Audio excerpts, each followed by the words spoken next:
Good evening. I am here. It is 12:16 on Friday, January 23rd. I almost said June. I was like, why is my brain stopping here?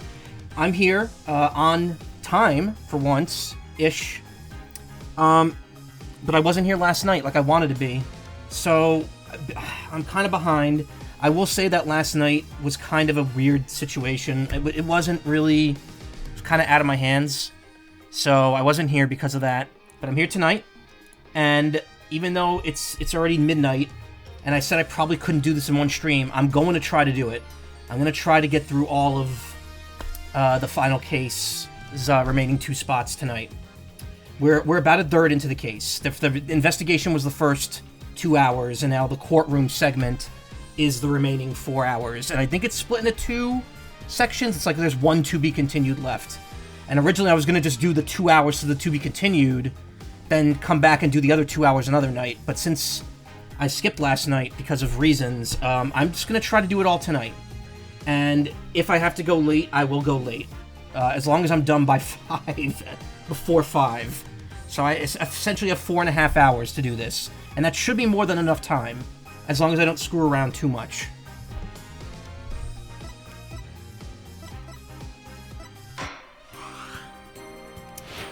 So hopefully tonight will be the finale of Dual Destinies. So shit has hit the fan. Athena's being accused of murdering both her own mother and Clay Terran. We find out that Prosecutor Blackquill is in prison because it's believed that he was charged with killing Athena's mother. And also something about a spy that infiltrated the Space Center years prior to plant bombs then as well as now.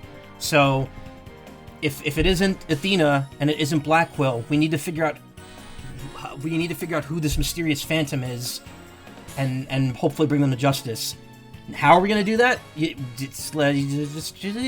We'll find out. Also, Athena has the black psyche locks that Clavier had at the end of Apollo Justice. So that's a weird mystery happening now too. Anyway, this trial's being done at gunpoint. It's being held at gunpoint, so it's quite late in the day.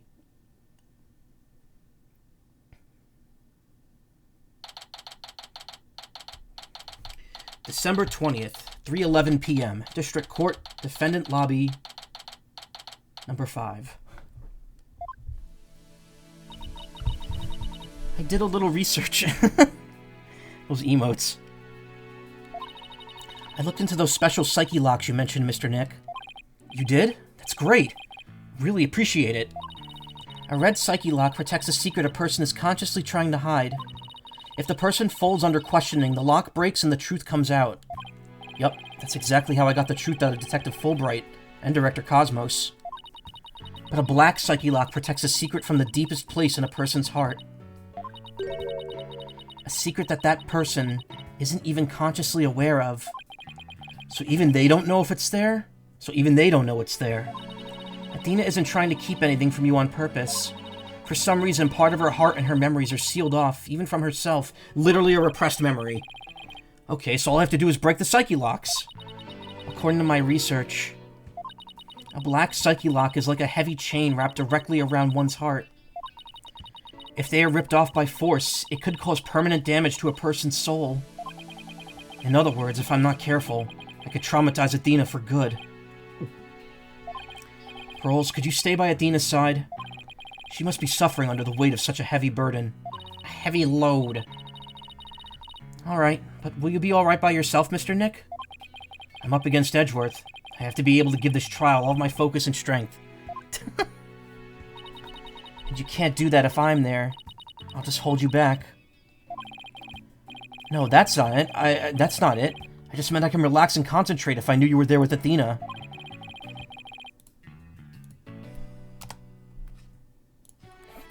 You're the only one who can do it, Pearls. Alright. I'll do it then. Good luck, Mr. Nick. Good. Now that my mind is at ease, I'd better get ready. I'll just tidy up the evidence and take out what I don't need. It's time to end this nightmare that started 7 years ago. I'll just say it once. Take a shot. December 20th. District Court. Courtroom. Number 4. The destroyed courtroom. Defense, prosecution, and judge. There are even people in the gallery. How did they do that? The roof has been completely blown off and the walls have collapsed. But today, this ruin is my battleground. Okay, so we're not just in a blown-up courtroom. We're in a blown-up courtroom at in the middle of December. It's got to be freezing in there. Day 1. Court is now in session. All rise! Court, or some facsimile thereof, is now in session for the trial of Athena Sykes. Hold it! Not a facsimile, old man. This is a proper official trial. Take this more seriously, or start hearing the bones of the hostages snap. Please try not to upset Miss Blackwell. I'm begging you. Court is now in session for the very serious and very proper trial of Athena Sykes. Here he is! This is no trial. It's nothing more than a ridiculous farce. What did you say? Edgeworth, did you not hear what I just said to his honor? Now get married. Edgy boy, hey Karma. However, this ridiculous farce has a very important meaning for our legal system. Recall the case of the UR1 incident in which a prosecutor was found guilty of murder. The UR gay incident. That case ushered in the odious dark age of the law. I see what you're after. If we could find the real truth behind that case today... Precisely. The darkness will be dispelled and glory shall be restored to the court system. Prosecutor Edgeworth, you sound as if you know something of this truth. I do indeed. A new suspect has emerged in the UR1 case. For 7 years, Simon Blackwell has refused to speak in order to cover for somebody else. Brace yourself, Phoenix. Here it comes. I'm sorry, Wright, but the situation is what it is, and I do what I must. The prosecution moves to indict Athena Sykes on the count of murder in the first degree. I've, lost my Edgeworth voice. Again, middle of December. Regardless the circumstance, I intend to question the defendant with all I have. For that is a part of my creed. Then you'd better bring it. If the two of you are to the wedding chapel. Court is now in session for the trial of Athena Sykes. Your Honor, the defense was born ready. The prosecution is also ready.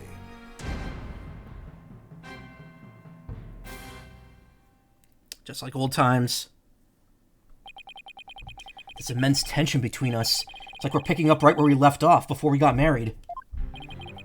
It's my duty to clear Prosecutor Blackwell of false accusations and end this insanity. But I have no intention of losing Miss Sykes either. She's a very promising young lawyer. I know without a doubt that Athena is innocent.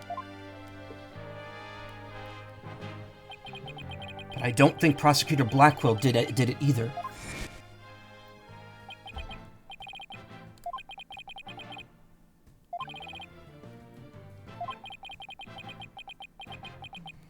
A spy! Husbando, Yuri. Putting Potionomics on hold to get more RAM. I mean, there might be a way to optimize it. Maybe there's something else in your computer you could, stop running to have it run better. But yeah, it was a little choppy. It got better, though, towards the end. The true culprit is the spy.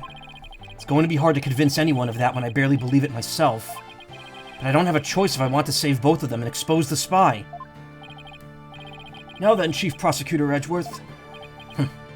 No need for the Chief Prosecutor bit, Your Honor. I am here as a simple prosecutor. Very well. Your opening statement, please, Prosecutor Edgeworth.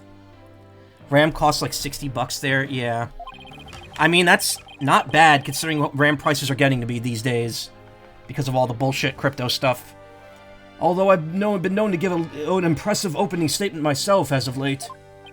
In all the trials I've ever seen, only the prosecution gives an opening statement. Of course, you're right. I was just joking. Just having a little fun. So he wasn't doing them just out of fear. Interesting. Let's start with a brief overview of the UR-1 incident. The incident occurred at the Cosmos Space Center 7 years ago on October 7th. The victim, psychologist Metis Sykes, was killed in the robotics lab on the 4th floor. Athena's mother. Simon Blackwell, a young prosecutor at the time, was found guilty of the crime. There were 2 deciding factors that led to his guilty verdict. 1. Blackwell was the only person in the corridor to the lab at the time of the murder. And 2. This photo, which captured the moment of the crime. Very incriminating evidence indeed. It would appear that the only conclusion is that Prosecutor Blackwell did indeed... Hold it! Are you kidding me? I'm not accepting any conclusion of that kind. This opening statement is over. Now hurry up and call the witness. Excuse me, Miss Blackwell, but we must follow proper procedure for these things, you know. Or perhaps we should heed her wishes, Your Honor. She is the trial's sponsor, after all. Besides, the courtroom is chilly, and sitting for too long can't be good for your back. Oh, you are very kind to show such concern for the welfare of the elderly. As skilled as ever at playing the court puppeteer, I see. Prosecution calls its first witness. A witness who decided to bring forth new testimony after 7 long years. New testimony? And just who is this witness, anyway? Storage is going up. Anything computer-related is going up. Bobby Fulbright's the name. In justice we trust. What are you doing here? I'm just here to speak for the hostage-taker, Miss Aura Blackwell, even though she could speak to the robot. She says she's too busy, what with confining and threatening the hostages and all. Please, prices and homes crash, I beg you. Oh, yes. Just economic crash out all around, please. That doesn't seem to stop her from constantly chiming in through Klonko. I'm nothing more than an observer in this. Do your best. I'm watching you. Believing her brother innocent, Miss Blackwell has been conducting her own investigation. And though her current actions are hardly lawful, I think we can at least hear her theory. I have here Miss Blackwell's notes on the investigation she conducted. It says, Athena's a bitch, and she's guilty. That's the spirit karma. And I'll be giving testimony based on these notes. Here I go! Watch me do it! Hey Kyle, how you doing? Or Blackwell's theory. Hey Atman, how you doing? Simon isn't the murderer. He was trying to cover for somebody. Someone else was at the scene at the time they say Simon committed the murder. I mean, if he really was out to steal that moon rock, then why the rolling case? Because he was using it to hide someone inside. That's why. And the only person small enough to fit inside that case was Athena Sykes. Sniff, sniff, if I saw Blackwell. Not in this courtroom right now. Also, hey, dummy. Doing alright? Everyone's here all at once. Cluck. And that's Miss Blackwell's theory. Totally goes in the face of the official ruling, huh? About the case she mentions, there were other rolling cases like that one in the lab. But they're not for traveling. They're apparently for moving parts and equipment. Starting to like Blackwell, please defend him. Yeah, I will. I vaguely remember seeing 3 cases of all different sizes. At the last trial, they thought Prosecutor Blackwell used the case to steal the rock. And they had a perfectly good reason to think that, too. Ugh. Bit my tongue, excuse me. You see, there's a security camera in the corridor that leads to the robotics lab. And that camera captured footage of Blackwell leaving the scene with the case. I could see why that footage helped to bring his trial to a quick end. It's very convincing, that's for sure. 7-year-old video updated in the court record. Blackwell was the only one to pass through at the time of the crime. That case, by the way, was later discovered outside in the Space Center grounds. Speaking of after the incident, where was the defendant, Athena Sykes, found? She was found on the 5th floor of the Space Center in the Sykes family residence. Prosecutor Blackwell most likely brought her there after the incident. Imagine getting to live in the fucking Space Center. How cool would that be? In addition, it's unknown where Miss Sykes was at the estimated time of death. Miss Sykes was too confused by the shock of her mother's death to give proper testimony. And there was no witness or evidence to tell us where she might have been. So what you're saying is Miss Sykes didn't have an alibi? She was UGLY? That is what the evidence is saying, yes. She ain't got no alibi. I understand the reasoning behind the theory, but I'm far from convinced. The victim is the accused's mother. Are you actually claiming an 11-year-old girl? Of course, the girl had a very strong motive. Dr. Sykes was a psychologist who wrote many papers about speech and emotion. Cool, how much important shit did I miss because the court is in shambles? This is the exploded court from the first case. Because we needed an empty courtroom to hold this fake trial in. Which is happening because Aura Blackquill, Simon's sister, is holding a bunch of people hostage. Would not love living there, it would be noisy. But they're on the 5th floor. And they don't launch the rockets from the building. They move the launch pad to the back. Bounce pad. Okay. You're aware of Athena Sykes' special ability, aren't you, Your Honor? Are you referring to that therapy thing? Yes, she's done it quite a few times in court. The ability to read emotions from speech, and the subject of her mother's research. Well, as long as it benefits society, I don't see any particular problem researching it. I don't like where this is heading. Not one bit. Dr. Sykes was so intent on her research, she forced her daughter to undergo experiments. Prosecutor Edgeworth, are you seriously suggesting? I've done my best to be delicate, but even you can't deny it to be true, Mr. Wright. No longer able to withstand the anguish of the experiments, Miss Sykes felt her only choice was to kill her own mother. Ah! How much more shit did I miss? Because why are we talking about Dina's dead mom? Why is there a bunch of people hostage? Athena, so, in a nutshell, lesbian scientists, dead mother, a live lesbian scientist blames mother's daughter for it.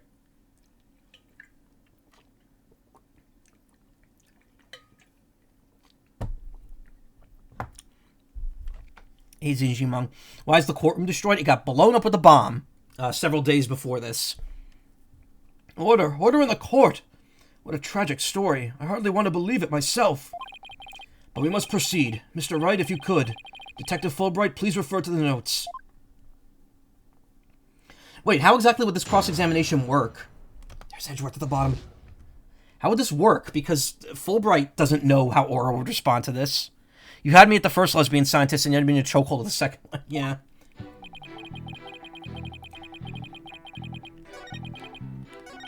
Hold it! So Prosecutor Blackquill willingly accepted a death sentence to protect someone else? Yes, that's precisely what Miss Blackquill appears to believe. And that is why I believe as well. Prosecutor Blackquill is no murderer, Mr. Wright. But Athena Sykes certainly didn't kill anyone either, Mr. Edgeworth. So it appears neither of us can afford to go easy on the other. Fine. I expected no less. Oh, I remember this tense atmosphere. It's so invigorating. Now kiss. I'm only reading notes here, but yeah, I feel extra invigorated too, so please do kiss. Hold it! But that's just speculation. Objection! Oh. No, Miss Blackquill had proper grounds for her claims. Objection! Then why didn't you say so in the first place? Objection! You're the one who screamed, "Hold it!" and cut me off. Fine, so maybe I jumped the gun by a teeny weeny bit. Now I know what they mean when they say close enough to argue. Moving on. I yawned and burped while I said that. Oh. Judge was the one who read their wedding vows. Of course he remembers. Hold it! This rolling case. I suppose you mean the one... that existed in the photo with Prosecutor Blackquill in it. Also, that like, Japanese decor in the window doesn't exist in the present day. It's not there. I guess Aura took it off. Then again, this whole room looks different in present day, so... But was absent when the crime scene photos were taken. Yes, that's the one, and Miss Blackquill has drawn a conclusion from these two photos. She has? And what is that conclusion? You're the one with her notes. Oh, right. Of course. Reading them now. So why the rolling case? Hold it! How do you propose he hit a person inside one of those cases? Have you forgotten that we saw just such a thing only the other day? Oh, here's a great line, by the way. At your own daughter's magic show. She fit a grown person into a small box. Oh yeah, way to ruin the memory of a good day. Also, let me point out, Edgeworth regularly goes to Phoenix's daughter's magic shows to know about that trick. He hangs out with Phoenix often. Almost like a second father to Trucy. Oh. A magic show? I wish you would have thought to invite me. Actually, I would have liked to go too. My apologies. I'll invite you both next time. I promise. So, wait a minute. What were we talking about again? Prosecutor Blackwell was using the case to hide someone. Hold it! I like how Edgeworth's argument was like, hey, we saw a magician do it the other day. But that's nothing more than conjecture, and it's hardly the only possibility. In that case, what do you think Prosecutor Blackwell had in that case? I think it was the moon rock. Objection! There were 3 cases at the scene, but Prosecutor Blackwell used the largest one. The moon rock was egg-shaped and only about 8 inches in diameter. It wouldn't have made any sense to use the largest case there just to move that rock. Objection! Be that as it may, it doesn't prove Miss Sykes was inside. Then let me ask you this. Can you come up with a better theory of what was in the case? Well, Mr. Wright, can you? Yikes. Give a guy some time to think. Let's see. Should I try to bluff my way through what could have been in that case? Bluff. I was definitely not leaning towards the second father route. Definitely I'm stalking your child route. No! Edgeworth said he was there with Phoenix the other day. It also establishes that Phoenix and Edgeworth regularly hang out outside of court, so there you go. I know exactly what Prosecutor Blackwell carried from the scene. I just have to find something else that was missing, right? No sweat. Oh, I'd be very interested in hearing your theory, if it's true, that is. This is a crime scene photo taken after Prosecutor Blackwell left, correct? All we have to do is compare this with this photo of Prosecutor Blackwell to see what's missing. If he took something with him, then it should be in one of these photos. Lady Luck, don't fail me now. Alright then, Mr. Wright, let us hear your theory. What did Prosecutor Blackwell take from the scene of the murder? Oh. Well,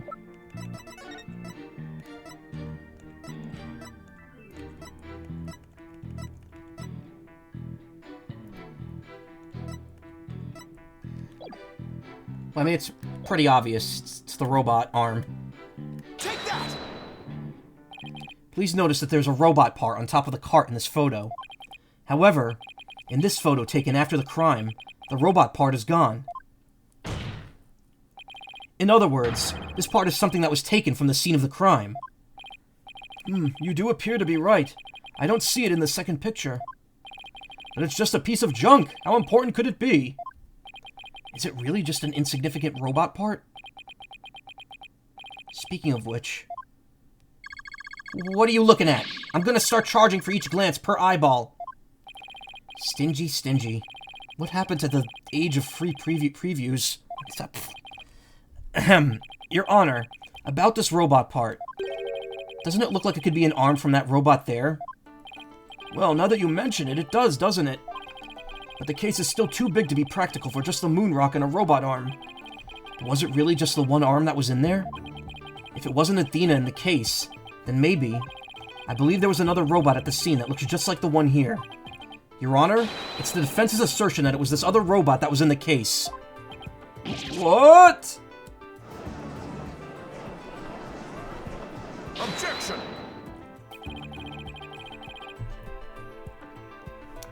We can't be certain that that part belonged to a robot.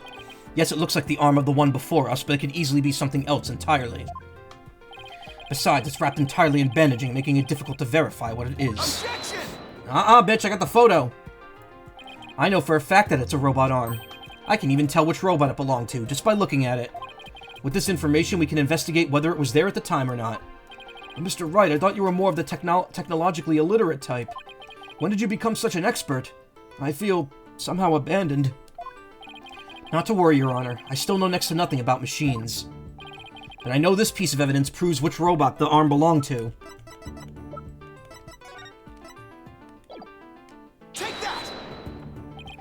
The robot in this picture is named Ponko. But take a look at Ponko's arm. It was Miss Sykes who bandaged it up like that. She must have thought that machines heal in the same way that people do. What an adorable, naive mistake. Reminds me of my own grandchild. The robot arm at the crime scene had the same bandaging wrapped around it. In other words, this robot arm could belong to none other than Ponko. Edgeworth raised one son and one daughter and one gorilla. Marries a guy that's raising 3 children, with one with super perspective, one with emotional hearing, and one magician. Wait, super perspective? Are you implying that he raised Apollo? Because no, it would be K, if anyone. Mr. Wright, I thought you were a fucking idiot. I am, just let me cook. Order in the court. Order, I say. Prosecutor Edgeworth, what do you have to say to this? I could see that the robot is just about the same size as a child, but it cannot grab its knees and curl itself up into a ball. Even if it was the largest of the cases, the robot couldn't possibly have fit in there. The case does come up about mid-thigh on Prosecutor Blackwell. I see your point. The robot is much taller than that. They've got me there. So then, did Prosecutor Blackwell make... Prosecutor Ponko... So then did Prosecutor Blackwell make Ponko fit in the case by dismantling her? Of course Ponko would fit. All Prosecutor Blackwell had to do was dismantle her. Once taken apart, the robot could have easily fit inside that rolling case. It's not like Edgeworth can disprove that the robot wasn't in the case, true.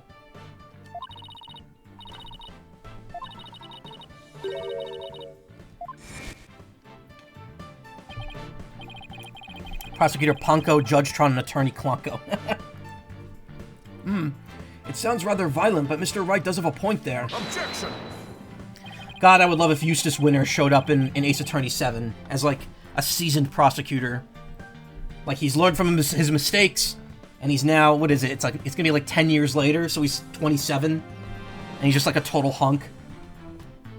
Except that there was a body on the table where the robots are dismantled and assembled. He looks like his father, except not an evil douchebag. There would have been no room to take the robot apart. Objection! But what if it wasn't done on the table? What if the katana was used instead? Imagine Eustace Winter's attorney power. You mean the sword? Yes, Your Honor. Miss Blackwell, I'd like your opinion as a woman of science. Isn't it true that the katana could have been used to take the robot apart? I suppose so. Their joints aren't made of very tough material. A blade could slice through them. Thank you for your expert opinion, Miss Blackwell. Thanks to you, we now know that the existence of the severed arm in the photo proves that Ponko was taken apart. Also, wouldn't Aura have known? Because she's the only one who probably could put Ponko back together. Oh wait, no, the robot. The robot building machine would do it. Never mind. In addition, since the rest of Ponko was not found at the scene, we can conclude that the true meaning of this photo is very different from the original interpretation. Gotta stop reading ahead of the text. You can't mean... That's exactly what I mean. This photo does not capture the moment of the murder. It is instead a picture of the moment after the robot was sliced apart. The blood you see where the arm was cut off was transferred there by the bloody katana. Most likely, the rest of Ponko is scattered around Prosecutor Blackwell's feet. Not hearing this... Short-hair Blackwell confuses you. Therefore, what was transported inside that case was not the defendant, but a robot. Miss Sykes never was at the scene at the time of the murder. Ah! My head, my body. Where am I? Gah!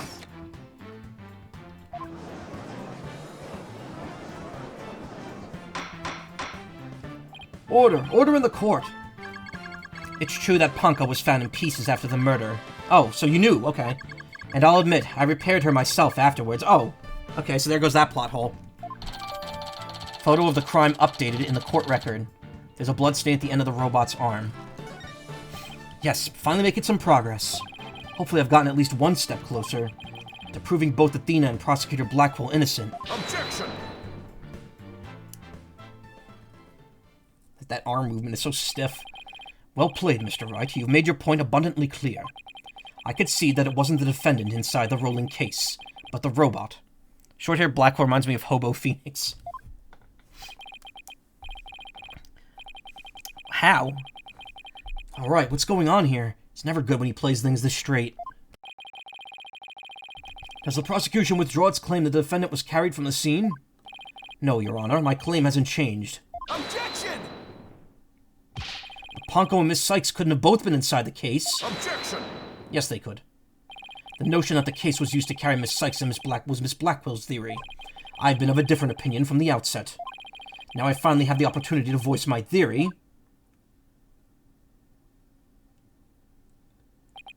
Thanks to the defense. Edgeworth. He's been one step ahead of me this whole time. In that case, how do you propose the defendant left the crime scene?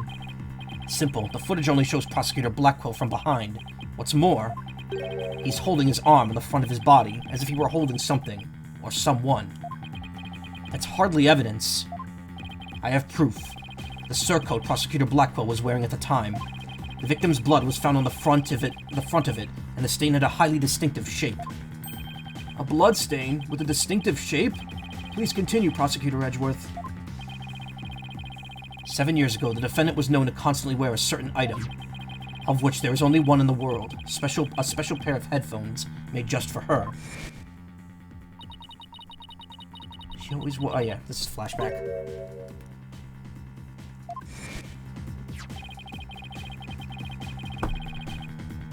Analysis showed the bloodstain to be in the exact same shape as these headphones. In other words, this was no mere blood splatter. It's blood spatter if it's referring to, like, the object. The blood went from the victim's body to the headphones and then was imprinted onto Prosecutor Blackwell's coat like a stamp. If you don't got that coat, I got space in my wardrobe. I think he still wears it, though. Wait, am I? Okay. My monitor wasn't working for a second there, my audio monitor. Speaking of, in a couple days, I'm going to have some new piece of equipment to connect into the audio interface here. And it's going to change streams forever. A most gruesome stamp indeed. Blackwell carried Miss Sykes, who had been hit by splatter, away from the crime scene. This proves that Athena Sykes was, without question, present at the crime scene. And that concludes the prosecution's argument. Ah!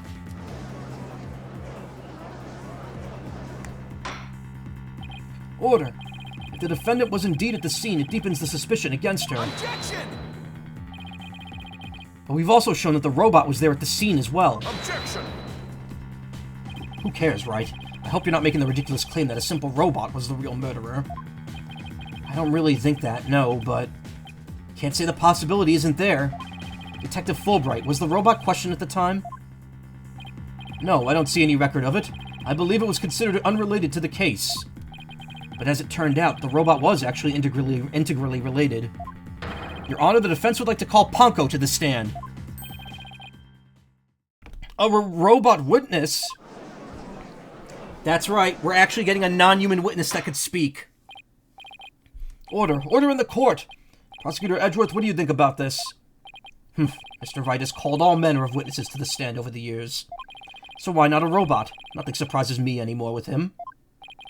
Very well, I will allow the witness. Bailiff, please summon the robot named Ponko. Beep boop boop. Witness, please state your name and occupation. My name is not Witness. My name is Ponko. Yes, I realize that, but when you are at the witness stand, you are the witness. No, I'm not. I'm Ponko. Say it with me. Ponko. What an utterly inflexible little robot. He's still got the angry face with the dark circles under his eyes. You're the last person who should be calling anybody inflexible. Hey, yo! How do you know that, Phoenix? Phoenix knows just how flexible Edgeworth can be. You remind me of my grandchild who just learned his own name. Oh, how precious. Alright, Ponko, I'm going to ask you some questions. I want to have them answered immediately. Questions? You have questions? Hooray! What are your questions? I want to know if you were there at the scene of the murder of Miss Sykes. We had an orca, too. Yeah, Judge, we put a parrot to the stand and a ghost and an orca. Why is this any different? Want to know how to learn about Blackwell's flexibility?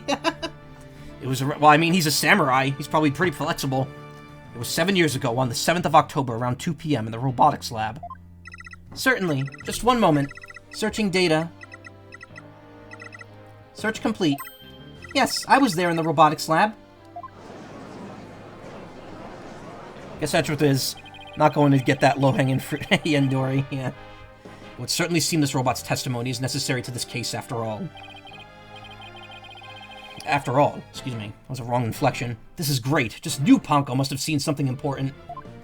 A murder committed right before this poor little girl's eyes. It's inexcusable. The judge seems ready to adopt Ponko as another grandchild. So, little Ponko, do you think you could give us your testimony today? Does not compute. What I saw. I went to the robotics lab at about 2 p.m. for my regular recharge. Just as I was about to charge up, Athena came in and hugged Mommy Metis. And then Mommy Metis fell down. After that, I was recharging, so I don't know anything. After I charged up, I was cleaning the room, and Mr. Simon came in. And then an error occurred. There is no data after that point. Well, it sounds like the defendant was, without question, at the scene. However, it doesn't appear that the witness saw the actual moment of the murder. I disagree. This testimony shows that the defendant did indeed commit the crime. What? At the end of the day, we mustn't forget that this witness is still a machine. Being a robot, its understanding and capacity to express itself are limited. So what are you suggesting? The witness's statements need to be interpreted. For example, the terms hugged and then later fell down. I mean, if you're playing Undertale, we know what fell down means. Adults don't usually fall down after being hugged by a child. They don't, but... Yes, what this witness's statements are telling us is... that the defendant stabbed the victim with the murder weapon during this moment. What?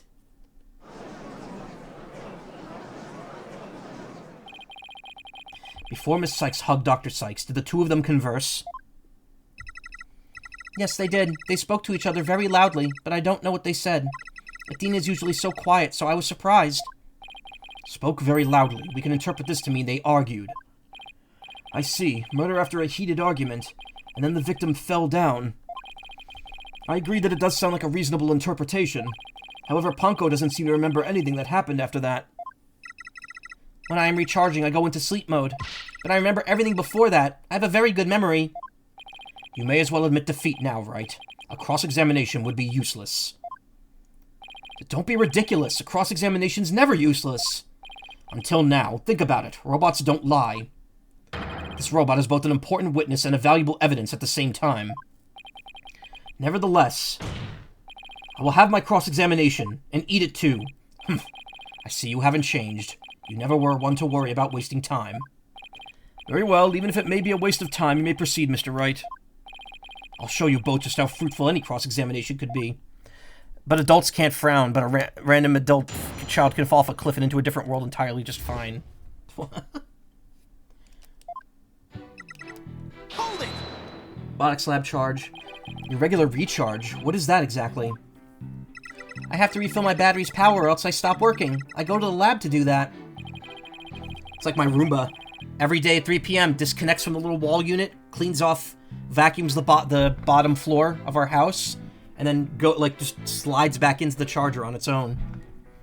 Very convenient. So that recharge occurred around 2 p.m. around the time of the murder. That's right. I go every day at 2 p.m. Just as I was about to charge up, Athena came in and hugged Mommy Metis. Hold it! I don't know why I reread that. Hugged her, huh? Which Edgeworth took to mean stabbed her with a weapon. You said the two of them were talking before Miss Suggs hugged her mother, is that right? Yes, they were talking very loudly, but I couldn't tell what they were saying. Couldn't tell? Even though they were speaking so loudly? I'm only allowed to listen to voices that are directed at me. If it listened to every voice, it would be a little better than a mobile eavesdropper. Well, that explains why some of Ponko's testimony is so vague. It's a shame that our little friend wasn't listening in, however. We could have learned what they were talking about just before Dr. Sykes was killed. Now then, what happened after that? Hold it! I don't want to delve too deeply here, but... Could you tell us how the victim appeared and acted at this moment? Mommy Metis was very surprised when she was hugged. I heard her heart pound. Her heart?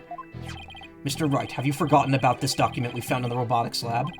These robots have a heartbeat detection system. Now that he mentions it, I do remember reading something like that there. They determine the presence of a human with their heartbeat, recognizes people by scanning their spacesuit or uniform jacket ID tag, can also recognize a person by facial features once registered, can infer people's emotions by analyzing their tone of voice and communicate with them. They detect the presence of people by the sound of their heartbeats. But wait a minute, that means... if Dr. Sykes really did die at this moment...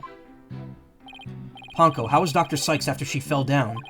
Could you still hear the sound of her heartbeat? Let's see, the moment she fell down, her heart was pounding. After that, I don't know. I started recharging just then. Why are we talking about this when we could just, I don't know, ask Athena? Because Athena's the one being accused of the crime. She can't just say she didn't do it and have that be it. It's because kids' bones are sturdier than adults. I've seen a kid get run over by a car, but a dude stubbed his toe and shriveled up and died. Wow.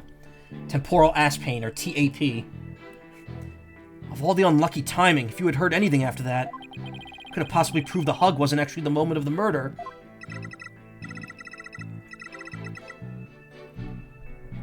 I'm very sorry. I'm afraid I don't know. I'm very sorry. The robot is designed to go into sleep mode automatically, so it can't be helped. But it does appear it detected an increased heart rate at the moment of the stabbing. After Mommy Metis' heart started pounding in surprise, she fell by the window. Also remember, Athena doesn't remember if she killed her mother or not, because of the black psyche locks when we brought it up. So questioning her would not help here. After Mommy Metis' heart started pounding in surprise, she fell by the window. It was the round window on the workbench side of the room. The workbench, huh? Ponko must be talking about that table to the right of where that giant robot is now. Is there something critical in Ponko's statement just now? There is something. The black psyche locks, you know, the things that pop up when someone lies? There's red ones that you could break normally, and then the black ones, which apparently are subconsciously protect. They're like repressed memories, essentially. Your Honor, I believe this statement is critical. I'd like it added to her testimony.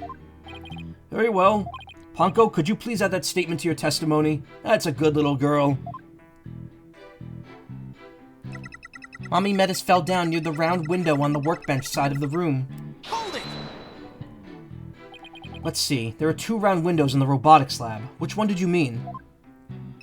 The one on the right, near the hanging scroll. That hanging scroll was Mommy Metis' prized possession. Okay, in the pictures of the crime scene from 7 years ago, there's definitely a hanging scroll and a Japanese theater mask hanging on the workbench side of wall. Excuse me. But is there some problem with this statement? Hold it! Prosecutor Blackwell. I wonder what he went there for. His objective? I don't know. I don't know. Guess I very can't well ask Ponko to speculate. So what happened after Prosecutor Blackwell arrived? She did it to herself, well, because she was in a very traumatic event. Like, this is what we're trying to figure out. It's essentially the repressed memories are there so that we don't easily have an answer for what happened here, and that we have to figure it out ourselves. That's the plot device. But the whole point is that Athena's so traumatized by what happened, she can't even remember it. She only remembers testifying at Blackwell's trial and saying he didn't do it. Hold it! You don't remember what happened next. An error, huh? I wonder if... All data is suddenly cut off at that point. I don't know anything after that. The answer to that question is right here. According to the defense's theory, this photo shows when the robot was being taken apart.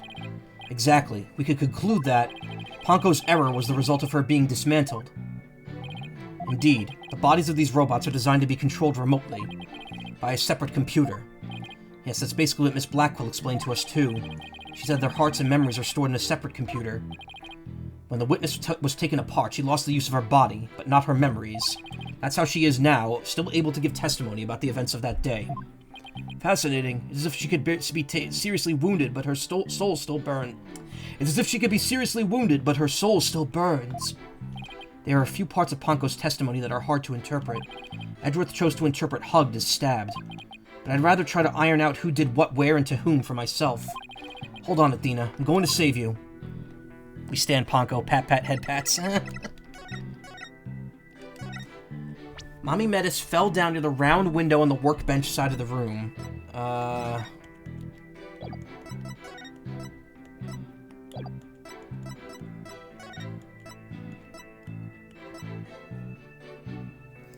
I mean, there's that, but does that matter?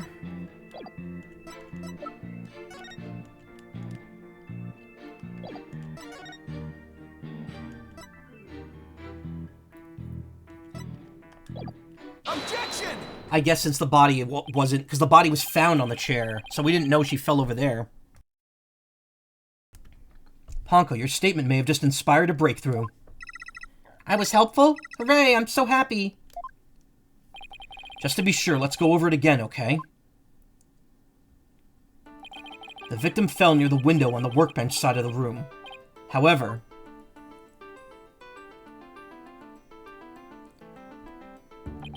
her body was discovered on the operating table. But the operating table and the workbench are two different locations. Oh, that was the judge. But the operating table and the workbench are two different locations. Exactly, Your Honor. We've just learned a new crucial fact. What could explain the two very different locations of the body? I'll tell you what. The victim moved. An 11-year-old girl couldn't have moved the heavy body of an adult. So the only explanation is that the victim walked to the operating table herself. In other words, what Ponko observed near the workbench couldn't possibly have been the moment of the murder. Yeah. Woo, I'm very relieved to hear that. Glad to know that the murder wasn't committed in front of a little Ponko here. Yes, as we just heard in the testimony, Miss Sykes hugged her mother. Nothing more. Objection!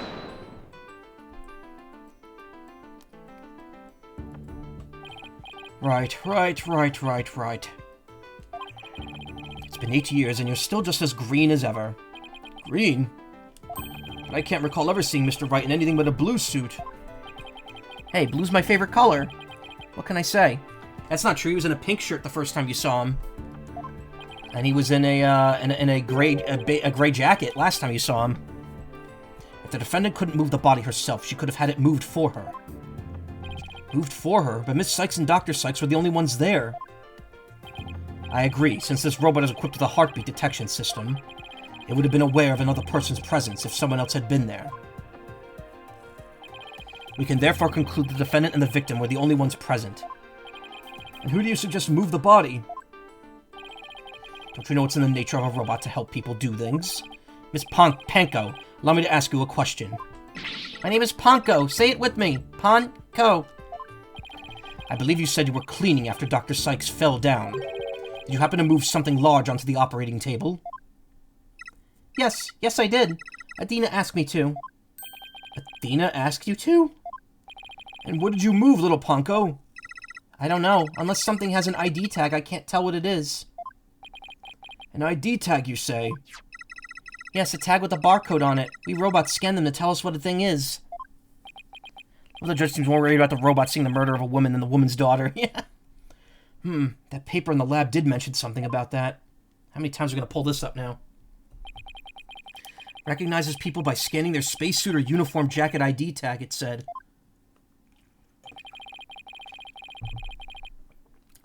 So it would appear that Miss Panko here can identify what it moved. My name is Ponko! We humans have the power to imagine what it was, do we not? We do? Well, I do at the very least.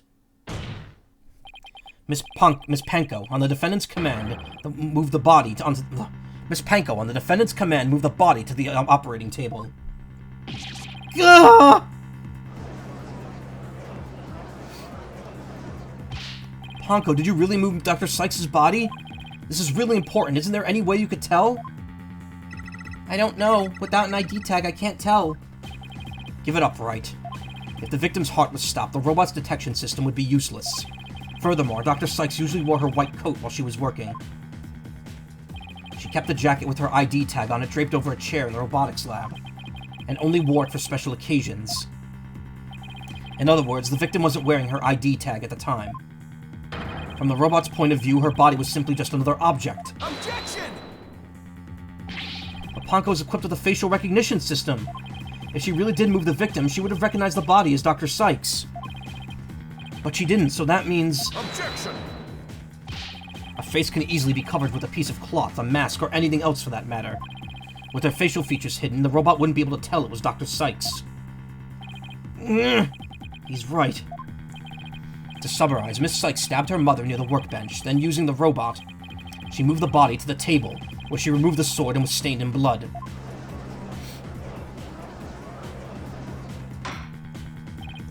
Order.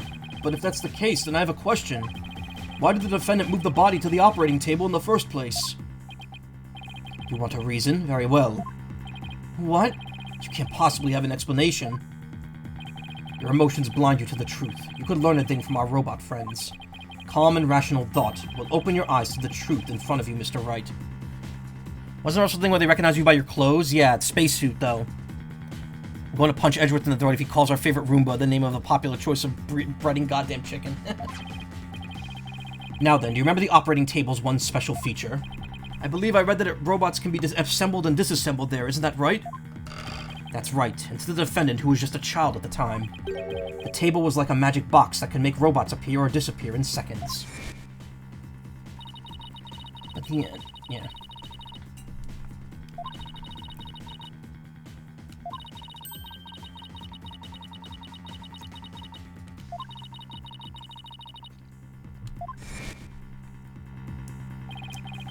You can't possibly be suggesting...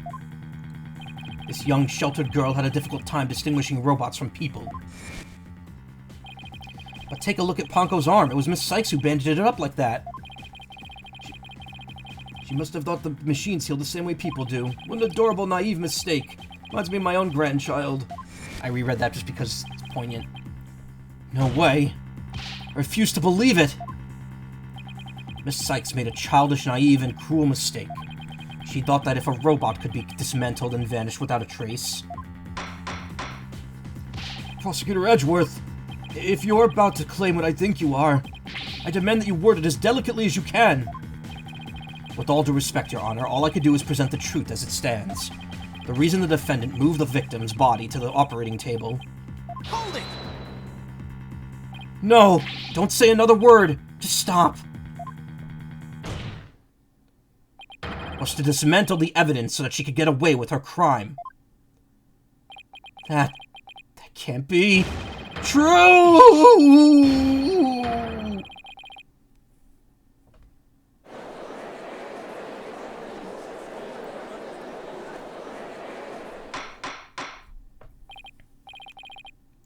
Order! Order in the court! Order, I say! Edgeworth. She was just a little kid. She was just a little guy. She's a child. She didn't know about dismantling evidence, says Edgeworth. How could you say such a horrible thing? Horrible? Like I said, you're just as green as ever. I came here today as a prosecutor to seek only the truth. No more, no less. Yet to explain how a little child moved a grown-ass woman. The robot did it. Athena had the robot do it. That's the current theory here. My theory is simply the result of a rational consideration of every possibility. Objection! But dismantling isn't the table's only function. It can make repairs as well. It's conceivable that Miss Sykes moved her mother to the table in order to fix her. I suppose that could be another way of interpreting it. But dismantle or repair, it doesn't matter either way. What do you mean? After murdering her mother, Miss Sykes may have come to her senses. Perhaps she did want to make it appear as if it had never happened. And that's why she tried to repair her mother. Yes, that's one possible explanation. But we mustn't forget the facts of this case. The victim was observed to fall down after being hugged by the defendant, and the body was moved per the defendant's command. These two facts that indicate the defendant's guilt, remain unchanged. This just can't be true. Can't prove that either. A robot is only so strong. Ponko isn't that big. Well, she can move heavy objects. We know that. Again, a child would not be thinking of these things. That's not necessarily true. Mr. Wright, do you have any evidence to refute the prosecution's claim? Evidence? Right. Let's see. Can't think of any. I'm afraid I don't have any evidence. Since becoming chief prosecutor, I've learned that the truth isn't always pretty. Now accept the truth, Mr. Wright. Your subordinate murdered her own mother. Your Honor, the prosecution demands a verdict. The hostages have suffered long enough. What a terrible and tragic conclusion. If the defense has no counter-argument, I see no need to further prolong this trial. Edgeworth's argument seems solid enough, but... there's no way Athena could have ever done anything like that. What do I do? There has to be something, but I can't think of a single thing.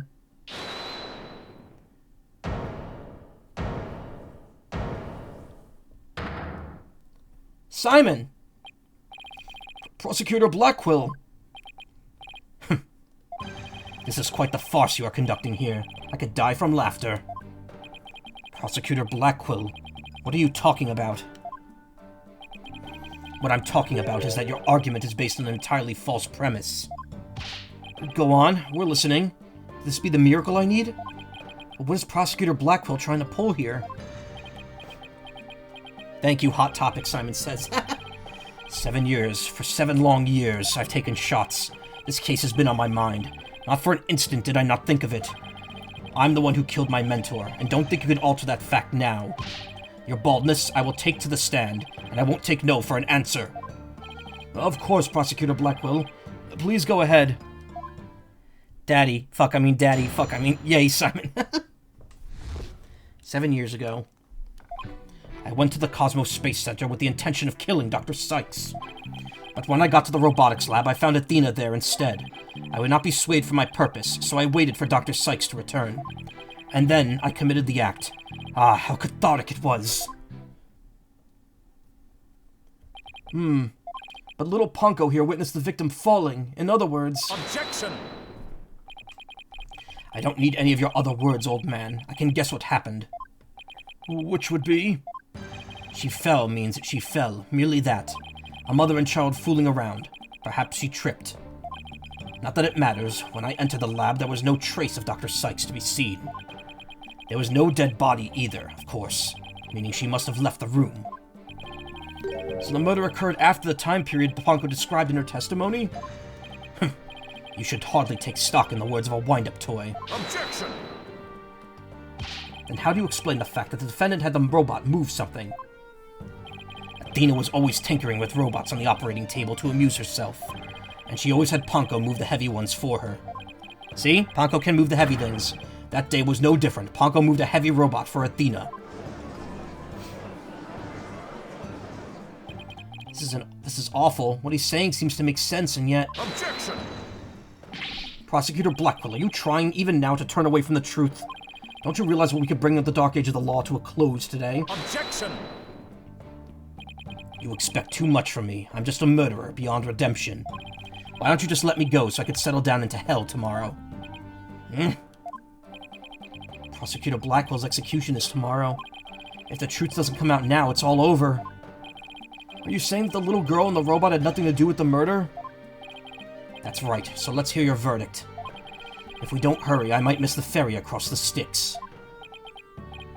Felt a sense of deja vu. Hold it! Don't you dare, Judge. Don't forget I have hostages over here. And Simon, how long are you going to cover for her? Miss Blackquill? Forgive me, Aura. I never wanted you to do anything like this for me. But you agreed to this trial. If you have a counter-argument, then present your evidence. That's the rule of the courtroom. Isn't that right, Chief Prosecutor? Blackquill, you selfish... Well, to be frank, I don't like this, but it's my duty to make a decision. If no one has a counter-argument, I will announce my verdict. Is this really happening? Is it really going to end just like it did 7 years ago?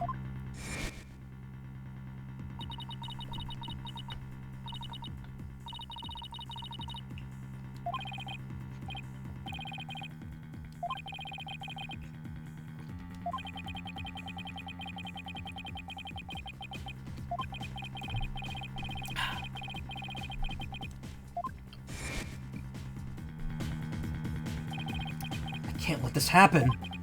But I just don't have the evidence to counter Prosecutor Blackwell's testimony.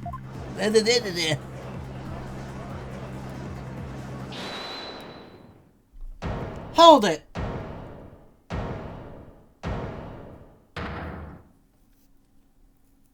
Athena, what are you feeling okay?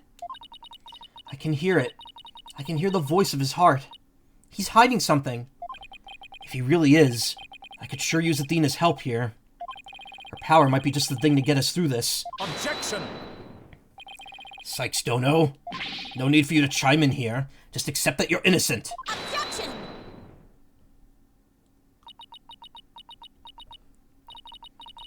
These past 7 years, they've been just as hard on me, you know? What are you talking about? Do you remember? The 21st night of September? That horrible, horrible trial?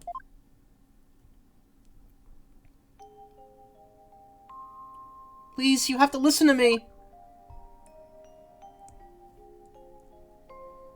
He didn't kill her. His heart is screaming that he didn't kill her.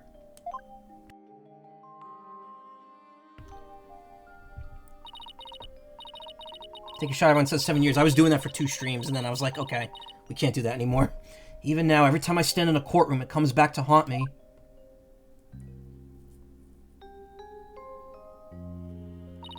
Not being heard, no matter how hard you try. Feeling so helpless.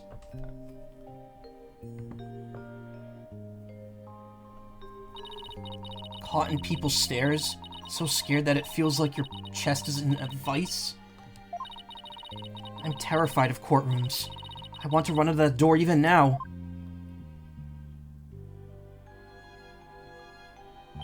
And yet you found a way to keep your fears at bay and became a lawyer.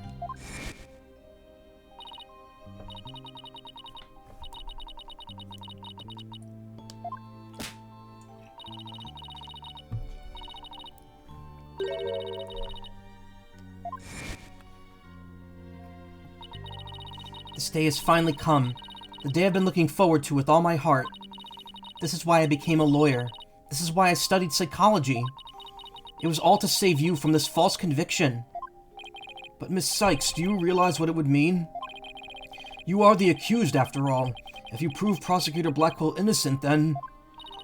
The only thing that matters is the truth. It's my duty to find out what that truth is.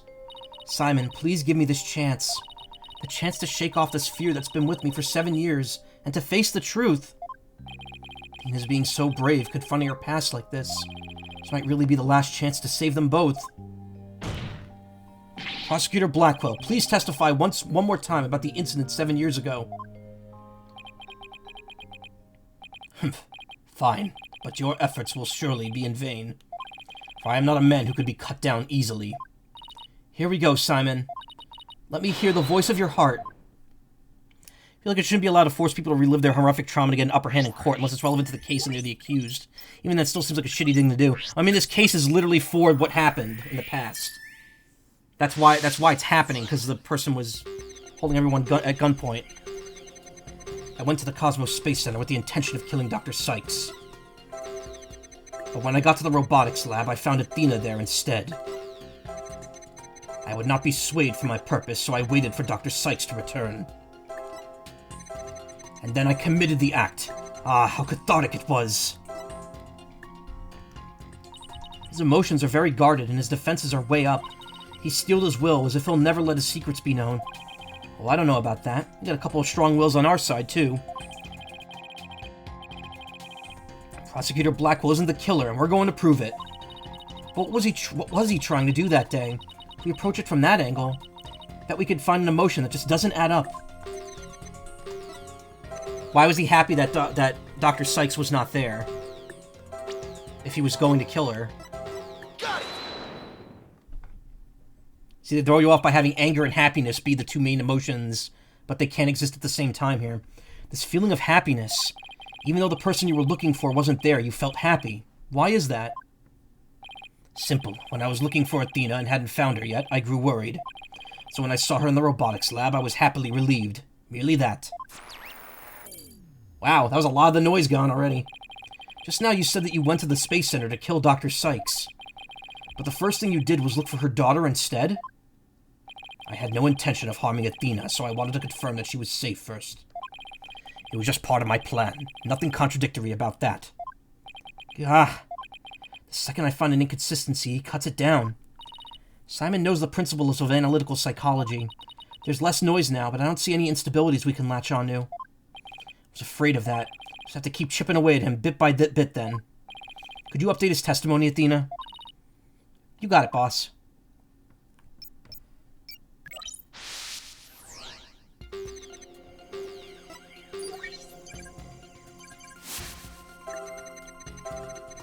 When I found Athena in the robotics lab, I was relieved.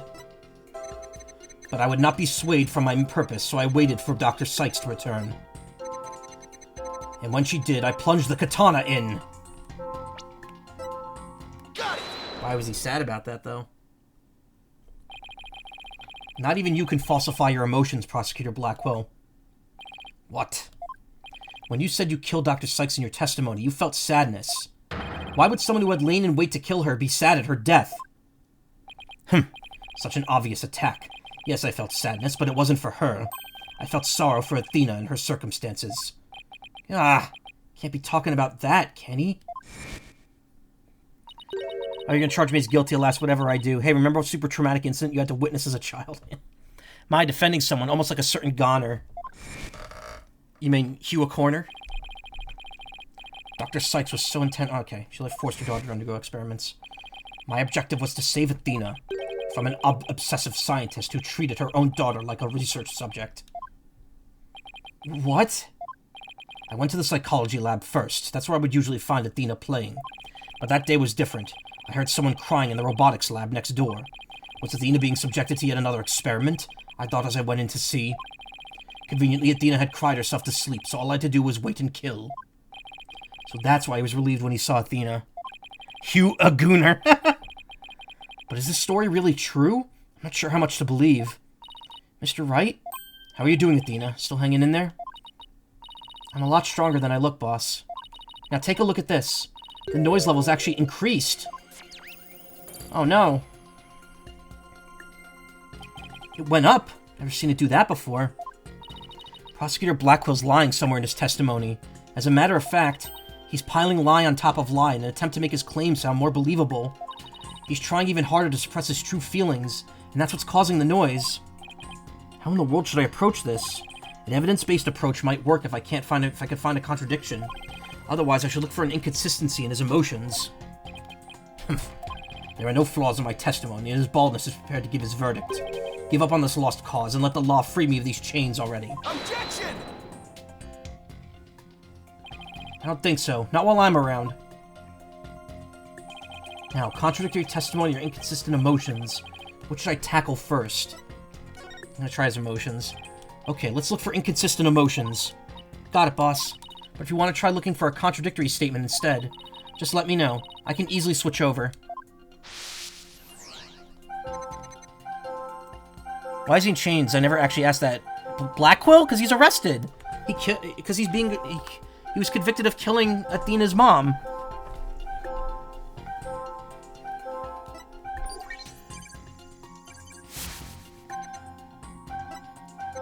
I heard crying from the next door. Of course I was worried.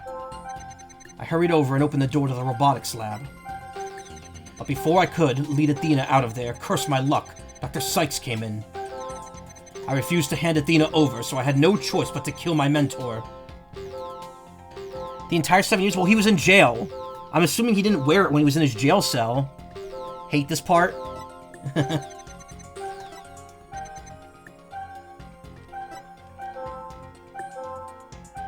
Worried, so I guess the shock is the worry.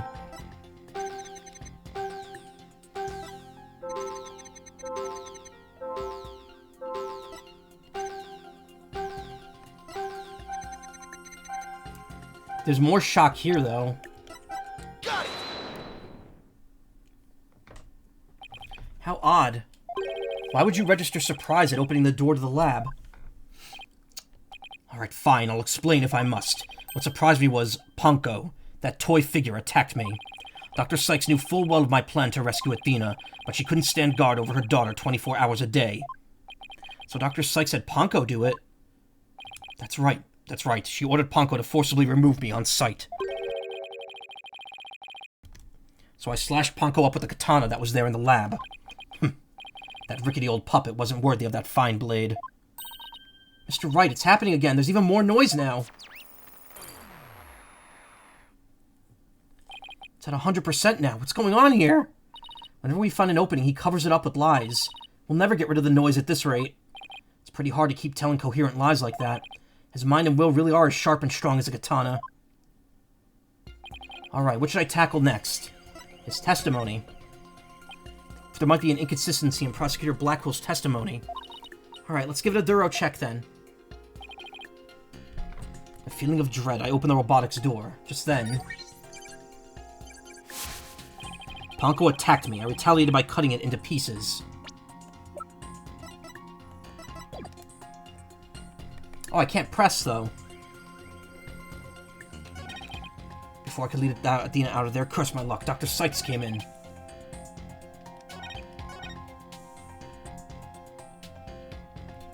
He said Athena was asleep. Yeah, he's gonna run out of lies to stack. Objection! Okay, that was the right piece of evidence. Compounding lies with more lies is never the answer, Prosecutor Blackwell. Answer. Take a look at this photo. That's the moment of the supposed... that's the supposed photo... That's the... I'm having a stroke. That's the photo of the supposed moment of the murder, isn't it? How many more times must I see that which damned me from my sin? The ironic thing is I think this picture is actually going to be your savior now.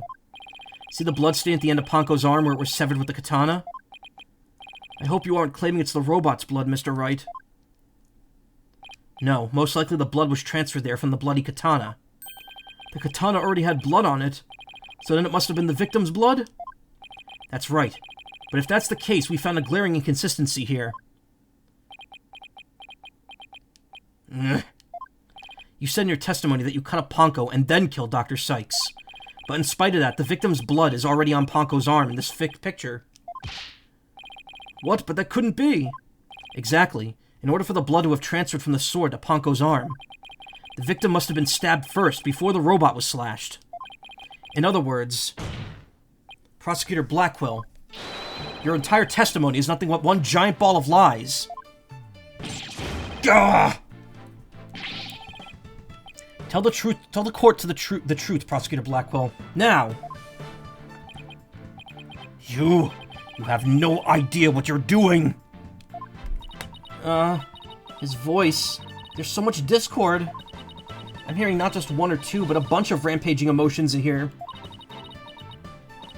Like Humber and dorselessness. He's taken the 1,000+. He's taken the funny Gooseworks pills. It's hard to describe. It's like a violent whirlpool or something. Phoenix Wright, you will pay for this. Never have I been forced to reveal so much, but the rest I'll take to my grave. Prosecutor Blackwell, you are on the witness stand. He's going Super Saiyan. You're obligated to tell the truth. Isn't that the rule of the courtroom? All these complex emotions, they seem to be all flowing from one source. I think whatever he really saw that day is what's causing these feelings.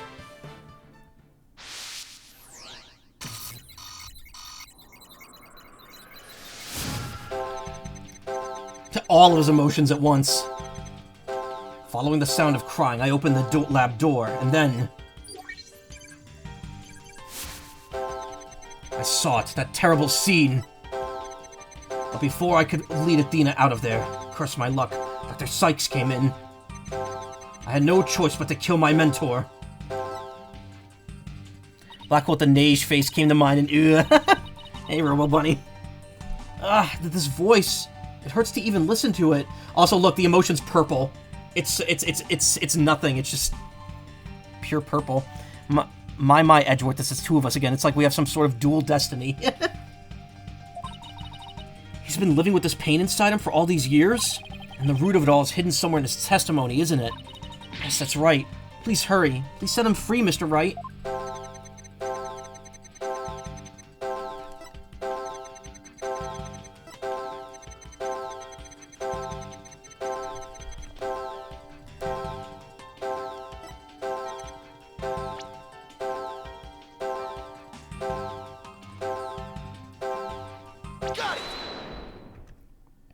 It had to be Athena, right? When you opened the door and saw Athena, you became overwhelmed by your emotions. Isn't that right, prosecutor? You should know better. And though it's pathetic, I admit I'm terrified to speak of it. Prosecutor Blackwell, Miss Sykes is innocent. I will always believe that with all my heart. Now can't you find it within yourself to believe in me, too? Athena is innocent, huh? Can you honestly say you believe that to be true? Right, Dono? I give you my word. Now tell me what you really saw when you opened that door. Curse you, Phoenix Wright!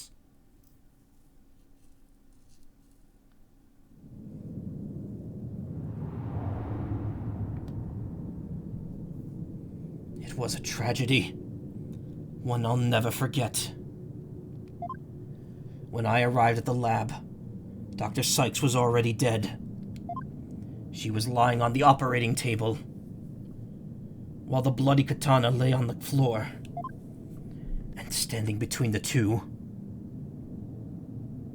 covered in blood, was Athena.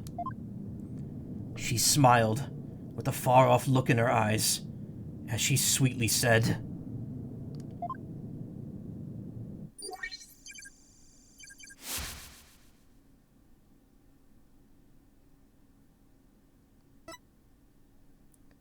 "Something's wrong with Mom, so I'm taking her apart to fix her."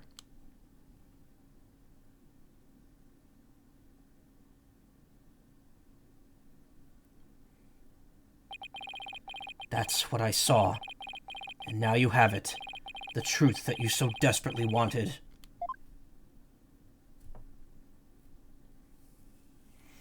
Well, shit. Guess she did kill her after all. This is fucked. Yeah, it is. No. Prosecutor Blackwell finally tells the truth, and this is what it is? It's beyond devastating. I tried to take my mother apart. I...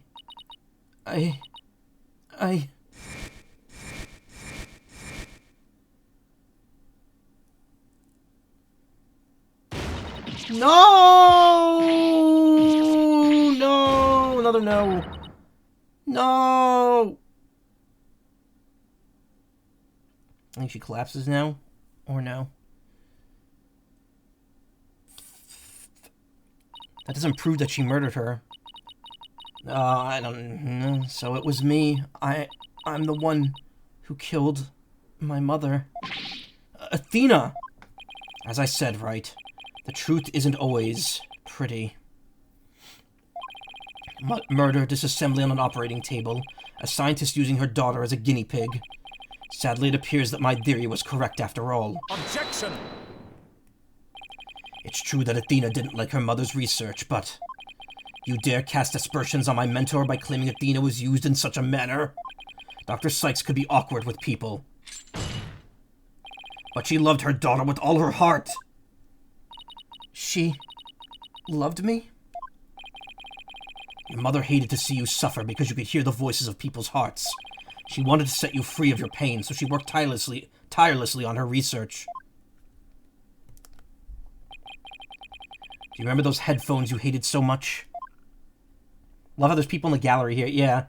No explanation. It's also the middle of December and they're in an outdoor courtroom, so they're probably freezing. Edgeworth even says it's chilly. Yeah. My head hurt every time I wore them. No, Athena, it's just the opposite. They emitted sound waves to nullify emotional input from the voices around you. Your power is much stronger then than it is now. And those headphones were what enabled you to carry on with everyday life. No, that can't be true. Then why?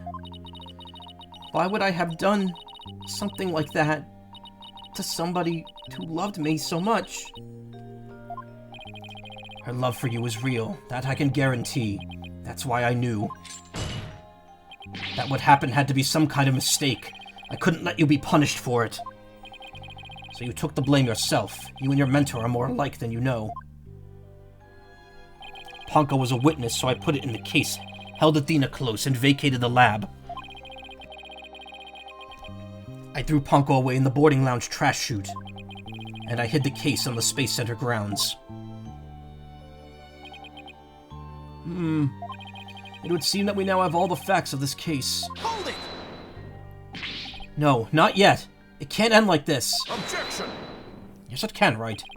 Not to disgrace yourself, Mr. Wright. The truth has been revealed. Oh, do not disgrace yourself, Mr. Wright. Or are you the type of man to turn your back to things that disagree with you? I'm not, but this... Probably a heater in the courtroom, maybe. I can't give up now. I have to say something, anything, even if it's a bluff. I always managed to pull through that way in the past. I have to make it work. The defense is, prepared to present evidence. Mr. Wright? Yes, Athena? It's okay. You could stop now. I don't want you or anyone else to suffer any longer for my sake. Athena, what are you saying? I killed my mother. That's the truth. It's just like Prosecutor Edgeworth said. We have to face it, no matter how much it hurts. I admit my guilt.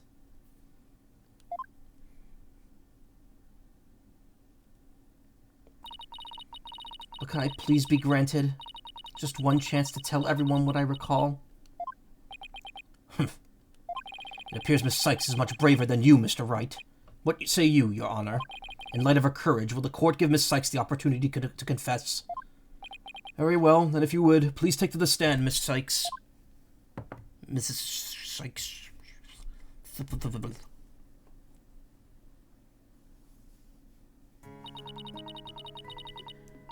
If she was taken apart, why are her clothes intact? Well, she wasn't actually taken apart. She was going to be.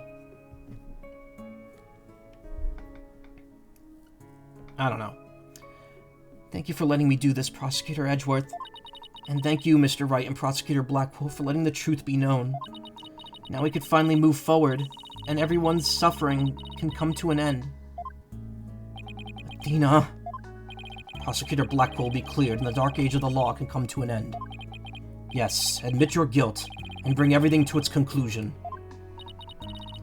I killed my mother. My memory is still a little hazy, but there's no question I remember it.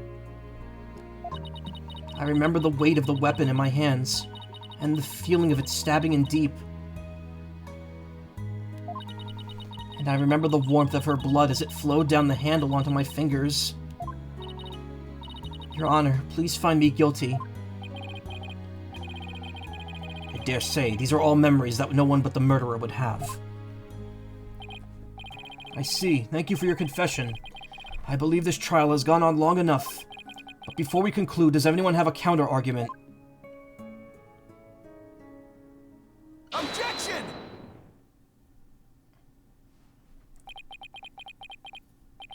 I do, Your Honor. But Mr. Wright... But Mr. Wright... Why? I killed her. I remember it now. Any counter-argument now is pointless. Leave. Come back. Objection! Don't tell me you've forgotten one of the basic tenets of lawyering. Always believe in the client to the bitter end. Athena, you are not a murderer. Objection! I said that you never changed, but could you have actually regressed in these 8 years? Uh-oh. Phoenix, baby Phoenix. That's gonna be the 7th game. Phoenix gets turned into a baby, and then it's... No, everyone gets... It's gonna be like Ace Attorney Daima. Everyone turns back into babies. And then we have baby court. I won't stand for your childish emotionalism getting in the way of the truth. Emotionalism? Don't lecture me on the matters of the heart, Edgeworth. Oh. Wonder what that means.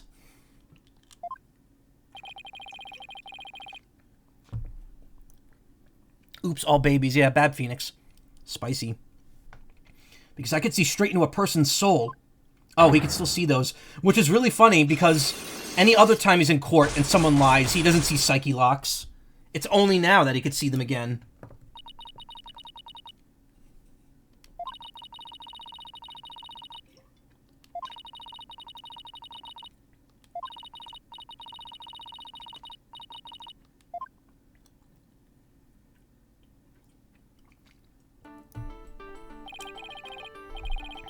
Edgeworth getting the couch treatment? Damn. Jeez. There's still a chance. Somewhere deep in Athena's heart, there might be still be a memory that she not even... There might still be a memory that not even she knows about yet. It might be like looking for a grain of sand somewhere in the cosmos, but still... That memory might contain a new fact that could prove her innocence. I hope for everyone's sake that you are not just bluffing, Mr. Wright. Now then, is there or is there not a problem with Miss Sykes' confession?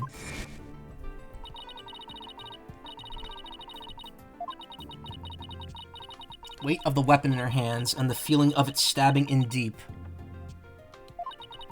And I remember the warmth of her blood as it flowed down the handle onto my fingers. There's definitely something wrong with her memory of the event, I can just tell. Stab wound to the heart.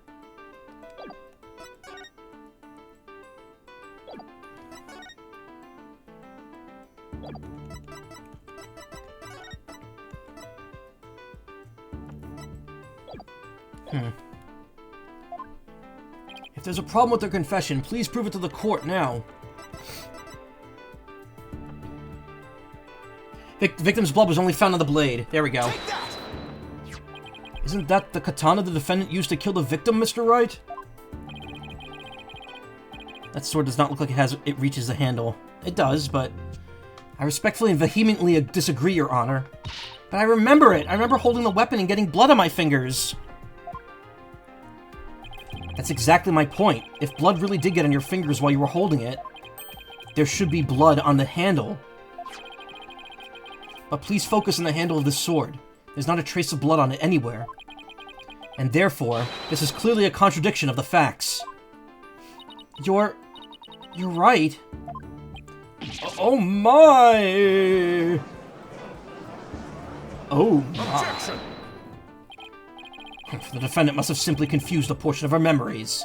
She mentioned it was hazy to begin with, and we can't mull over every minor detail. Objection! But she also said there's no question I remember it. A fact we can't ignore. These fucking emotes. Did you see they removed that surprised girl emote that you use? They took it away. Along with the Pikachu that Ayla brought up before. In that case, why don't you explain what this contradiction with their memories means? Gladly. Just give me a sec to think of something. Sad about that rip, yeah. It sucks that they got rid of the global... Like, I can understand the Pokemon ones because, like, licensing and stuff like that, but, man... But, like, why get rid of, like, random... Like, it React images? It's silly. I want to say that Athena didn't stab anyone, but she said it herself that she remembers the feeling of committing the act. Think, Phoenix, think! What could the contradiction with Athena's memories mean? The blood was wiped off the weapon, the defendant used a different weapon. Miss Sykes said blood flowed down the handle, but the katana's handle is spotless. So doesn't it follow that the defendant must have used a weapon other than the katana? What are you up to this time? This is it. This time I've found just the thing to end Athena's nightmare for good. I was gonna say fail that one. What? To be fair, most free-to-use emotes don't exactly convey what its emotions are supposed to be. I guess so. In this place, we have whatever the hell this is. Chimera 7. I don't know. You should sub to me so you could get cool emotes like these.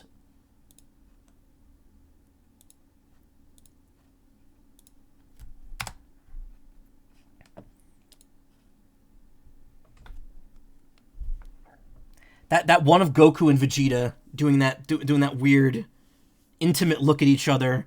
That was actually really hard to make into a tiny emote like that. I'm surprised I still got to work. You're broke? Well, here's what you do. You find your roommate, you break it, you steal their wallet, and you copy down the 16 digits on the front of their credit card and the 3 wacky digits on the back, and then you've got free money. Note, this is a joke. I am not promoting credit card fraud and theft. The funny numbers on the card, yeah. Those are some nice emotes, yeah. What do they mean? What, the emotes? They mean I like to be fat and inflated. That's what they mean. And also that I like Dragon Ball and regular show and Gundam. It's 8675309. I really need to play the Zero Escape series because there's a very funny reference to that song in one of the games. Big Borb good. The weapon that took Dr. Sykes' life was the katana. That much is for sure. I can't read this. So if I could show a possibility that Athena didn't use the katana, it could help me prove her innocent. A different weapon, you say? But what weapon would that be exactly? Right, of course you would ask that. I could see you're floundering, Mr. Wright. Did you speak without thinking again, as always? How does he do that? I can't back down now. Not here, not now. That's right, I did, because it's so obvious it doesn't require any thought. What did you say? Okay, so that was maybe an exaggeration, but there has to be something. Was there some other bladed weapon in the robotics lab that day? Maybe there's something in one of the crime scene photos. Wait a minute, there is something! There's a high probability that was in the lab. I don't have that particular weapon here in evidence right now, but I do have a piece of evidence just like it. Other than the katana, this is another blade that may have been used at the scene of the crime. The utility knife. But that's the murder weapon in the Clay Terran case. Yes, this is the knife that took Mr. Terran's life. But there must have been a knife just like this at the scene of this crime 7 years ago as well. You notice that my hat reacts when I talk. Yep, the hat is animated. No dots, head empty.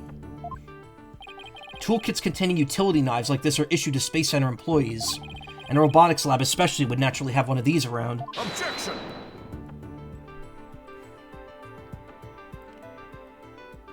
But, besides the katana, no other bladed weapon was found at the site. It was in the investigation report, if you didn't know. Objection! Of course I knew that, once you told me just now. Then here's something else you already knew. There was a toolkit at the scene, but it didn't contain any blades. Here's a photo of its contents. You're right, I don't see any kind of bladed tool. Fine, but isn't there something odd about the design of these handles? Therefore, there was no other bladed weapon in the room. Objection!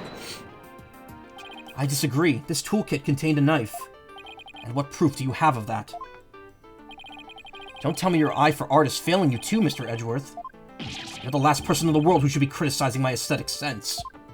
Now, he is simply watching out for your ocular health. Please proceed, Mr. Wright. Of course, he's concerned for his husband's health. It's fucking missing, you idiots. Yeah, notice the handles of each of these tools have a sort of design on them. Ah, I see they do, but what significance does that have? It's clear that one of the tools is missing from this kit. If we rearrange the tools into a specific pattern, might be able to tell which part of the overall design is missing. Is that the theory your pitiful sense of aesthetics helped you come up with? Edgeworth, just let it go, man. Show the court then, if you would. What pattern or design would we see if we were to arrange the tools? The Gaxa logo? The Gat logo? Yeah. Take that! And what design is this supposed to represent? The Gaxa logo, Your Honor. It's on all the Space Center's documents and pamphlets. Ass. GASA. As you're aware, GAXA is this program that operates the Cosmos Space Center. Did you send me, Karma?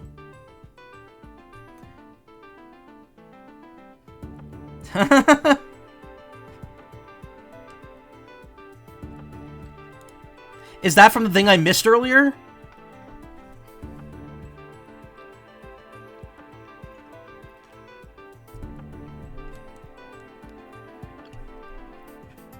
Yeah. Aw, man. You should have said something sooner. Hold on.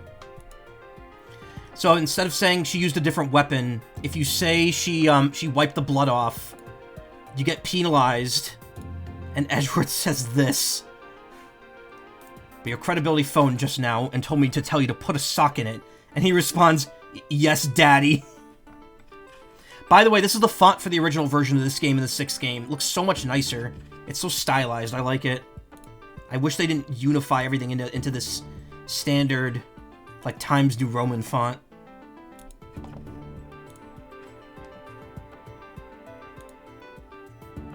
Edgeworth, I don't think he's worth the edge.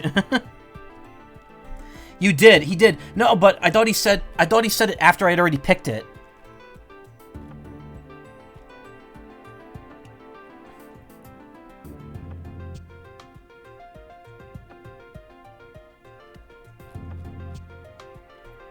Oh, maybe that was before, actually. I don't know. I can't find it. Screenshotted. Look at how brightly the Gaxa logo shines in the sunlight above the entranceway. It's not my fault Twitch delay exists, yeah. It's no one's fault. It is the Twitch delay. I don't think the stars and rocket motif it's got going on. Gaxa, huh? Is that the name of the new federal space R&D program? Oh, I think I see it now, but... Yes, with just the tools shown in this photo. The red A part of the logo is missing, so it's just Gixa. And this is where the murder weapon from the Terran case comes into play. We were to place this utility knife in the open slot.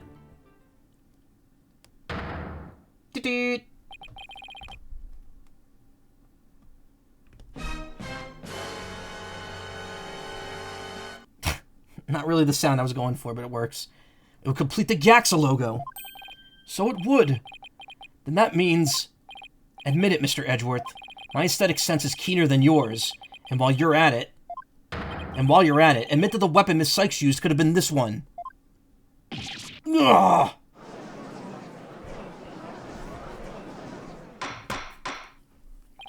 Order in the court. Miss Sykes confessed to having a memory of stabbing the victim. The shapes go into the shape press to be pressed into a press shape as evidence. Phoenix calls Edgeworth daddy after Edgeworth says Phoenix regressed. Admittedly, Miss Sykes most likely did stab someone using the utility knife. However, the weapon used to kill Dr. Sykes was the katana. Therefore, the act of stabbing that Miss Sykes remembers couldn't be that of Dr. Sykes. Very well, let's suppose for a minute that Miss Sykes did use the utility knife. Tell me, how does that change anything? Come again? What if the katana was only being used as a decoy to conceal the true murder weapon? What if the real weapon that took the victim's life was the utility knife? Don't be ridiculous, or are you changing the premise of your entire argument? And if Dina stabbed Blackwell? Well, then he would have confessed that, and that would have cleared her name immediately. I'm merely offering a hypothetical situation derived from your logic. Miss Sykes could have put blood in the katana to make it look like the murder weapon, and then concealed the knife on her personage until Blackwell carried her away. That does clear up the contradiction between Miss Sykes' memories and the evidence. If, in fact, the murder weapon is a utility knife, then fate has dealt you a cruel hand. For you have just proven the knife's existence to the rest of us with your own logic. Objection!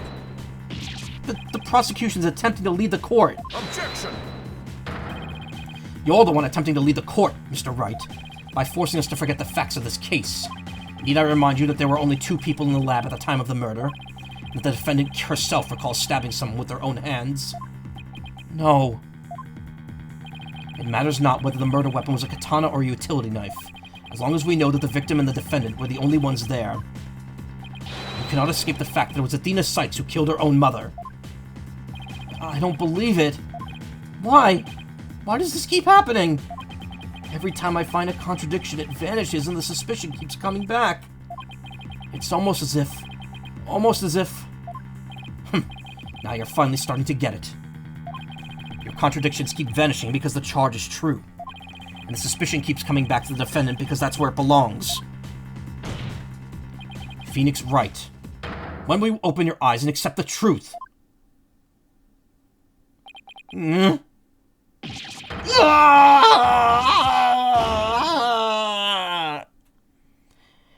They do this, like, scream react so often during these 2 3DS games. Phoenix dies. Michael on the gallery with popcorn and a heated blanket. I don't want to believe it. It can't be true. Also, the pose that he does at the end of Ace Attorney 2. When Maya's safe. Edgeworth's putting his puppy in his place. Okay, I'll fuck off now.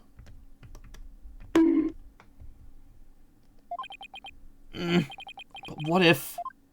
Mr. Wright, you fought a good fight. I think you've done all you can do.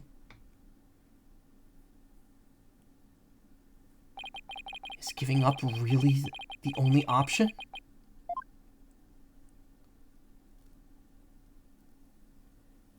No. Snap out of it, Phoenix. What's the matter with you giving in to doubt? Can't look back. Forward's the only way to go. No, Your Honor, not yet. It isn't over yet. Right. I can't lose sight of what's important. I believe in Athena, and I'll always believe in her. To the very end, not the horny bonk. Yep, the horny bonk. You pansy assertant mentor. A defense lawyer never gives up on his client. Gibbs. I have to pick myself up and stand firm. Make that brain of yours work, Phoenix. Oh, you know what that means. If I don't see a way, I'll just have to go back and look for one. Time to rethink this case. Thoroughly. We're entering the brain zone. Brain zone. I could see the fact that Athena must have stabbed someone with the utility knife. This must have been what Ponko witnessed as Athena's hug. But Prosecutor Blackwell didn't see the knife at the scene. This means that someone must have removed it from the lab before he arrived. Who could have taken the utility knife from the lab? Menace Sykes, Athena Sykes, someone else. A third person was at the scene. If I trust in Athena, then I have to conclude that there was a third person at the scene. But according to Ponko's testimony, Athena and her mother were the only two there. So then how did this third person manage to escape Ponko's detection? I know. The person must have fooled Ponko's facial recognition by covering... the victim's face? No, that's not right. What good would covering the victim's face would have done? Besides, that wouldn't have helped the culprit hide their identity. Oh.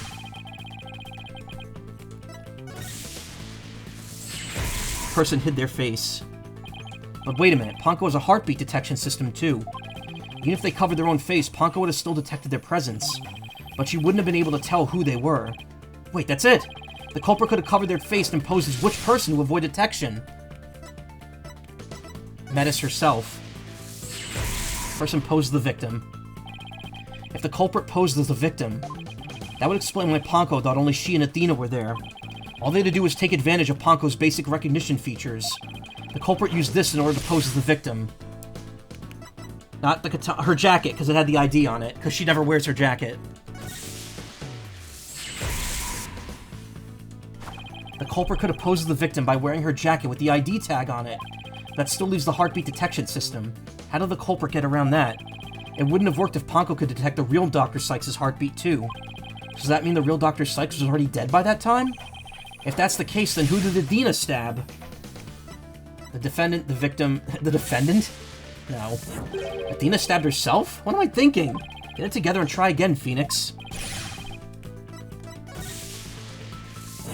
No, no, no. That's the one conclusion I don't want to come to.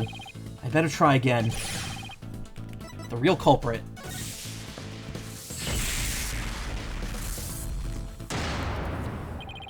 That's it! The person Athena stabbed wasn't Dr. Sykes. It was the person who murdered her and then pretended to be her. The real culprit!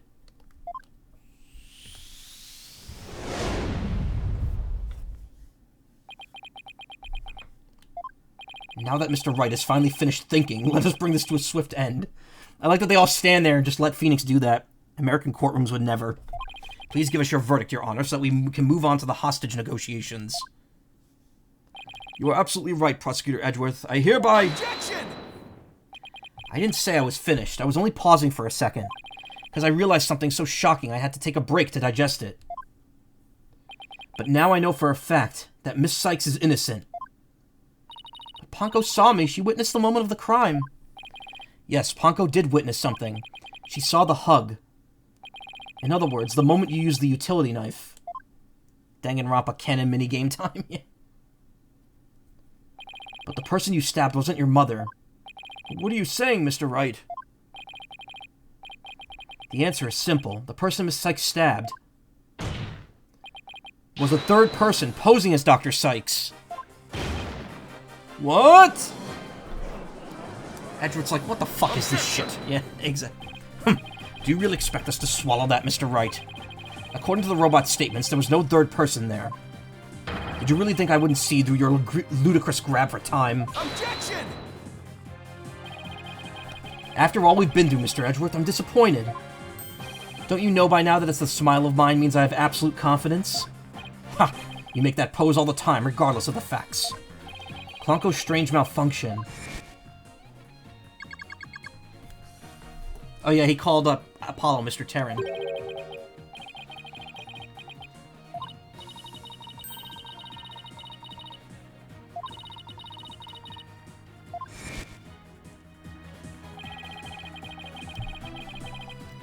That was another case of mistaken identity caused by a jacket ID tag. Athena's rethinking her entire life in that moment. Yeah, and what do you often swallow, Edward? Damn! All because Klonko couldn't read Apollo's facial features due to that eye patch.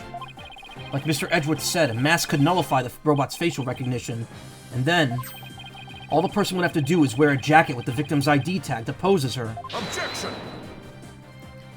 Of all the ridiculous theories, what good would a silly disguise like that do? Have you forgotten that the robot also has a heartbeat detection system? If there was a third person at the scene, the robot would have detected them. 5 bonks for karma? Okay.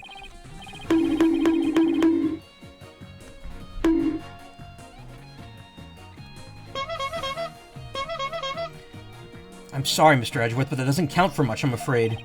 Because by that time, Dr. Sykes' heart had already stopped beating. What? So does that mean... Yes, Your Honor. The person Miss Sykes stabbed. This third person who was posing as Dr. Sykes is her mother's real killer. But that's... impossible!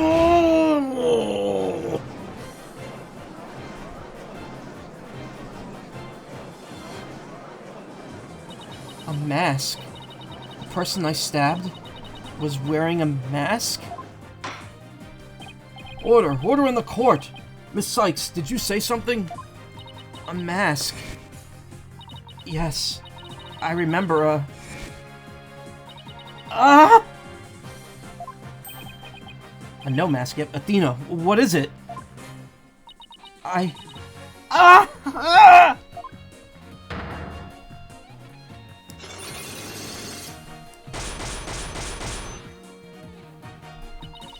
remember a man with a mask. How could he? What did he do to my mother? My head. Miss Sykes, are you alright? No!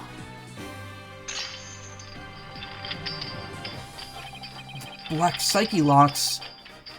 They're breaking.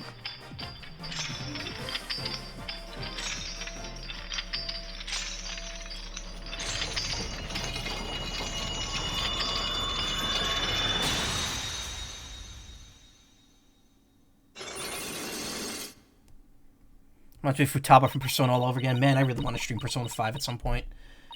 It's all coming back to me. Everything that happened the day my mother was murdered.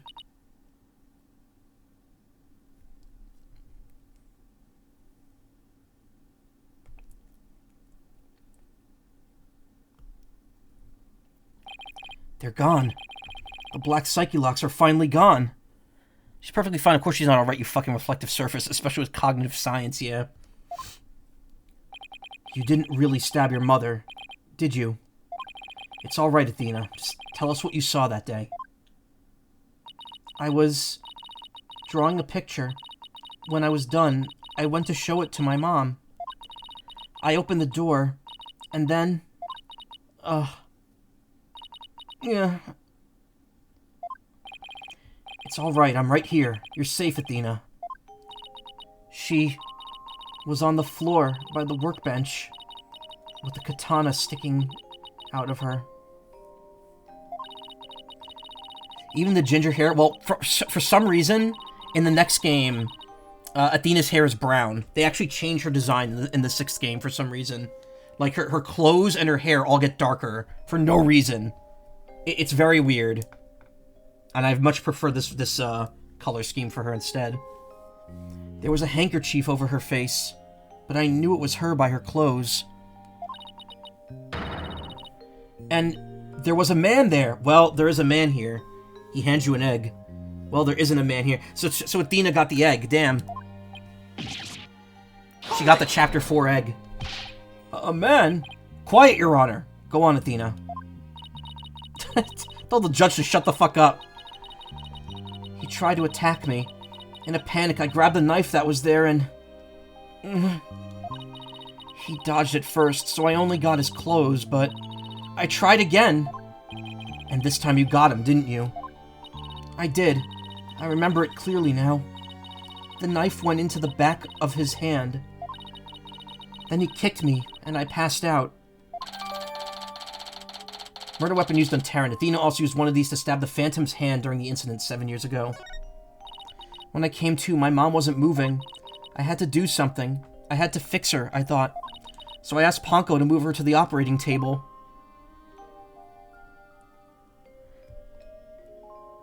Oops, skipped it, but whatever, we know the line. So that's why she said that.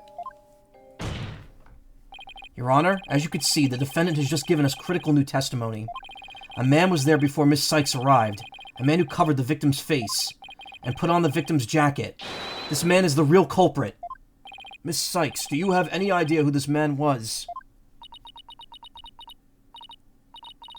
Hold it. Shut the fuck up. You're interrupting the lore drop. Yeah. No, I'm afraid I don't. A few moments ago, Miss Sykes mentioned a mask. Athena, can you tell us anything else about that? Yes, that mask. It was my mom's Japanese theater mask. I think it was the one hanging on the wall of the lab. Ah, this mask hanging here on the wall. It was kind of spooky, that mask. My mom used to tell me that a no mask even has the power to turn an ordinary human being into a phantom.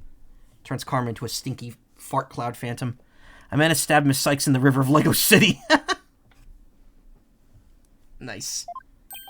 A phantom?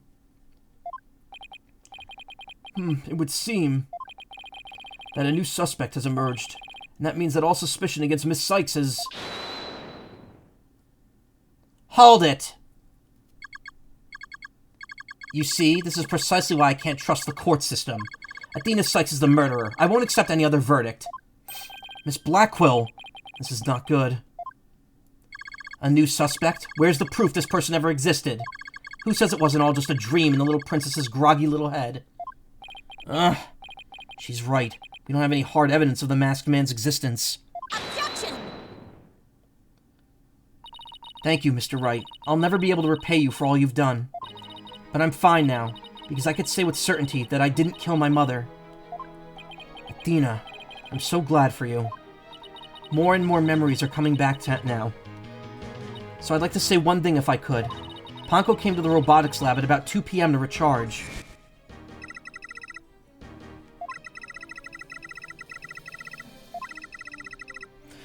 So that wasn't that wasn't Metis that Athena hugged. It was the culprit posing as Metis, and they fell because she stabbed them. I'm so glad you didn't kill your mom. Hey, avoided cat. I see where you're going with this. If Mommy Metis was really the killer in disguise, right? Then he must have come to the robotics lab before 2 p.m.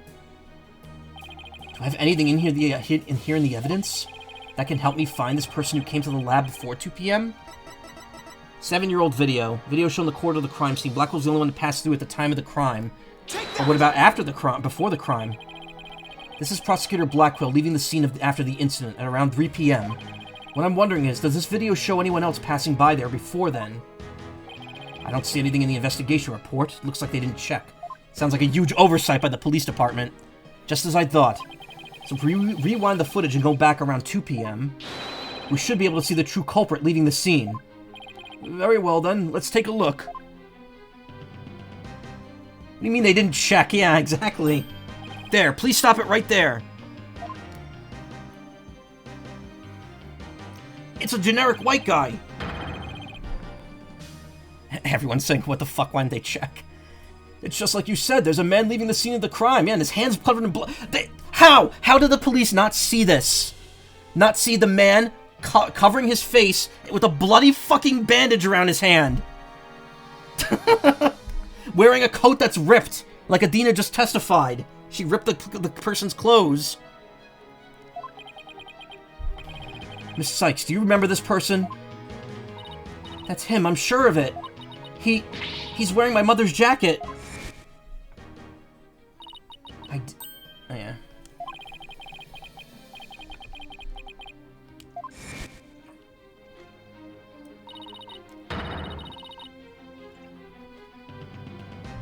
Whoa, hey!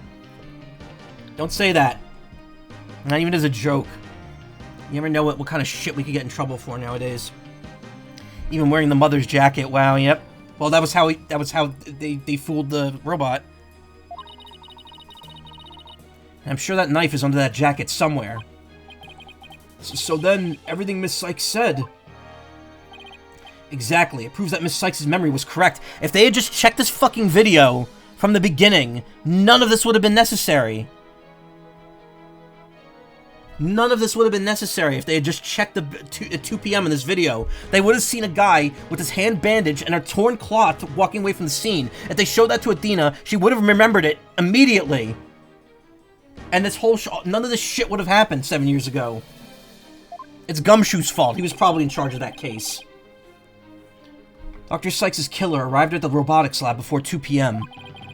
He killed her and hit his face with a handkerchief. Then, he disguised himself with Dr. Sykes' jacket and the mask that were there in the lab. The culprit probably knew beforehand that Ponko charged up at 2 p.m. every day. So he waited for Ponko to come to the lab for her regular recharge. By leaving Dr. Sykes' jacket on, the culprit tricked Ponko into thinking he was Dr. Sykes, thereby making it look like she was alive up until that point in time. All to disguise the real time of death. Objection!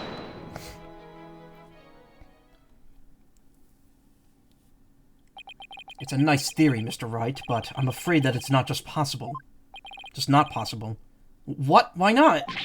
Victim's jacket is clearly visible right there in this video. And that right there is precisely the problem. The ID tag on the jacket at the scene confirms beyond a doubt that it belonged to the victim. If the person who left the lab truly was wearing the victim's jacket, then how could it possibly have wound up back at the crime scene? What's going on? That doesn't make sense. Edgeworth's right. If the culprit was wearing that jacket, how did it get back to the lab? The killer brought it back, the victim brought it back, the defendant brought it back.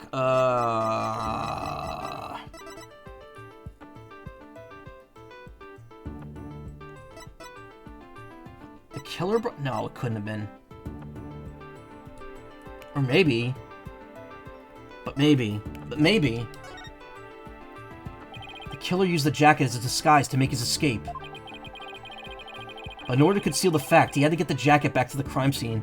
Hey, Merc, why is this place all busted up? Because a bomb went off in the courtroom.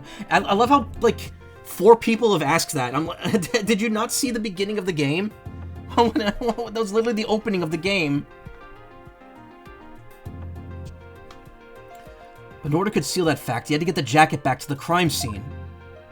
So the culprit simply returned to the robotics lab later and planted it there. Contradiction resolved.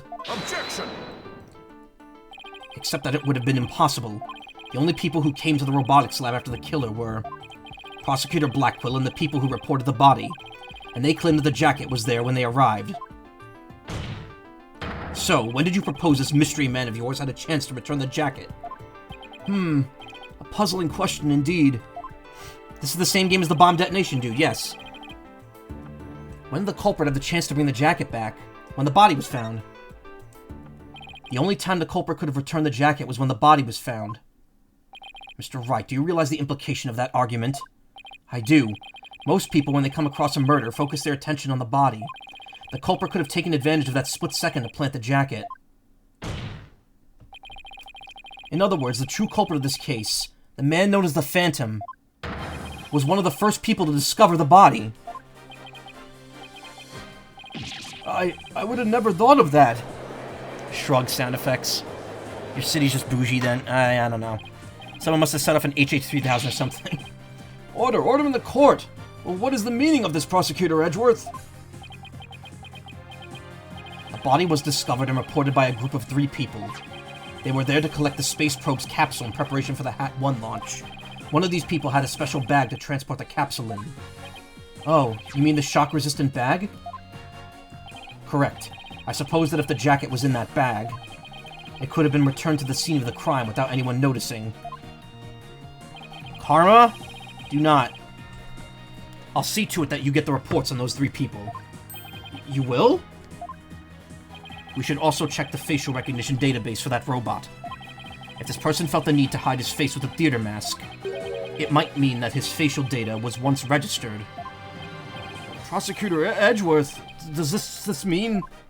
I have to admit, I believe Miss Sykes' memories to be credible. You win, Wright. Not that this was ever an official trial, anyway. Do my ears deceive me? Prosecutor Edgeworth, are you actually conceding?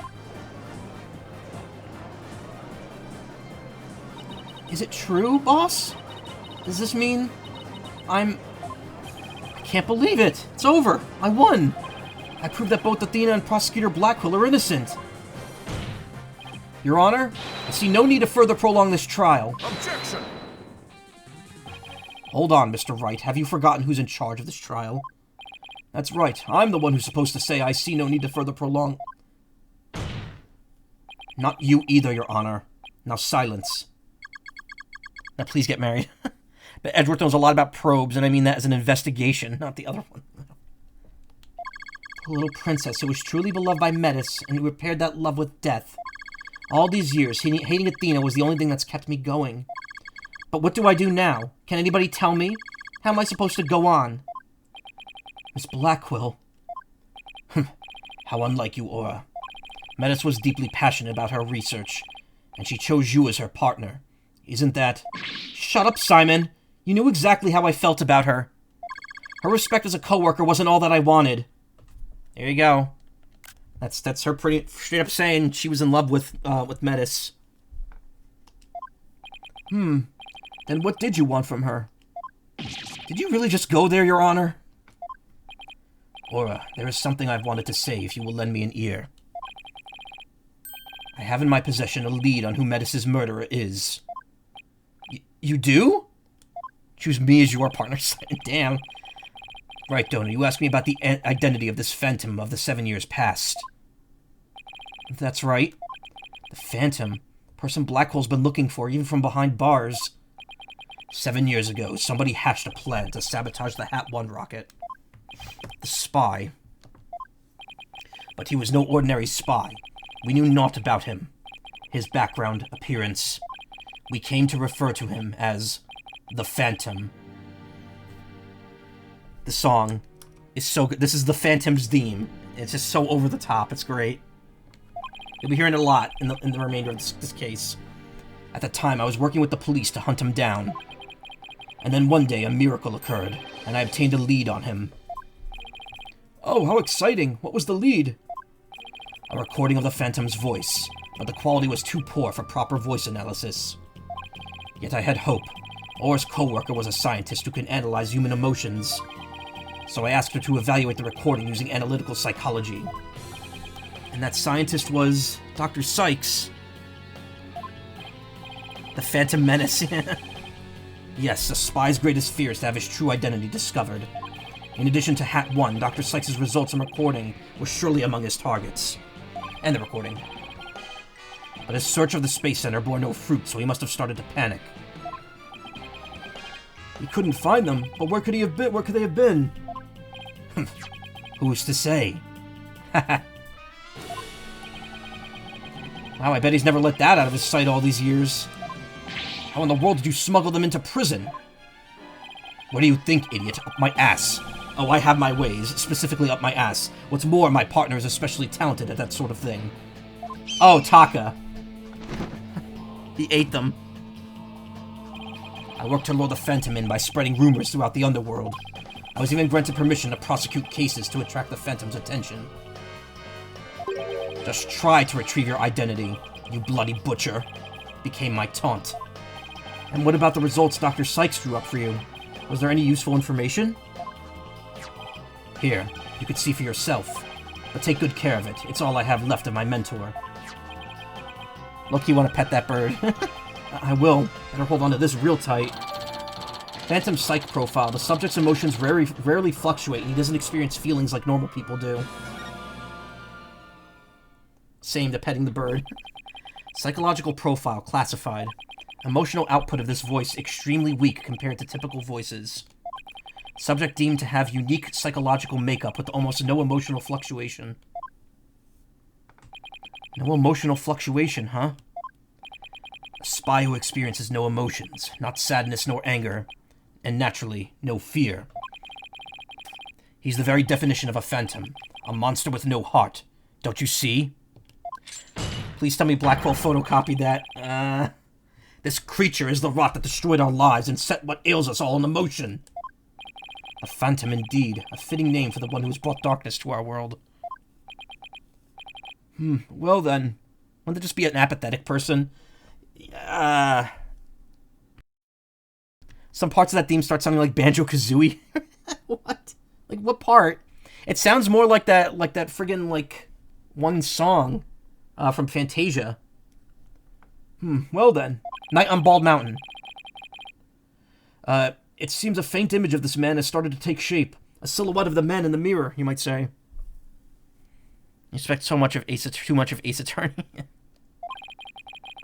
Based on what we have learned, I'd like you all to conduct further investigation. This is not a formal trial, but I do want to follow protocol. If I may, I'd like to hand down my verdicts and bring these proceedings to an end. The trumpet part. Oh, okay. Whatever. Do what you want. You'll hear no objections from me. Yes, please, Your Honor. It's over. It's finally over.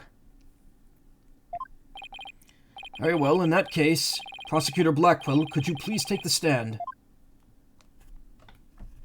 As a result of this trial, your innocence has been proven. The verdict handed down 7 years ago was hereby overturned. And now, the defendant of the current trial, Miss Athena Sykes. Yes, Your Honor. Mr. Wright. Thank you. Thank you for everything. Athena, you're more than welcome. If everyone is ready, I will now give my verdict.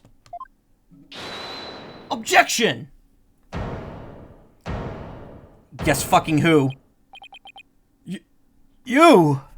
Man, attorney sidekicks really have a knack for getting framed.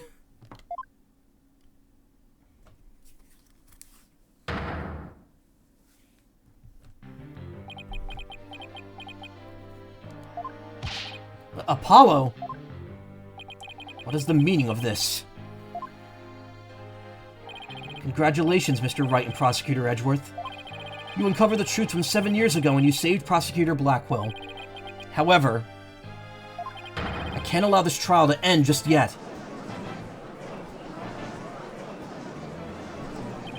Why, Apollo? Why would you do this to us? What? You're screwing me, Apollo! What the fuck? To be continued, and I believe that's the last to be continued in the game.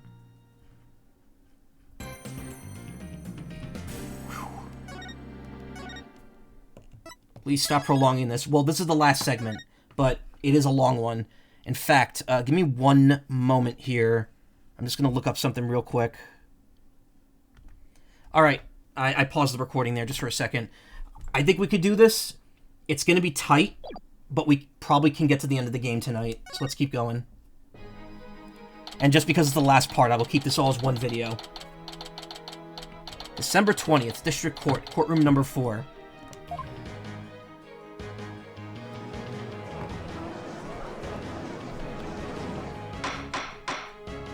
Mr. Justice, please explain yourself. It's very simple. There isn't much to explain. The defendant, Miss Athena Sykes, might not be innocent. What are you talking about? The case from 7 years ago has been settled. I'm not talking about the past here. I'm talking about the present case. It's still not clear who killed Clay Terran. Okay, need I remind you that the case against Clay Terran is not over? They would have literally had another trial tomorrow for Clay Terran. And they would have handled this then. So why the fuck is Apollo here now, at this very moment, to fuck everything up?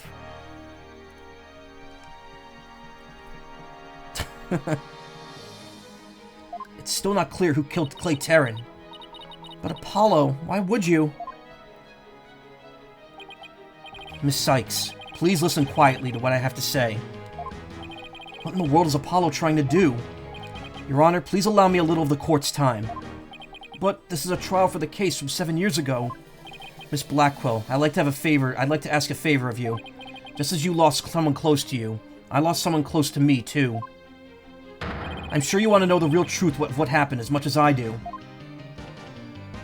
Apollo. Sure, you know I'm all for the truth. Now let's see you expose the princess's guilt. Judge, I give my permission. Continue with the trial.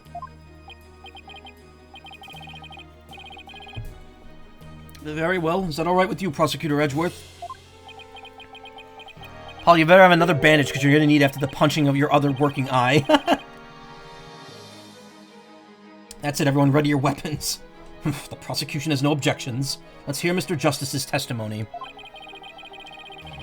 I'll have the police's investigation report brought immediately. Not you too, Edgeworth. I really hope it's because you have something up your sleeve. Very well. Your opening statement, please, Prosecutor Edgeworth. As you wish. Let's review the case of the murder of Mr. Clay Terran. It was made clear in the previous trial that Solomon Starbuck was not his killer. Therefore, the true culprit was someone else. On that day, the culprit waited for the astronauts in boarding lounge 1, when the two men made their escape out of the Space Museum. The killer attacked Mr. Terran with the same type of knife that was used 7 years ago. The murderer then escaped into the Space Museum. Get the hot drinks ready. I make good hot chocolate. Man, I could go for some hot chocolate. Next, Director Yuri Cosmo switched the launch pads. After that, the culprit exited the Space Center Museum and escaped via boarding lounge 2. Therefore, this trial must make clear who Mr. Terran's true killer was. In other words, we must discover who it was that escaped to the Space Museum that day. Thank you, Prosecutor Edgeworth. Mr. Wright, is the defense ready? Yes, Your Honor. Better rearrange my evidence. Relevant evidence swapped into the court record. Now then, Mr. Justice, your testimony, if you please. Apollo Justice's accusation. I suspected Miss Sykes of the murder of Clay. I suspected Miss Sykes of the murder of Clay Terran. My growing suspicions were confirmed when this incriminating evidence presented itself. In addition, she's the only one who could have utilized the launchpad switch to escape. That is why I wish to indict Miss Sykes on the charge of murder. Everyone gets one turn with the gun. Who needs gun?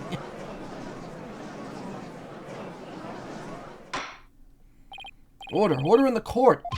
Mr. Justice, you realize you're charging your own co-worker with murder, don't you? Yes, Your Honor, because that's the conclusion my investigation has led me to.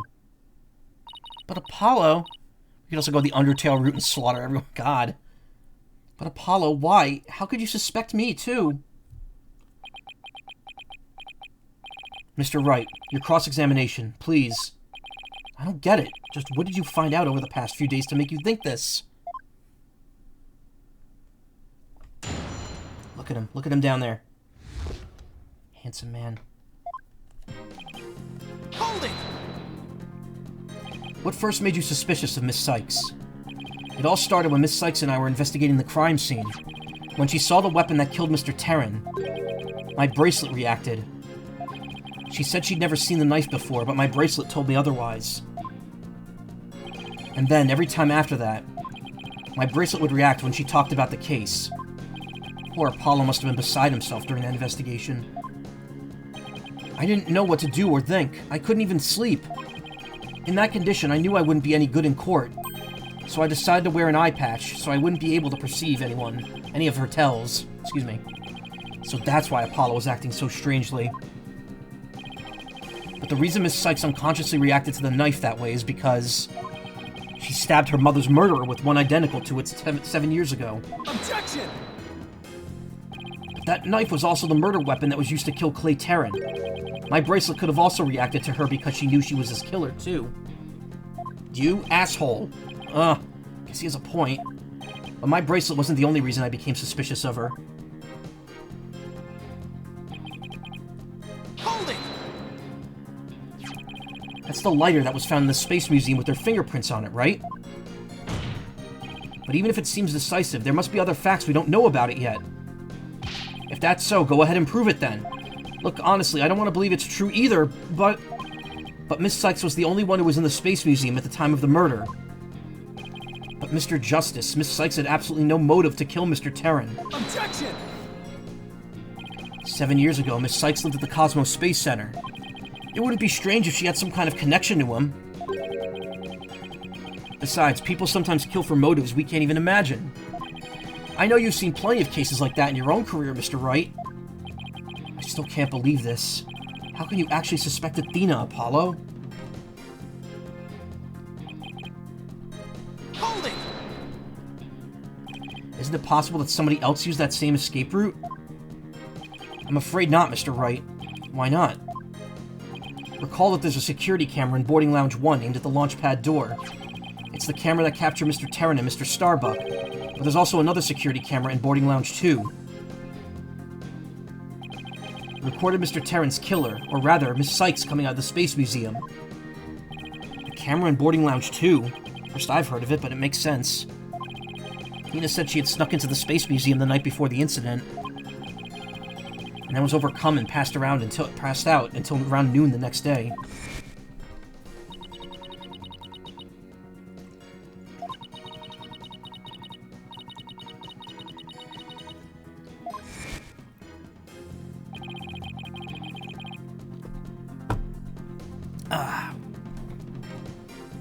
That must have happened when the camera captured her. And that's what made Apollo suspect her even more. Sus. I'm getting Taco Bell tomorrow, by the way. Happy. But wait a minute. In that case, it's most likely recorded the true culprit as well. Objection! That's a negative on that one too, Mr. Wright. In the footage taken after the incident, Miss Sykes is the only one who appears. What? Why?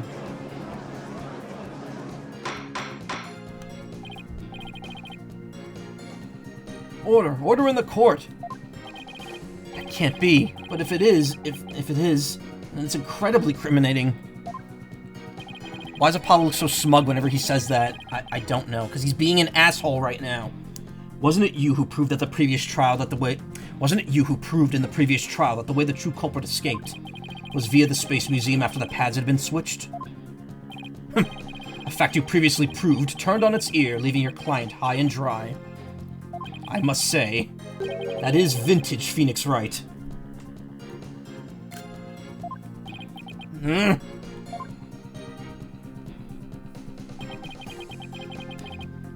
Hold it! Believing in your client to the end is a basic principle of good defense. Shouldn't you extend that same principle to your own coworker? You're probably right. Maybe I'm not even fit to be a lawyer. However, I don't care. This case is special to me. Me with a bunch of butter cookies and that face. Apollo, this isn't very justice of you. Clay was my friend, and that's why I just have to know the truth. Apollo suspected his trusted coworker of killing his friend. To dispel his doubts, he investigated on his own, but that only led to more doubts. Apollo must have been really struggling with this. Well, Apollo may have doubts, but... I'll say it again. Athena Sykes isn't the murderer. Then I have only one thing to say. Evidence is everything in court. Well, Mr. Wright, think you have the concrete proof to knock down my arguments? Your arguments have been made very clear, Mr. Justice, and your facts appear to be indisputable. Well, Mr. Wright, what do you think of my theory? It looks like not even you can deny it. Miss Sykes was the only one who could use the only possible escape route. Dual Destiny more like Court Cam Season 5. Under these circumstances, there can be no other suspect but the defendant. Unless... You think there was an alternative escape route? Is that what you think, Mr. Wright? Is that what you think, Mr. Wright? Is that what you think, Phoenix? Was there an alternative escape route? Of course. Yes, of course there must have been. Just don't ask me what. You're just bluffing again, aren't you? Me? Bluff? No way. He knows me too well. It's fine, Mr. Wright. Even a bluff would suit me just fine. As long as you can... clear up this doubt inside me. Wait, so is this what this is all about? I want to believe in Athena. I really do. But what is faith without doubt? That's why I need to question her guilt. And I had to do it in the most ass way possible. So that once the truth finally comes out, I can really fully trust her. This game shits on Apollo so hard. I'm so glad that the next game makes up for it, but he gets shafted and his character, like, regresses in this game. In fact, he was never like this in the first game, so his character got worse than it was at the beginning of that last game. So that you can really trust me? Humph.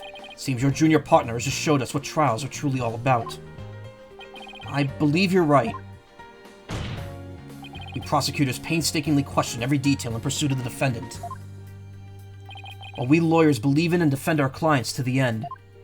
When both sides go all out against each other, that's when we discover the truth. They're really making it like anime. Like, it's really like this anime coming together realization moment. But it just kind of doesn't work, because it shits on Apollo's character development. The little he had. Precisely, and when the battle is over, we will understand the true meaning of trust. That is exactly what trials are about, wouldn't you agree? Yes, I couldn't ignore the seed of doubt that was growing inside me, so I decided I need to face it head on. No matter what the truth is that's waiting ahead, I won't be afraid. That's so like Apollo, always uber earnest about things like this. Mr. Justice, I vow to dispel every last bit of doubt in your heart. Good, because I want to believe in Miss Sykes again. You're really hoping there was an alternative route, aren't you, Apollo? Never let them know your next move, bro. By the way, I'm back with turmeric tea, sliced ginger, and turmeric. Drops a line. That's a lot of turmeric. Head on. Apply directly to the forehead. Apply directly to air forehead. Ah! Oh! Perfect. That's going to be the description of this video when I upload it. But if I really use the process of elimination, there aren't really that many possibilities. Director Cosmos was at the southern exit, leaving only the control room and the corridor to the Space Museum. Which door could the culprit have escaped through? Come on, Mr. Wright, where do you think the culprit escaped to? Take that! They really only could have escaped to the corridor to the Space Museum. Guess I gotta see from Apollo's nearsighted perspective. I mean, he's being hot-headed, but this still is really dumb. If he had waited, this would have come up at Clay Terran at the Clay Terran's trial again, which was still in progress. We didn't need to do this right now. All they had to do was use the unconscious Mr. Starbuck's prince to get through the door. Objection! It appears that all you're trying to do is establish Miss Sykes' guilt. If the culprit used that route, the only exit would have been into boarding lounge 2. The logical conclusion of your argument is that the killer is none other than the defendant. Ugh. I knew it. It's the only way it could be, huh? If the culprit escaped into the corridor that leads to the Space Museum, then I guess it's true. The only exit would have been into boarding lounge 2. But Miss Sykes was the only person, captured by the boarding lounge 2 security camera. I investigated the crime scene thoroughly, but the only place the culprit could have escaped to was the Space Museum corridor. There weren't any other secret corridors or anything. We're really going around in circles here. And to be fair, he's suffering from his grief because of his I'm fine personality that does not face things head on, trying to sweep it under the rug.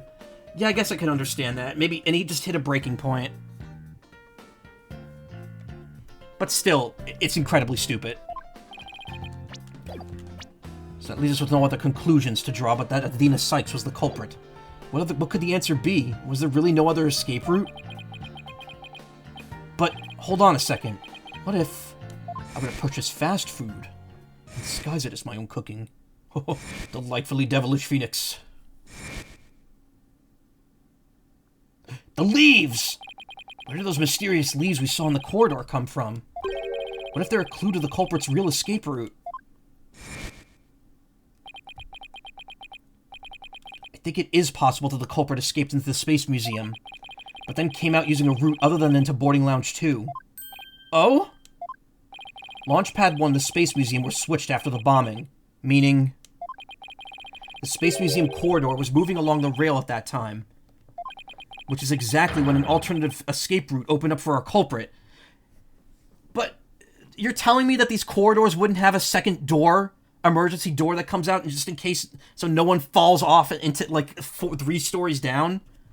This Space Center needs some more funding, for realsies. Are you kidding me? It's stupid, but also human. I mean, we had that experience with a certain coffee guy that became a jerk to Phoenix after waking up. True. Judging by the intense look in your eyes, I take it you're serious. Very well then, Mr. Wright. Do tell. Where could the culprit have gone from the museum corridor besides boarding lounge 2? Well, if it's open, then he could have gotten out to, like, here.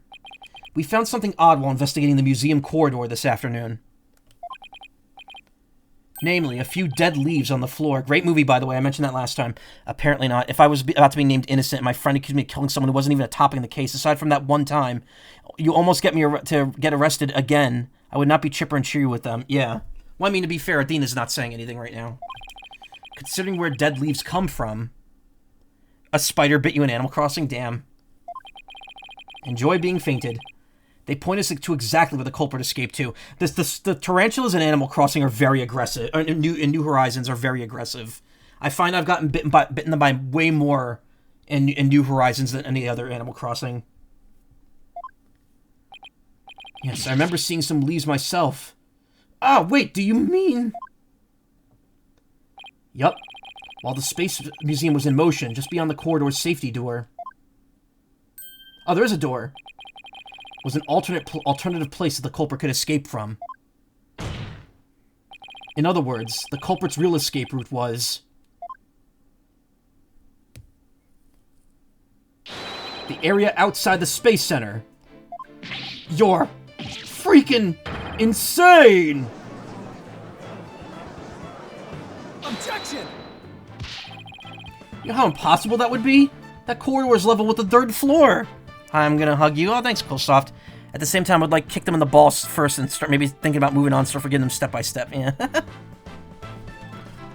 Even if the culprit tried to leap outside the wall of the Space Center building, they would fall to their death. Objection! Ordinarily, yes. But after the bombing incident, the culprit could make use of a certain item.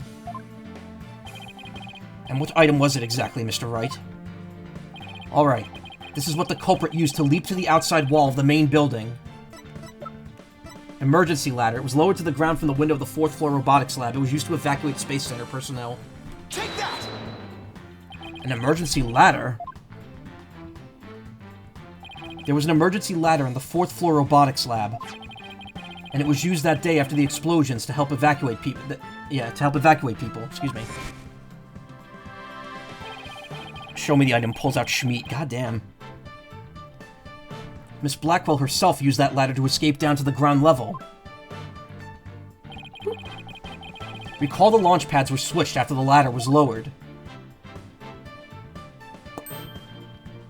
The corridor would have passed by the ladder while the pads were being switched. And that's when the culprit literally sprang into action. Oh my god. And leapt onto the ladder. What? Who could have imagined? Remember Phoenix cleaned up the case 7 years ago, in this case are connected. Well, yeah, they I guess, yeah. Order in the court. Well, an alternative escape room seems to have emerged. Which means someone other than Miss Sykes could have been the culprit, right? Objection! Making things up on the fly in an attempt to sway the court again, are we, Mr. Wright? Your theory has so many holes it puts Swiss cheese to shame. Alright, then, name one. I have here detailed information about the Space Center.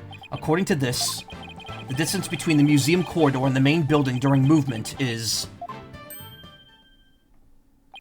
a full 20 feet. 20 feet? Remember the parrot you interrogated in the first game? That was you. You're pulling my leg, right? In addition, the corridor was 3 floors from the ground, or roughly 50 feet. What's more, the culprit would be leaping to a precarious place. An unstable ladder.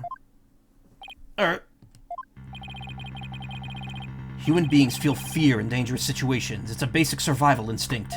And an ordinary person would certainly hesitate before jumping. Or even freeze in fear and not jump at all. Objection! But the culprit had just murdered someone.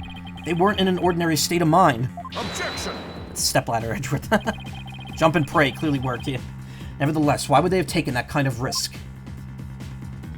They could have waited for the switch to be completed and escaped into boarding lounge 2. Objection! You're describing the fan... Yeah. Because there was a security camera in boarding lounge 2. The culprit knew they'd be recorded if they left the Space Museum that way. Objection!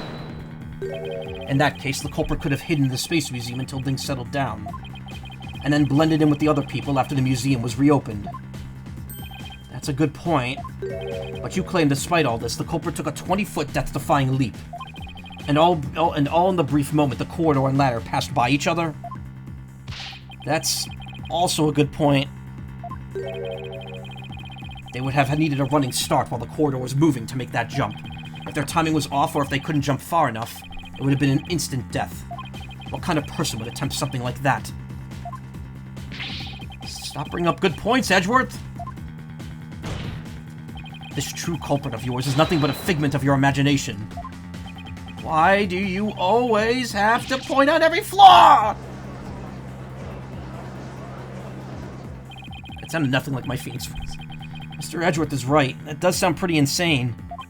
The culprit would have to be someone who feels no fear, like a stuntman. But everyone feels fear on some level, right? Wait a minute. Who do I conveniently have in my evidence right now? Aha! I've got it this time. It was Gengar. Got it. I can prove that there's someone who could have used this alternate escape route. Oh, can you now? This proves the possibility of a person who could have used the alternative escape route. Take that! What's that, Mr. Wright? And now it hits him. This is a certain person's very interesting psych profile. The subject doesn't experience feelings like normal people do. In other words, this person doesn't feel happiness, sadness, or fear. Doesn't feel fear? Right! You can't be serious! Without the constraint of fear. I would like 3 eggs. Okay. He could easily do what an ordinary person wouldn't dare.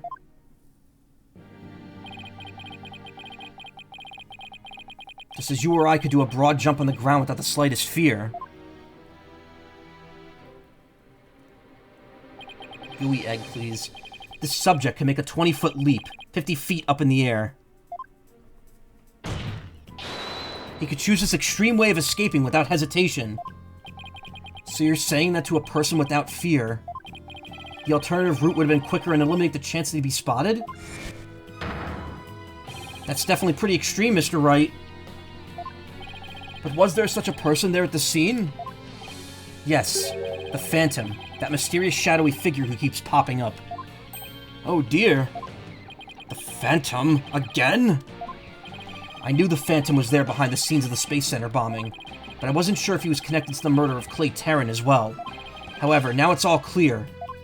The Phantom is the one who not only bombed the Space Center, but also killed Mr. Terran. What?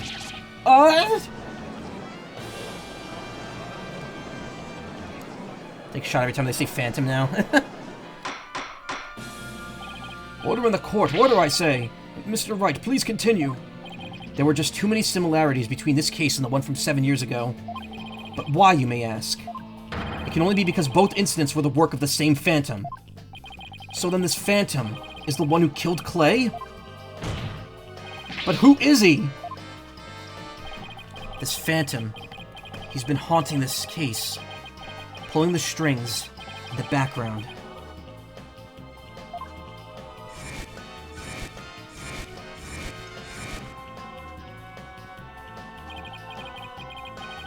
Who could this unidentified international spy be?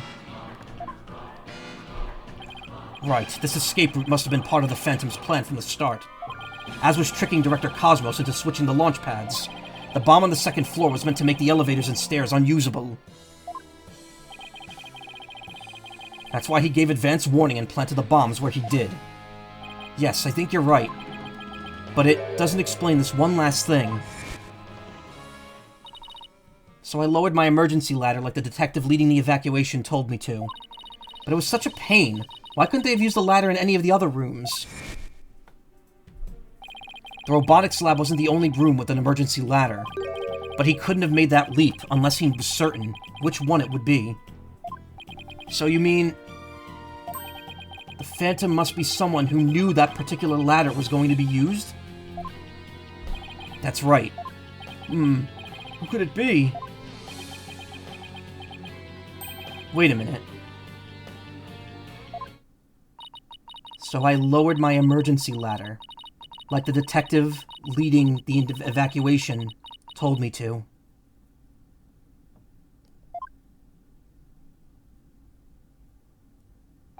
Miss Blackwell lowered the ladder after being told to by the detective leading the... Ah! You've got to be kidding me! Did you figure it out, Wright? Do you know who the Phantom is? Yes, I do. Who is it? Who killed Clay? Our mystery spy, known as the Phantom, is none other than... Miles Edgeworth. Take that! Unbelievable. This person's the spy? That's right. We were all completely fooled. Your Honor, please don't be fooled by Mr. Wright here. He picked that person without putting any thought into it at all. Mr. Wright, how dare you take me for a foolishly foolish fool? Unacceptable. Yeah, I did that on purpose. But I don't, Your Honor, and I'll prove it. After the explosion, somebody gave the order to lower that emergency ladder. That person's the Phantom. Promise to reveal who the Phantom is this time, Your Honor. I mean, it's not that hard to figure it out. The person who directed Aura Blackwell to lower the ladder, and there were only 2 detectives there. Yeah, foolishly foolish fool, Franziska. And one of the detectives was a bomb expert that only leaves our boy Bobby.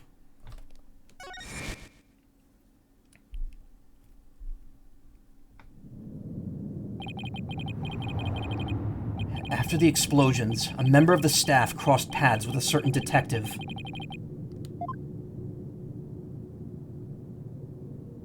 Anya Forja.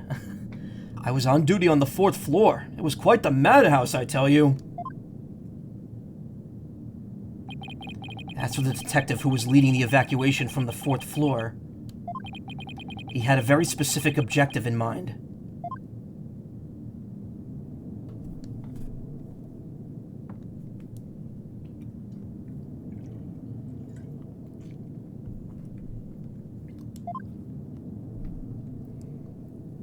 His objective was to secure his own escape route.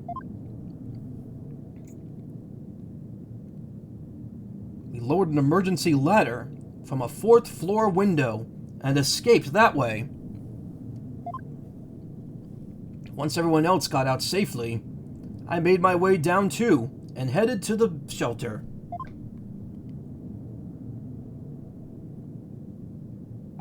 This is a detective you all know.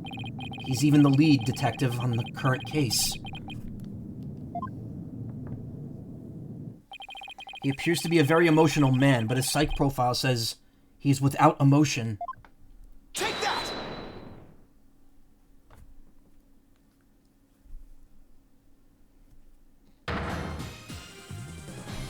What? Are you saying... You mean the Phantom is Detective Bobby Fulbright? Exactly. We were all taken in by his fake persona. Chat's losing it right now.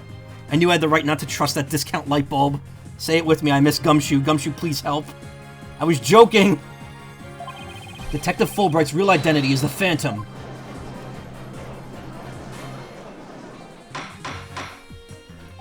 Order in the court! Mr. Wright, how could this be? That's easy, Your Honor. Detective Fulbright was leading the 4th floor evacuation effort. Our first clue is that he made no attempt to have any other ladder put to use. The ladder in the robotics lab is the only one he ordered to be lowered. The second is that he directed everybody to the basement shelter via this ladder. Verily, it was all part of his plan to create an escape route. After Detective Fulbright saw to it that the ladder was lowered from the robotics lab, he went to the lounge where he killed Clay Terran and escaped into the Space Museum. The museum started moving slowly, so we waited for the right time and got a running start. And just as the corridor was passing the ladder, he leaped onto it. Would it be leapt? I don't believe it. That addle-padded detective did all that? Was it really him? I mean, all this time I thought... Sorry, we didn't catch your name. My name? I'm Bobby Fulbright. The heroic detective who defends our good citizens from evil. The champion of justice who comes running whenever you're in need. And my catchphrase? It's in justice we trust. Then, his concern for Simon was also all just one big act? I swore to reform Prosecutor Blackwell and make him a valued member of society again. So I can't just sit by and watch him give in to his emotions and tear the defendant apart. Yeah, he's fake as fuck. That monster killed Clay? He had me completely fooled. Come to think of it, he's the one who brought that bloodstained lighter to the court, too. The scumbag even made me turn on Athena. No, that was kind of just on you for being an idiot. Damn it, how the hell did I fall for all that?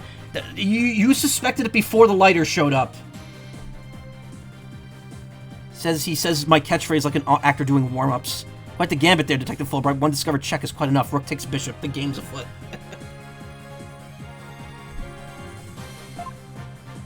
For him to have wormed his way into the police department as well. Urgh. Your Honor, the defense demands to question Detective Bobby Fulbright. Yes, I agree that we need to hear from him right away. The court will take a short recess, and then Detective Fulbright will take the stand. Just Apollo's defense attorney. The Apollo defender. Get his ass.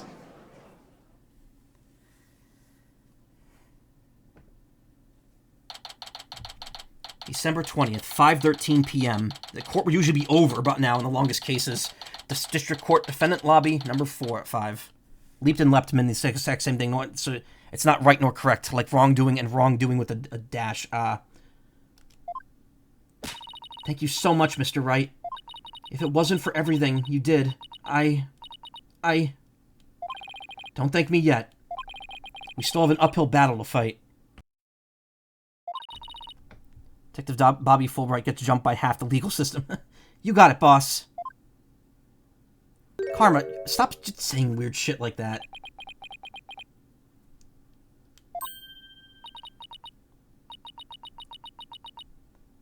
Besides, we all know that you would be turned into the water cooler right there. Apollo. Ugh. Well, this is awkward. Athena, can you do me a favor? Huh? What is it? Could you punch me, please? What? Why should I do that? Because I should have believed in you. I let the seed of doubt inside me get the best of me. I'm really sorry that I didn't trust... Ow! Don't be such a dope. I was really touched by what you did. No, you shouldn't be. You should be offended. You should be angry at him. Because I'm into it. Ugh. Huh? Now what are you talking about? No.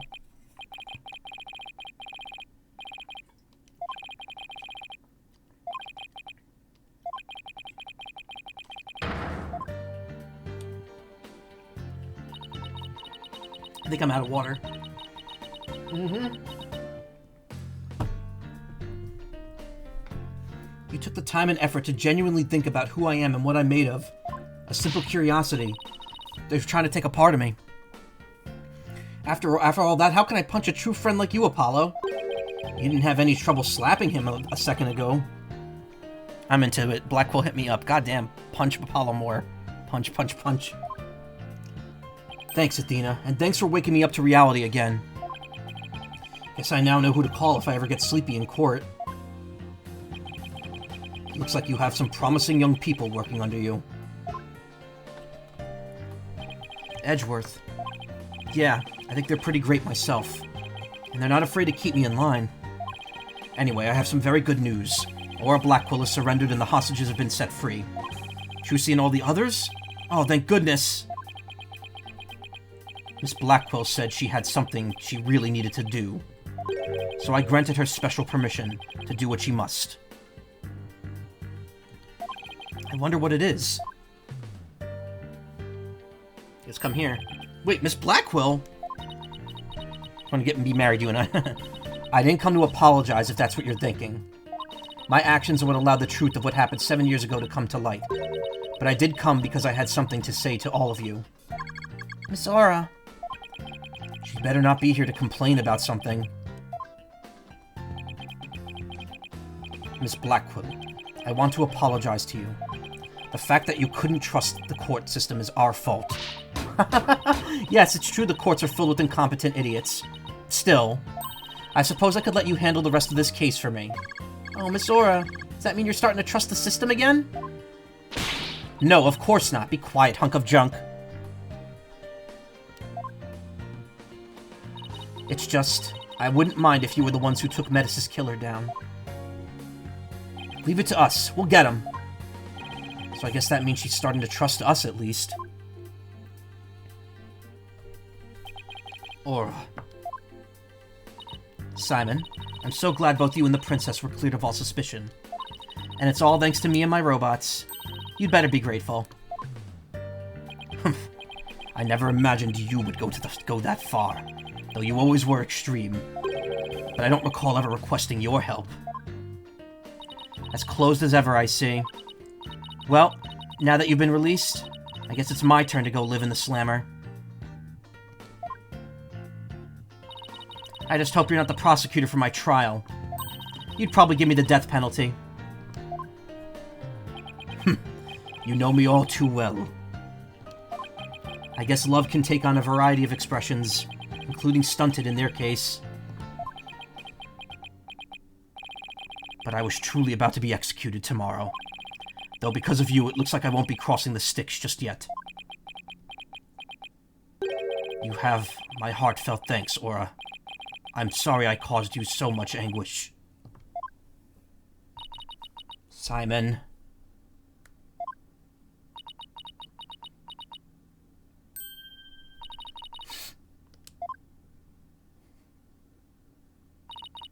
I'm so glad, Simon.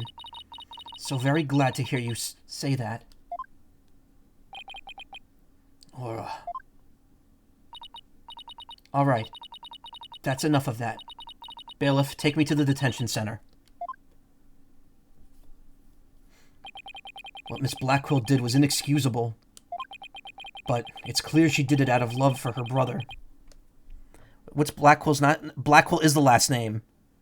Simon Blackwell and Aura Blackwell. So is he Japanese or Greek, or what are the rules, damn it? I think he's supposed to be Japanese. Or at least he reveres the samurai. I still can't wrap my mind around Detective Fulbright being the Phantom. I can't believe he killed Clay. Right, and murdered my mentor, which brought great distress upon little Athena. Chief Prosecutor. Yes? I would ask a favor. Would you allow me to stand at the prosecutor's bench for this trial? I wish to claim the Phantom's head by my own hand. That was my plan all along. After all, it's highly unconventional for a man in my position to stand in court. Sir, the formal paperwork is yet to be filed, but you are hereby conditionally released. Please take the prosecutor's bench in your official capacity and uncover the truth by your own hand. I'm much obliged. Yeah, here they come. The day to part with these has come at last. Chief Prosecutor, could you?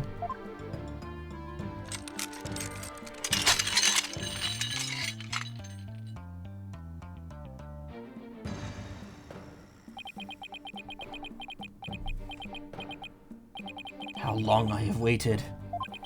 Maybe it's the sense of freedom, but even the air seems fresher, the light brighter. And I will relish slashing that blackguard Fulbright to the shreds, without mercy. Supposedly those dark circles around his eyes that go down his cheeks a bit are like him crying. after he went to jail. It's like a sign of his anguish. And remove that. It's not mascara. It's actually just like his face being permanently dark circled from crying so much. I think. Wake me up. I don't have to be able to read his heart to tell how happy he is. I'm so glad, but I won't cry just yet. After all, we still got a trial to finish. It's okay to cry, Athena, I promise. That wasn't the right read. It's okay. It's okay to cry, Athena, I promise. Prosecutor Blackwell, Mr. Wright, please avenge Clay's death for me. What are you talking about, Apollo? You're coming to the defense's bench with me. I am? Well, I can't expect Athena to assist me now, can I? She's the defendant. That leaves you, Apollo. But, are you sure you want me? I took a leave of absence and everything. Well, our office is pretty short-handed, and you're all I've got. You literally took your leave of absence like 5 hours ago. It's been less... It's the same day that he took it. You didn't take any leave at all. Well, our office is pretty short-handed, and you're all I've got. Thank you, Mr. Wright. Apollo. Athena, I could say it with all my heart now. I believe in your complete innocence, and now we're going to prove it to the world. Thank you, Apollo. I know you can do it. So, you won't be needing that eye patch anymore, right? Right, because I'm fine now.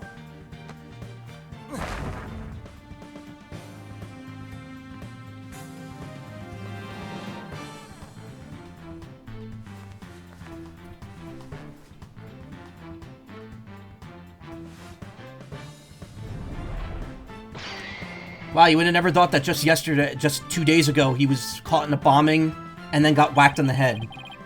How was he in critical condition 2 days ago and now he's completely fine? Now this is the Apollo I know. Welcome back, Apollo. It's almost time for the trial to restart, though it looks like you have things well in hand. Yep, I should head back to the prosecutor's office. But why? I want to look into a few things, namely, the first people on the scene 7 years ago, the facial data registered by the robot, and Detective Fulbright's background. Sounds great, Edgeworth. Thanks. I expect to be repaid with a victory, Wright. Now, if you'll excuse me.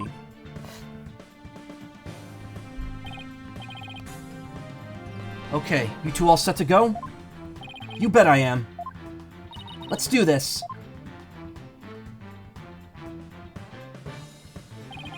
This is it. The final battle. The murder of Apollo's friend. The courtroom bombing incident.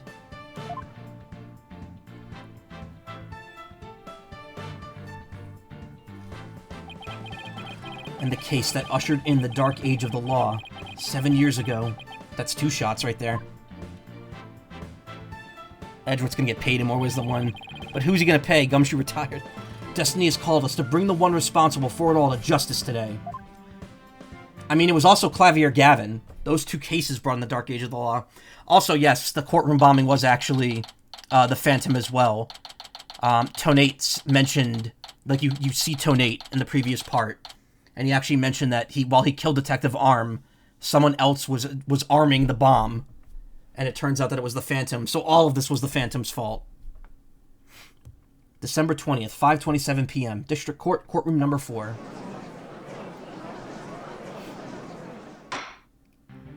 Let us now reconvene. The defense is ready, Your Honor. The prosecution has never been more ready. You know, this is the first time we've been at the defense bench together since I debuted. Now that you mention it, although back then I thought you were more loud than you were reliable. You've really come a long way since then, Apollo. You've grown a lot, and then you regressed a whole ton this game. Well, there have been some hiccups, like 5 minutes ago, but I guess it's done pretty well. He's still got that ego of his, though.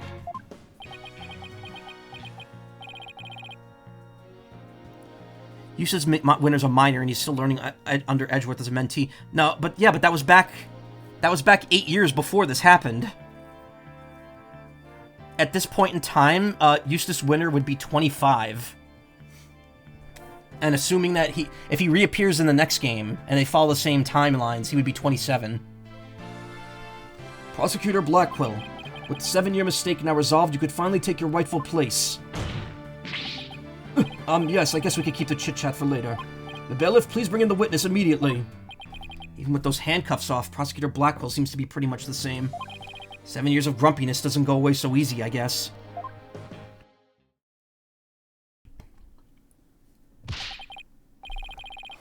Bobby Fulbright here. Heard I was needed on the stand, so here I am. Detective Fulbright. Do you know why you have been called to give testimony? Yep, because there's only one reason why I'd be called. And that is because it's time for justice. In justice we trust. See, this is why I did the DLC case when it actually takes place. Because imagine if I did the DLC case after this, and then we just saw Fulbright being the detective. It would be so weird and awkward. Objection! You can't fool us with that act anymore. Your justice is nothing but lies. What? Are you questioning the integrity of my sense of justice? I mean, sure, sometimes I make mistakes, but hey... He's acting exactly the same as always. Tell me about it. He must be feeling awfully confident. Oh, I thought you were spoiling it. I didn't think you were actually making a joke that Fulbright was the culprit. I thought you just knew. What a wishy-washy fellow. Fulbright, if you wish to dispel our suspicions, then let's get to your testimony. Alright, fine. You want me to prove my righteousness? I can certainly do that. I hope they remove that shock collar from Blackwell's neck or whatever. Also, now that Blackwell doesn't have those chains, I really want it to be on that table. It's funny too, because now when he taps his head, you don't hear the chain sound anymore. The embodiment of justice. I'm the very embodiment of justice itself. I won't have you make me into a villain with your far-fetched arguments. And this bit about the escape route is only a theory. You don't have any proof. What we do have is proof that Athena Sykes is the culprit. This lighter with her fingerprints on it. You never played or seen this game in your life. Wow, so you got a lucky guess. So you're saying the suspicions against you are completely false? And that the defendant is the real culprit? That's right. Mr. Lawyer's escape route is totally circumstantial. He doesn't have any proof that I made a big leap onto a ladder. Instead I made big poopies onto the floor. Also, just a thing in tangent, shock collars aren't supposed to be on the neck, as it will do lots of damage. Well, it's somewhere on Blackwell, and assuming Fulbright still has the control for that. We don't have proof. You are correct about that. However, you don't have any proof for your claim either. I guess you're right.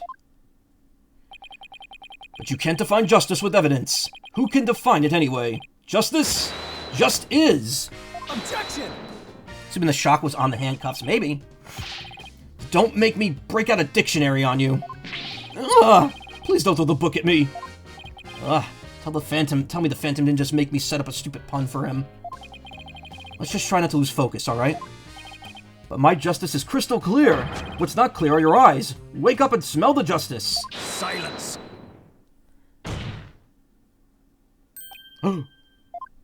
Enough of your rubbish, Fulbright. If you have even an ounce of justice, then you will answer the court's questions and prove it. Prosecutor Blackwell?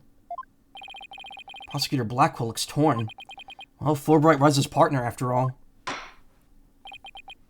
Prosecutor Blackwell is right. The truth will be revealed in the cross-examination. The suspicions against Detective Fulbright are, at this point, only suspicions. As is my duty, I will judge the claims against the detective as impartially as I can. Does anyone have any objections? That's fine, Your Honor. Now ask away and don't hold back. Well, there don't appear to be any objections. Very well, Mr. Wright. Please begin your cross-examination.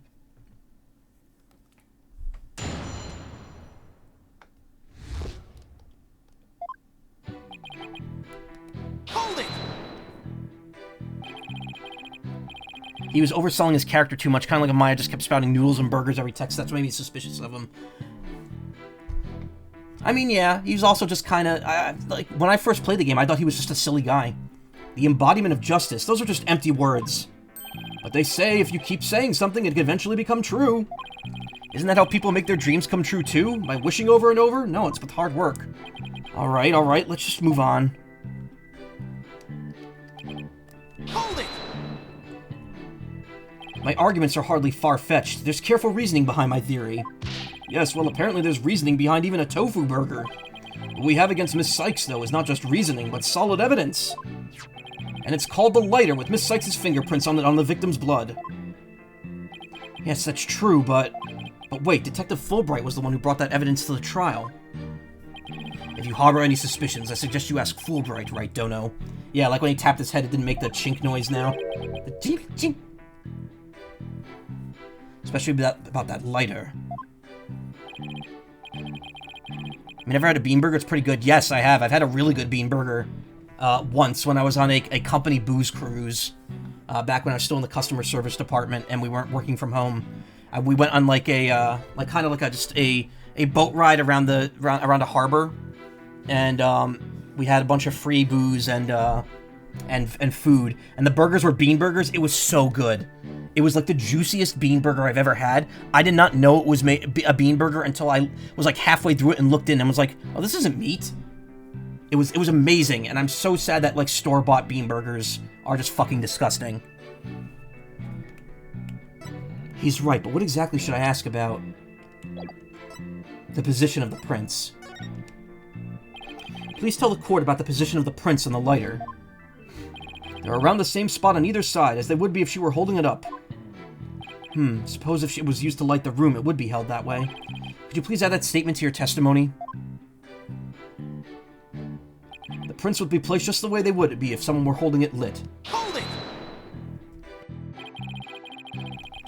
Yes, Miss Blackwell did mention she saw a lit lighter being held up.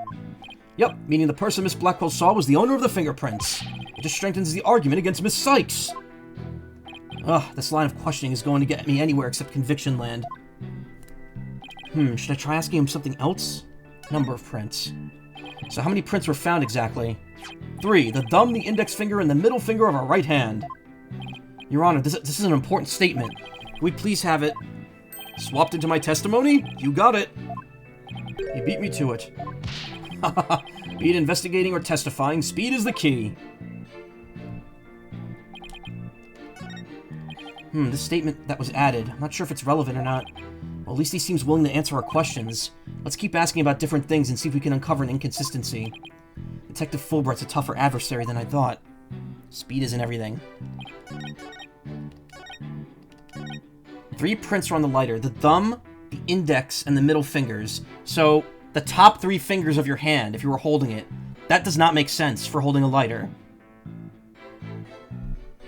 If you were holding a lighter... Well, I guess no, it kind of would make sense, because you'd hold it in your thumb and your pointer, your index. And then the middle finger go down it. Never mind. I personally don't like burgers. I'll eat them if there's nothing else that sounds good in the menu, but if I have a choice, I'll get anything else. I just ate them too much growing up. It was my dad's go-to when we got back from work trips. Had very often. Same goes for pizza. See, pizza I'm a little tired of because I eat it a lot, but like, burgers, I can always go for a burger. Evidence found by Detective Fulbright has Athena's prints on it in the victim's blood. Has Athena's prints on it in the victim's blood. Middle fingers of her right hand. The perp held a lighter with an earth emblem in their left hand. There we go. That's what's wrong. Objection! Just want a bucket of fries. Smash burger fries. Oh my god, those things are so good. You said the prints were from a right hand, is that correct? That's right. Very clear prints. But that just doesn't add up. Huh? What doesn't add up? Bucket of tater tots. According to Miss Blackwell, who saw the culprit herself, this person held the lighter in their left hand. Oh? So here's the dilemma before us. Why are the prints in the lighter from a right hand instead of a left? You're right. It doesn't make sense, does it? Your Honor, this lighter can hardly be called incriminating evidence. The witness's claims don't even hold water. Detective Fulbright, I hope you have a good explanation for this. Just can't understand it. They're definitely right-hand prints. But then why are they inconsistent with Miss Blackwell's statement? I've got it. What have you got, Detective? The mirror. The witness must have seen the reflection of the culprit in the mirror. Go on. Miss Blackwell was looking in through the window of boarding lounge 1, wasn't she? I believe so. If you mean the little window in the back to the right of it, if you mean the little window in the back and to the right of the room, that's right, and across the wall on the opposite side is a large mirror. I do remember seeing it. So are you saying that's not how mirrors work? Well, no, it might be if she technically saw the reflection, but if it's that close, then no, that wouldn't be in the mirror. Yes, the culprit Miss Blackwell saw must have been a reflection of that person in the mirror. I see. In that case, right and left would appear reversed, wouldn't they? That's what you as a seahorse, yep. Now do you see? That's the logic of pure justice. Objection! But your argument is only conjecture. You don't have any proof that what Miss Blackwell saw was a reflection. Silence! Right, Dono, you'd sooner nick yourself than him like that. Put some more muscle into it. Huh? That's right! Besides, the lighter couldn't have been in the left hand. And why not? Miss Blackwell said she saw an Earth emblem on the lighter, didn't she? That emblem was only on one side of the lighter. You're right. There's no emblem on the other side. Exactly. As blank and smooth as the judge's fine scalp. Black Claw. Miss Blackwell. Go for a White Claw right now. It's 12:30. I hate White Claw. My girlfriend drinks it, and I do not like it's seltzer alcohol. It's alcoholic seltzer with it's like the LaCroix. It's like an alcoholic LaCroix. It's alcoholic seltzer with an imagination of flavor in it. There are a couple ones that are better than others, but I generally do not like them. If the culprit had held the lighter in their left hand, they would have covered the emblem. Uh-oh. What's more, this is the kind of lighter you flick open with your thumb before lighting. So if the culprit held it in their left hand with the emblem out and visible, they wouldn't have been able to open it, let alone light it. But if they had held it in their right hand, they could have easily opened it and lit it. This all means that the culprit was definitely holding the lighter in their right hand. No! Come back, my beautiful contradiction. There's no guy that drank 3 rock stars in a day. Drank an energy drink once, tastes like vomit. I like Red Bull. Red Bull's alright, and the flavored Red Bull's okay. I used to drink Balls, B-A-W-L-S, because that was like the funny blue drink in the blue glass bottle, and everyone drank it in high school, and that was okay. But it was expensive, and I didn't like it. And that was back before I had money. It appears you've planted a flower that bears no fruit. Flute! See how it withers before my flower of justice? He's tough. Managed to discredit almost everything I've proven up to this point. In justice we trust! Now do you see? I'm not this phantom you've been talking about. I mean, are you sure there's really a spy? I bet they're just a figment of your imagination. Oh, it's so sad. So very sad. I'm afraid Miss Sykes is the culprit. I drink Monster and become a beast. Michael drank Red Bull and became a Minotaur. Beatbox flute ensues. Beatboxing puppy. Ba-da-da-da. Ba-da-da-da-da-da. Oh, I just saw the thing Karma sent me like an hour ago. Half hour ago. Can't have energy drinks. Tastes like lightning to you. 1 to 2 sips caused me a major crash. Also due to medication. Oh, right. I wonder if that would affect my mental medication. By the way, I'm getting, I'm following up on that next month. We're going to be doing some tests and see if, I might want to switch medicines or change the dosage or anything.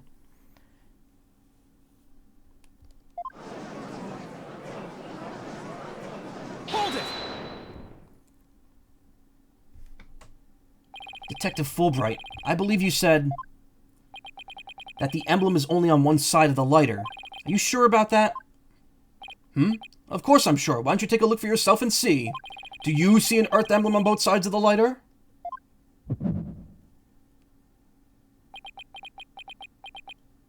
I knew it. You're lying, Detective. But pardon me. You mean? Yes, my bracelet reacted to his statement about the emblem. He's definitely hiding something big. And I think if we use my talent, we might be able to figure it out. Justice Dono, are you going to use that cheat of yours again? It's not cheating, Prosecutor Blackwell. Very well. Whether I like it or not, I suppose we should use whatever works right now. Go on, then. It's the only time in this game you get to use this in court. We have Prosecutor Blackwell's reluctant blessing, apparently. Okay, Apollo, you're up. Here goes, then. Detective Fulbright, could you repeat that last statement one more time? What in the world are you up to? Alright, fine. I'll say it as many times as you like. Listen carefully. The Earth Emblem was only on one side that you could see when held in the right hand. The Earth Emblem was only on the side that you could see when held in the right hand. I like that this isn't even during, like, a testimony. It's just a random statement.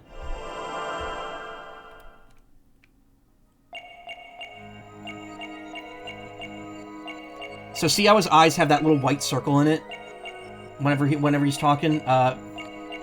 Pay attention to that, because that's interesting.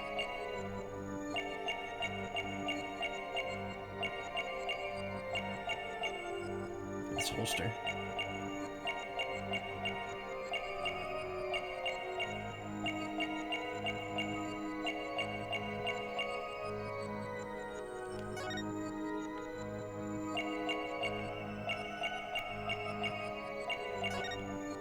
Gotcha!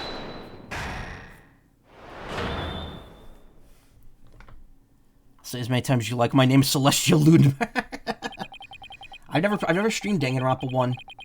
I never saw a reason to, because I knew the entire game already. Man, that BGM is weird. It's the cross-examination theme from the previous game, Apollo Justice, except, like, distorted. And even though this game doesn't use that cross-examination theme, they kept the distorted version for whenever Apollo perceives. Just like how they keep the Magatama theme from the old games whenever Phoenix uses it. Detective Fulbright, you might not be aware of it yourself, but whenever you say the phrase the Earth Emblem, your left thumb moves. In fact, it appears as though you're running it along the edge of your holster. Mr. Lawyer, I don't have the foggiest notion of what you're talking about. Be that as it may, I know it has something to do with the lighter. Let me examine it. But why? You're not making any sense. You can't just... Silence! Yeah, they kept Maya's theme. No, they didn't keep Maya's theme. Maya's theme's not in this game. Be still and do as you're told, Fulbright. Pearl's theme is in the game. If you have nothing to hide, you shouldn't mind having a look-see, should you? What? Not you too, Prosecutor Blackwell. I'm not sure what this is all about, but if Prosecutor Blackwell insists, must be something important. I'll allow the defense to examine the lighter. Good. Now maybe we'll learn something new. When you examine the letter Maya sent, no, it plays Trucy's theme when you do that. I hope so. Now let's check every inch of this thing. It's hard to tell if these prints are from a right hand or a left hand just by looking. I don't think looking at each print with the naked eye will tell us anything new. But this lighter definitely hides a secret. I agree. Let's check out everything carefully. Ugh, the back is covered with blood. Say, do you know there's anything funny about this blood stain? You're right. It suddenly breaks off unnaturally. Supposedly the lighter was held with the right hand so that the emblem was visible. If so, the print should be around the emblem and on the lid where you open it. You're right. There's definitely something off here.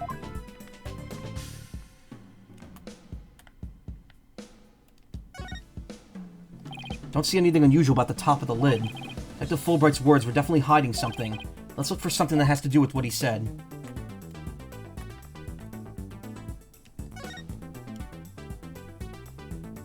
So this is the Earth Emblem Detective Fulbright was talking about. See anything noteworthy? Huh? Hey, look at this! The emblem's actually some kind of button. Watch this.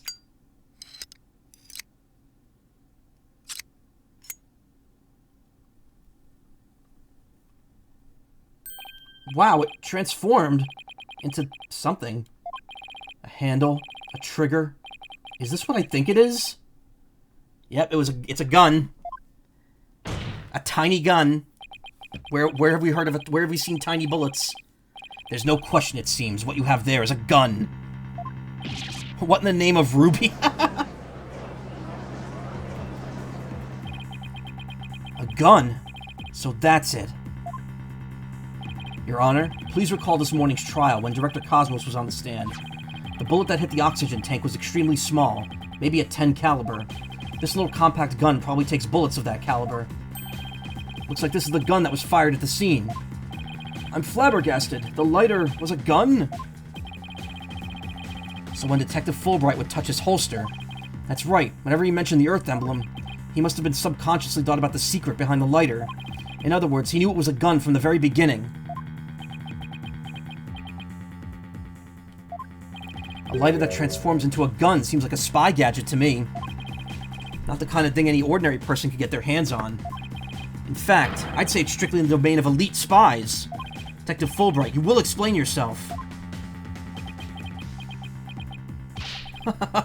There's nothing for me to explain. I didn't know the lighter could transform.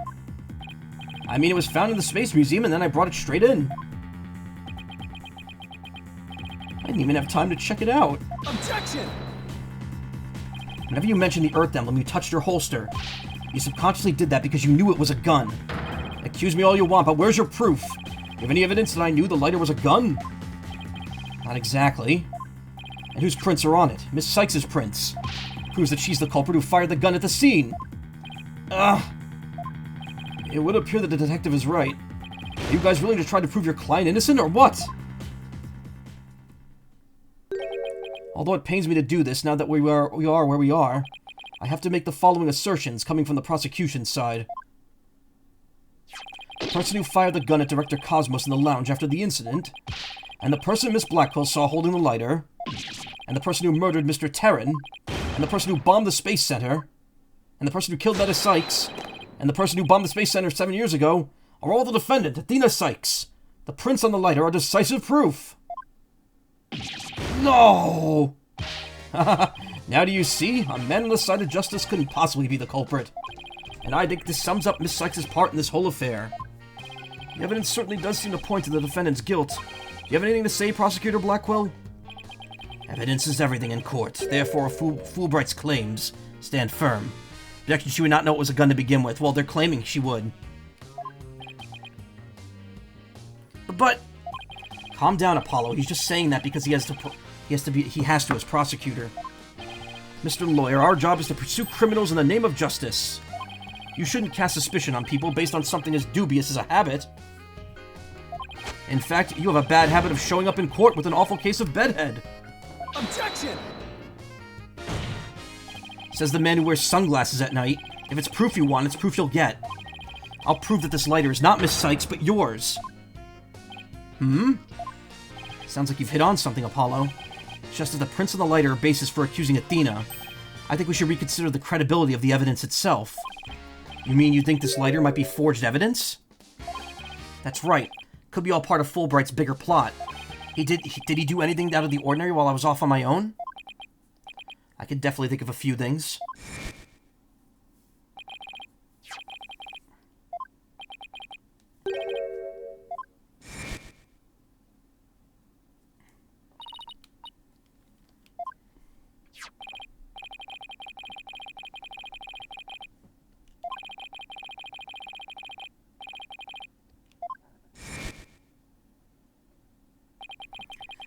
If we assume he's been laying a big trap for us all along, there's gotta be something off about this piece of evidence. What's wrong with the lighter as a piece of evidence? How the prints were left on it, the owner of the prints, where the prints are on it. Well, obviously the owner of the prints. Are they really Athena's fingerprints? They definitely matched her print data. But what about the data itself? Detective Fulbright, you were the one who provided us with the lighter and the print data. Isn't that correct? Yes, what about it? You say Miss Sykes' prints match the prints on the data, on the print data. But I have to wonder, was the data you used official? Mr. Wright, are you suggesting that the evidence might have been fabricated? I guess there's only one way to find out. Let's re-examine the prints. Using the official sanctioned print data of the people involved in this case. What? You dare insult the epitome of justice and integrity? There's no need for such antics. Silence! Your Honor, I lend my voice to the defense's request. You must allow the test to be rerun. Very well then, bailiff.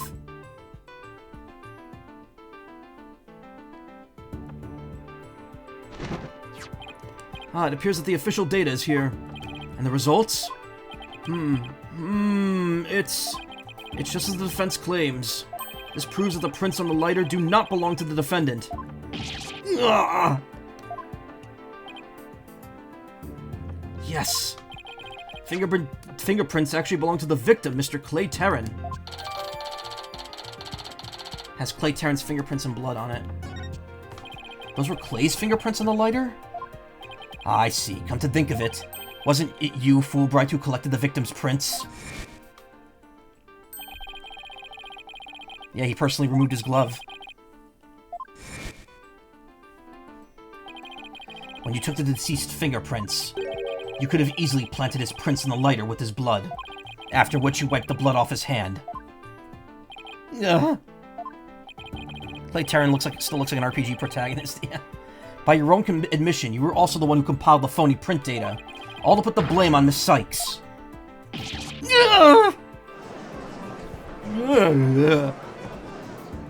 This ploy must have been to distract us from the Phantom who was behind everything. You were out to create the impression that the Phantom wasn't the true culprit. So does this mean Detective Fulbright really is the Phantom? Remember the killer's escape route.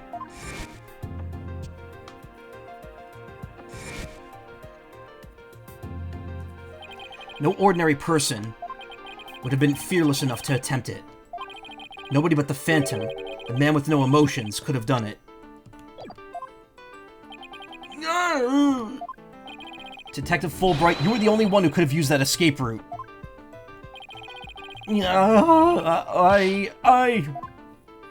Fulbright, are you really the Phantom?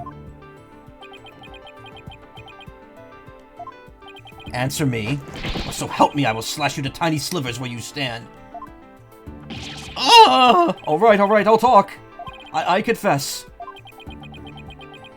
I'm not the Phantom. Silence. It's all over. Now be a man and admit it already. But I'm not a spy. I'm an undercover investigator. I've actually been after the Phantom myself. An under-the-cover investigator? That sounds less than wholesome to me.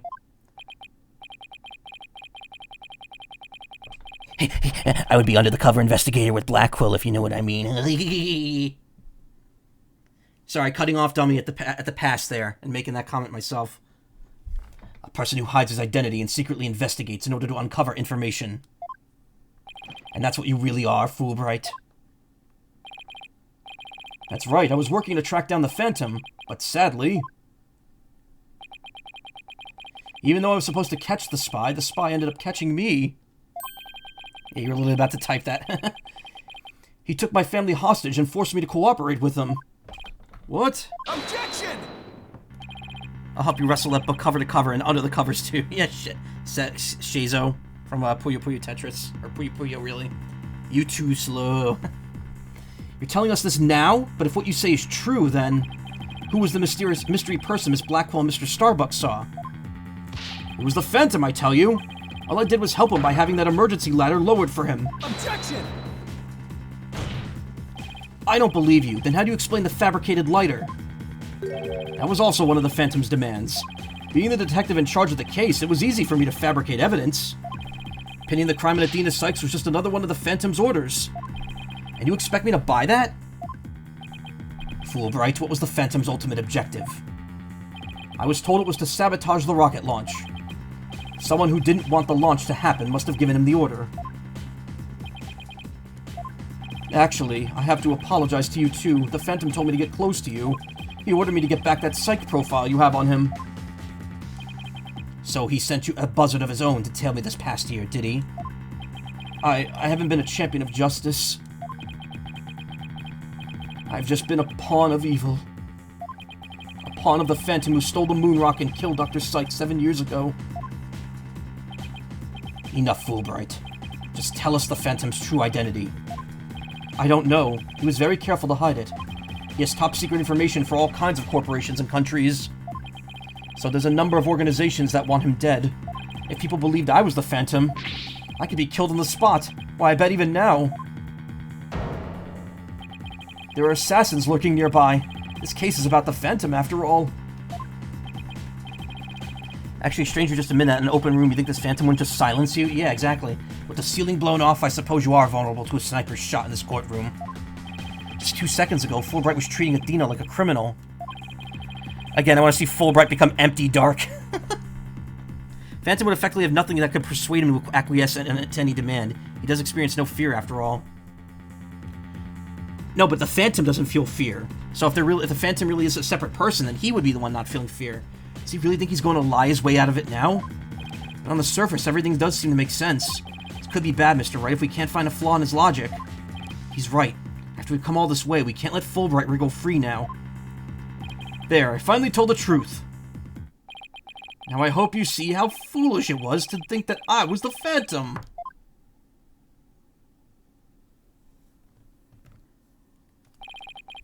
You're an intelligent man, Prosecutor Blackquill. You believe me, right?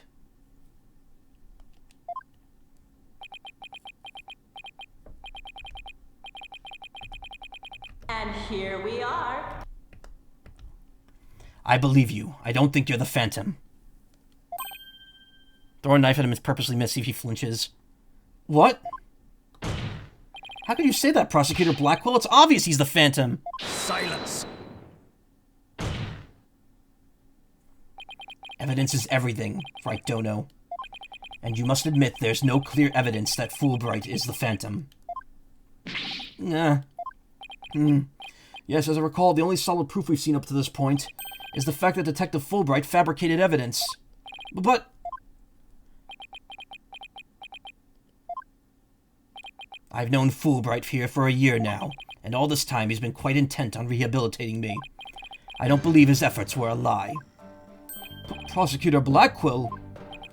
This fool truly thought he could reform a death row inmate like me. He went so out of his way in his efforts for me, he actually became quite a nuisance, really. Oh, Prosecutor Blackquill, you believe me! Please tell me Prosecutor Blackquill hasn't really been taken in by this big phony. However, even if it was against your will, you still acted as the Phantom's accomplice. You will have to pay the price for that.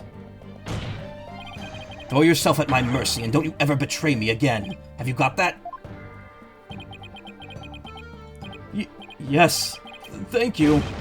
Oh, thank you. Oh, such a bond of trust is a rare and beautiful thing. We want the original Phantom, the Phantom Thief, Ron Delight. I wonder if he's still around now. In any case, it looks like everything's been resolved. I can now hand down a not guilty verdict with confidence. Very good. I'm very glad to hear it.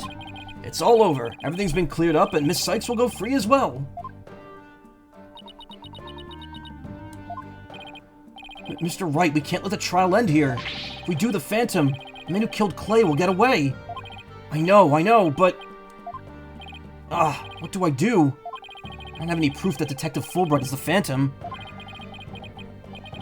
Probably married Desiree, yeah. Is that it? Is he going to get away just like that? Now, if you'll excuse me, my next investigation awaits. Even though he's doing the smile, look at his eyes. They no longer have the white dot in it. They no longer have the shine of innocence in his eyes. It's gone. That happened the moment he put on that serious face. That white dot just disappeared completely. And with that, I'm off!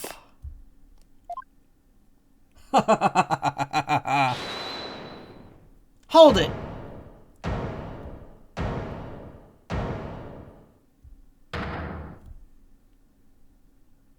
The defense? No, wait. Not the defense. The defendant feels it's not time for a verdict yet and would like to see this trial continue. What? But I was just about to declare you innocent of all charges. It just doesn't feel right to be standing here. Hey, Apollo, think you could scooch over?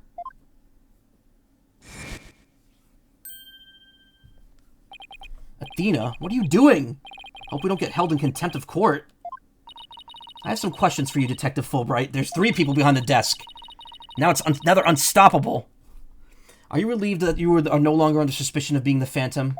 Are you grateful to Prosecutor Blackquill for what he's done for you? Of course I am, and I'm truly grateful from the bottom of my heart. Imagine his voice changes ever so slightly to sound like fake forced emotions, yeah.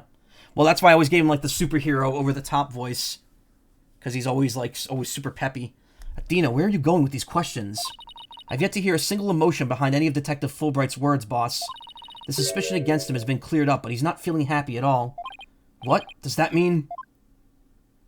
We may not have any evidence, but the heart doesn't lie. That's it. With your special ability, we might just be able to stop him. Fair, this court is a faux court set up by Aura to begin with, yeah. Your Honor, the detective has been deeply traumatized by our accusations. Yes, well, even before all this, I thought he was a rather odd fellow. Also, voice changes RB to some... If he doesn't get counseling right away, who knows what might happen to him?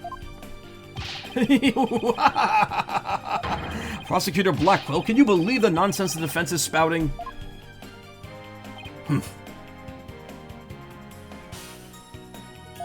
Fulbright, I think you'd better have that counseling. Not you too? Oh, the white dot's back. Okay, so they didn't fully remove it. But it isn't there whenever he's making, like, serious faces. You've been making bad remarks ever since you were accused of being the Phantom. The objection funk, yeah. Such as, you're an undercover investigator and your family has been taken hostage. I fear you might have finally lost it. But I thought you believed me! Silence! Oh, how you amuse me so. What's going on here? That was an excellent bit of psychological manipulation just now, Simon. I knew you would catch on, Athena. Huh? Mind filling me in here? Guess we left you in the dust, huh, Mr. Wright? Simon was only pretending to believe Detective Fulbright. Because he knew I'd notice if there was a lack of emotions, like joy or relief in his response. So he gave me the chance to take a listen. And listen I did to the voice of Detective Fulbright's heart.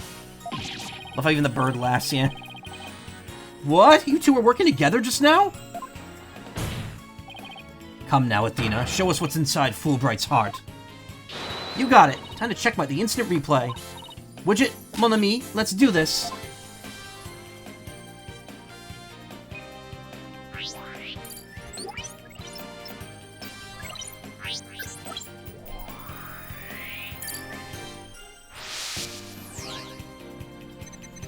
Thank you for believing in me, Prosecutor Blackwell. I'm an undercover investigator, but the Phantom was coercing me. He stole the moon rock and killed Dr. Sykes 7 years ago. I'm a bad person for cooperating with such a man. But he took my family hostage. What else could I do? No emotions at all. Even with all those over-top-the expressions and gestures, he's registering no emotion at all? Just like I thought, and right in line with the Phantom Psych profile. Detective Fulbright, this lack of emotion proves you're the Phantom.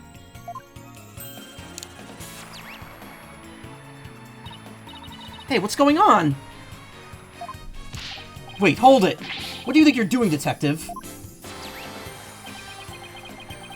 Me? I'm not doing anything. He's trying to hack into the Moon Matrix program. Can't do anything with it like this. Gah! Fancy device you have there, but I'll tolerate no cheating, thank you. Sorry about that. As an undercover agent, I tend to use my secret arsenal without even thinking. More like as a spy. Thanks, Prosecutor Blackwell. Question mark %. There, now that you can't hack me anymore, I dare you to try to hide your lack of emotions from us. Lack of emotion? What are you talking about? Of course I have feelings. As a matter of fact, you wounded me very deeply with that accusation. What's going on? All of a sudden, I'm getting an overwhelming happy reading. Oh, but he's literally crying us a river over there. Oops, my mistake. How about this? Gah! Yikes, now he's angry all of a sudden. Crocodile tears, yeah. What's he trying to pull? Like it as not, it would appear our friend is not completely without emotion. It's just as it says in Dr. Sykes' profile. The subject has a unique psychological makeup with almost no emotional fluctuation. Oh, I get it. So he has some emotions, right?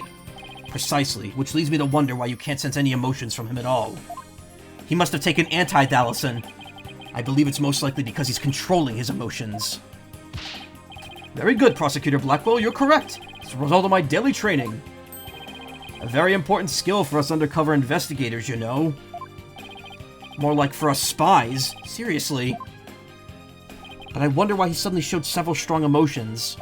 Wait a minute. I think I know. I sense there's a feeling you're trying to hide with your exaggerated emotions, Detective.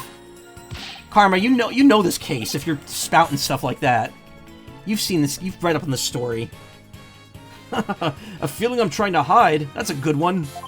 You're the one who's been saying I'm the Phantom because I don't have any emotions. I was just trying to show you the range of deep emotions I possess. And you have no objections to me analyzing you, right? No. Analyze away. But I will state it again, I am not the Phantom.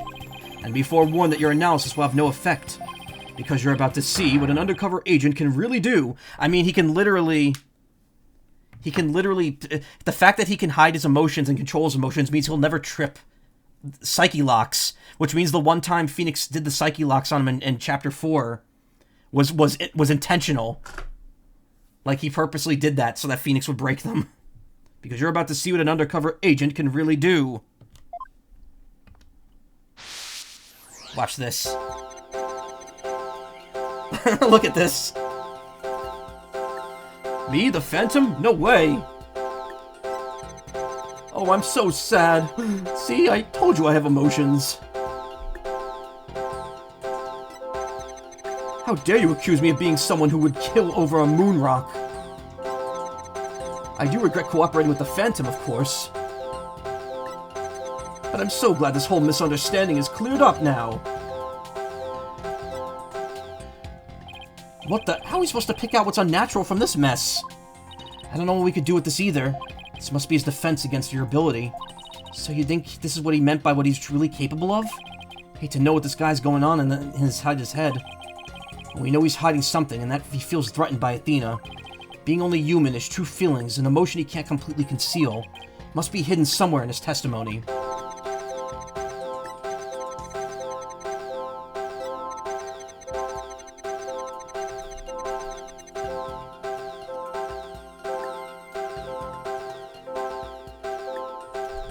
You were just guessing, you really haven't played the game before. Yeah, but I feel like you've seen the story. Got it! I found it. I found the one emotion you're truly feeling. What? Hidden in the middle of that chaotic storm, I saw one emotion that never disappeared. When you talked about the moon rock, you felt a fear that wouldn't fade. Fear? Huh? A fear that a man with hardly any emotions feels, huh? And it was a response to that moon rock.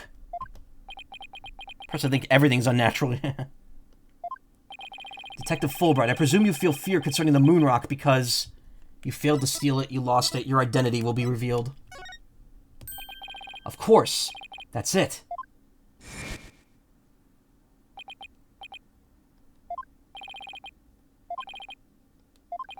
We literally just saw this.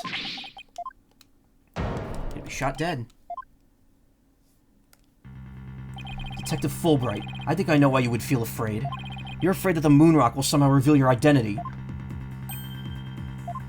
If his identity were revealed, he would be killed immediately. That's certainly enough to make even the Phantom feel afraid. Me? Afraid? I don't know what you're talking about. So there really is something about the moon rock that would reveal his identity. Apparently so. Wait a minute. Maybe the Phantom didn't so much steal the moon rock, but more like he had to take it with him. Because there was something on it that would reveal his true identity.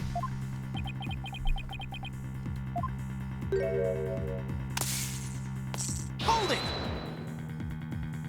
Where do you think you're going? Me? I'm not going anywhere. Is it just me, or was he going to use that weird watch thing to try to get away? How many more of those toys does he have, and where can I get myself some? What the? He went Mume, yeah. Detective Fulbright, you will answer honestly to this court right now. Why do you feel fear in connection with the moon rock? In justice we trust! Not emotions, Mr. Lawyer. Evidence is everything. I'm the Phantom because I'm afraid. Don't make me laugh. Ah! What was that just now? The new Fitbit update. But all human beings have hearts and experience emotions. Sometimes analyzing a case from a psychological perspective is the best way to find the truth. Ah!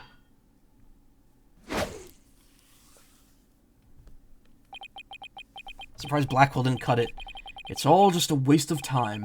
All your efforts at analysis serve no purpose. And now, in this dark age of the law, nobody would believe your claim that it's effective. In an era where evidence is fabricated, do you truly expect things to be accepted as proof? And where exactly is your proof that I fear the moon rock anyway? Well, I admit I don't have any conventional proof, but I still say that examining a person's heart has its merits. Oh, really? Then why don't you listen carefully with those special ears of yours? Listen to the voices of the hearts of the people in the gallery.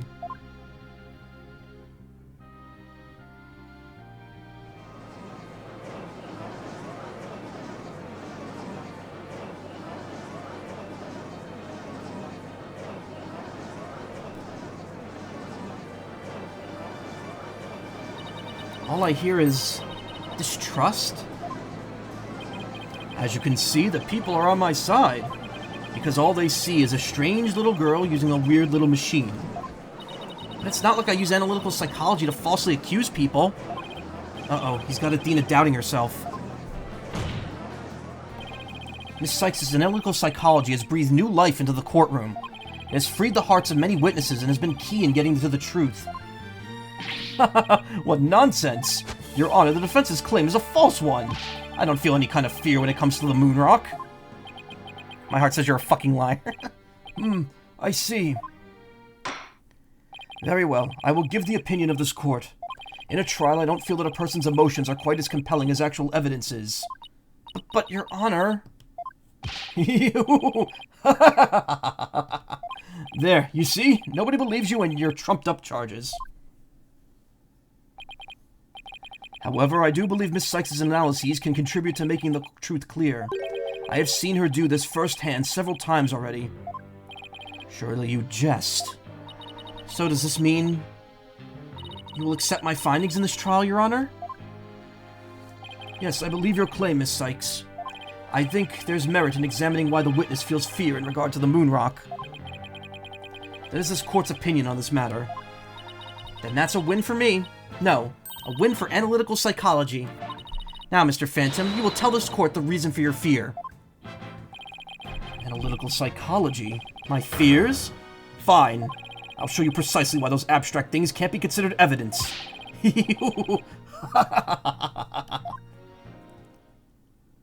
Injustice we crust. My fear of the moon rock. I felt fear when I thought about the moon rock because it reminded me of the Phantom. Yes, I'm very afraid of him because he took my family hostage. What reason would the Phantom have to be afraid of the moon rock? None at all. So the very fact that I'm afraid of the moon rock means I'm not him. In fact, I'm on the side of... justice! Rook takes sheep.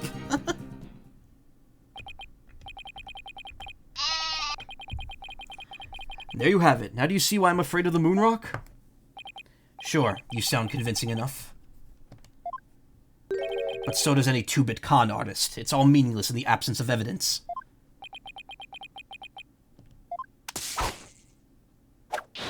There you go. There's his cutback. The Phantom is like the mist. No flesh, no bones. My sword alone cannot cut it, right, Dono?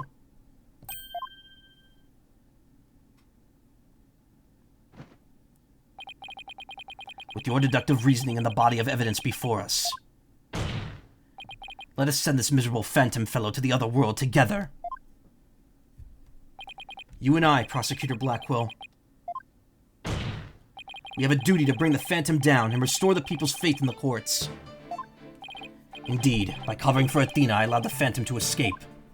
And as a prosecutor, I gave birth to the people's mistrust with my murder conviction. I bear part of the responsibility as well, for being suspected of forging evidence and losing my attorney's badge as a result. The two of us and the Phantom were there at the beginning of the dark age of the law.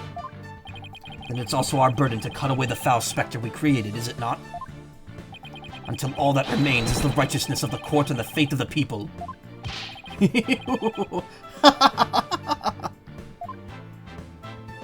Trust? Understanding? Fragile ideals of the masses who are controlled by emotion.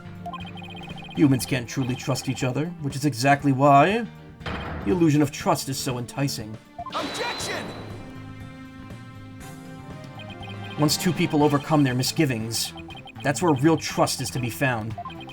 You're free to believe what you want, but trust like that is stronger than you and your lies, always.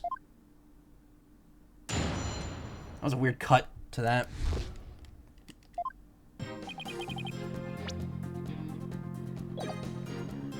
Hold it! It only reminded you of the Phantom? Don't make me laugh. You are the Phantom. Evidence is everything in a court of law, or did you already forget? I was forced to testify over a silly thing like feelings. But those tactics won't work from here on out. You need real evidence. I hate to admit it, but he's right. Hold it!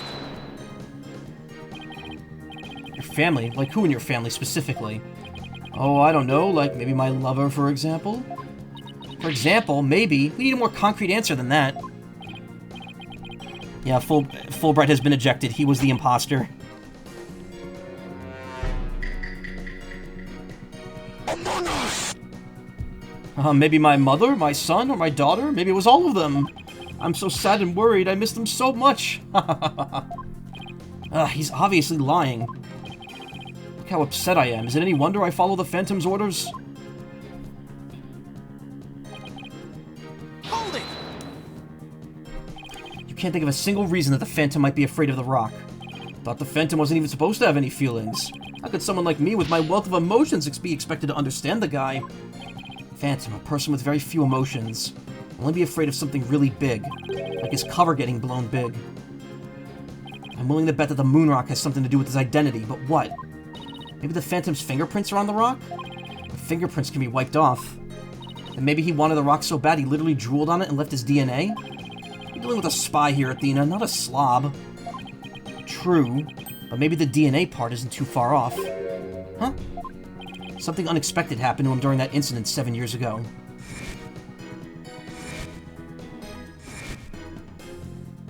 That almost looks like Ingo in those clothes, just without the sideburns. I just know I have something that could show why the Phantom is afraid of the moon rock. I'll just continue with my testimony while you're pondering then, if you don't mind.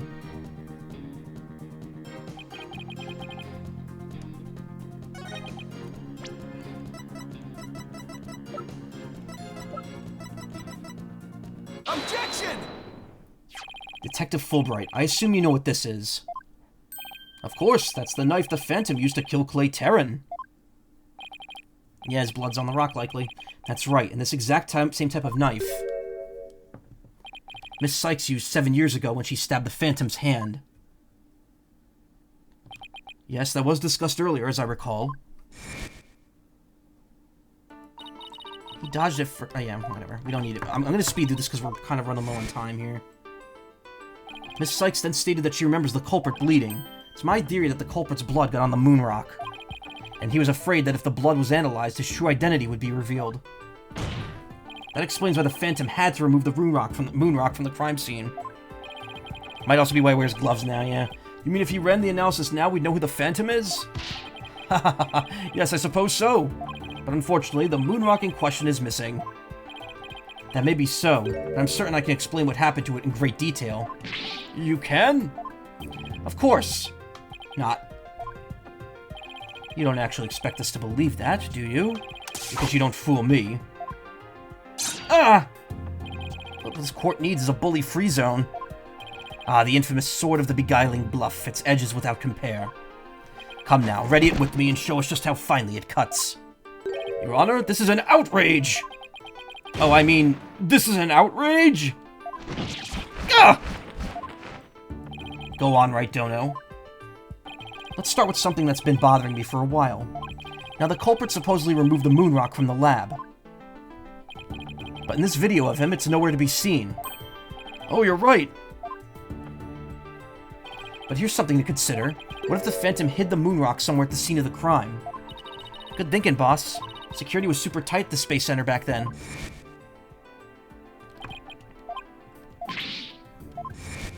Couldn't smuggle anything to the checkpoint. Does this mean that the moon rock is still somewhere in the Space Center? In the name of justice, I proclaim that's impossible. Why do we need to be holding that hat? It's a hat. Well, he's holding it down over his eyes.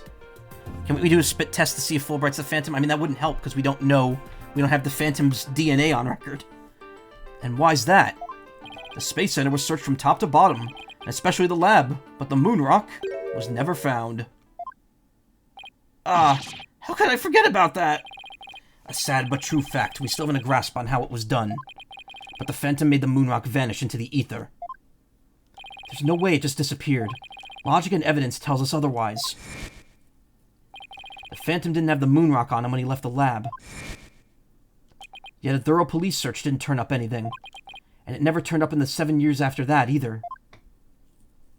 The Phantom made the rock disappear without physically removing it himself.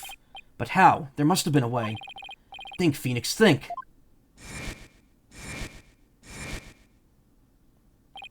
How did the moon rock vanish from the robotics lab? So can you or can you not show what happened to the moon rock, Mr. Wright? Yes, I can, Your Honor. What? Oops, sorry, I mean... What? It's hard to tell what he was doing there. In that case, let's have your answer, Mr. Wright. How did the Phantom make the moon rock disappear from the crime scene? Take that! That's the Hope capsule, right? The one that went up with the HAT-1 rocket? He couldn't carry the rock out, but he couldn't leave it in the center to be found either. So there was only one safe place to stash it. Think, Phoenix, think how many sides is an octagon. The Hope capsule was there in the lab that day. Yes, and the team must have loaded it onto the Hope space probe eventually. But if that's what happened, then the moon rock would have been launched up into space along with the rocket. Preposterous! It would mean that for these past 7 years, the moon rock was... Exactly. The Phantom got rid of the moon rock in the most cosmic way he knew how. It was out there in the depths of space, aboard the Hope space probe. Whoa, whoa, whoa. What? Order in the court. I understand now that Phantom's original scheme was to sabotage the HAT-1 anyway. The villain, he used his primary objective to conveniently kill two birds with one stone. That's right, he planned for the moon rock to be turned into cosmic dust out in space, thereby destroying the one piece of evidence that could reveal his true identity. But Mr. Starbuck and the others foiled the Phantom's plot. The Hope space probe sailed off safely on its mission and returned 7 years later. Literally killing two birds with one stone. With the capsule in tow. Ugh! If we analyze the blood in the moon rock, it should make one thing crystal clear. That you were the Phantom all along, Detective Fulbright. So he killed Clay just so he could get the moon rock back? I believe so. His original assignment may have been just to sabotage the hat too, but... At the same time, he also had to retrieve the evidence of his crime 7 years ago. That's why he went to the boarding lounge, and attacked Clay as he made his escape out of the rocket with the capsule. But in the end, it was all he could do just to escape himself, so he didn't get the capsule. Clay must have done everything he could to stop Fulbright. He probably hung onto that capsule for all it was worth until his very last breath.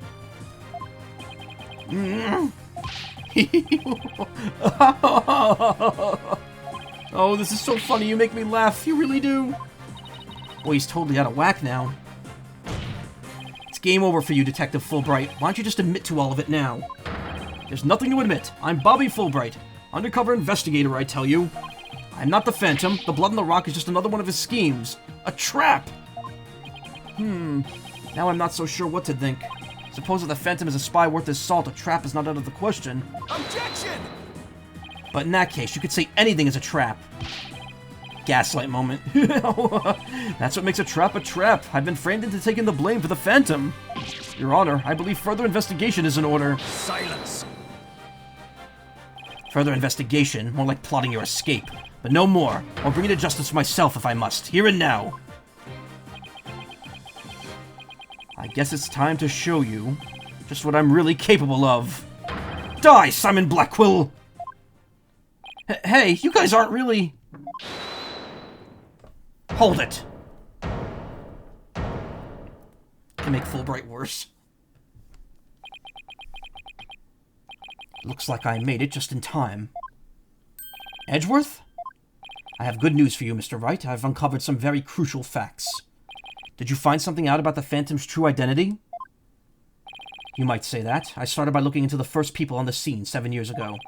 All 3, an employee and 2 officers, were registered in the robot's recognition systems, but none of them looked like the least bit like Detective Fulbright. That's not good. But there's more. I've yet to share my most important finding.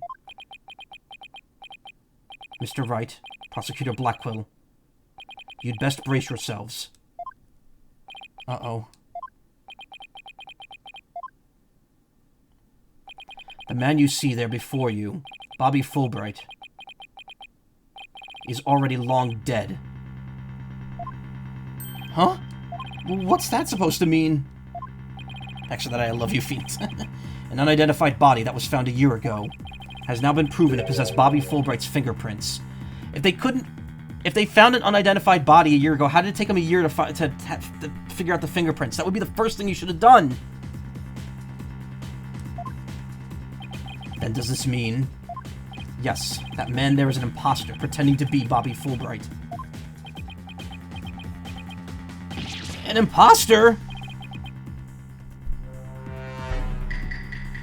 Then this man, who in the world is he? Enough of your trickery. If you will not reveal yourself to us, then I shall do it for you.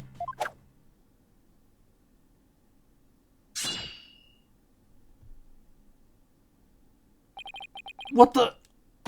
No! His face!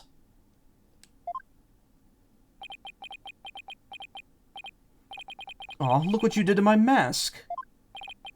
Mask? What is the meaning of this, witness? Okay, you got me. I guess I have to show you who I really am now. Alright. The rest of this case gets really fucking stupid. But it's so good.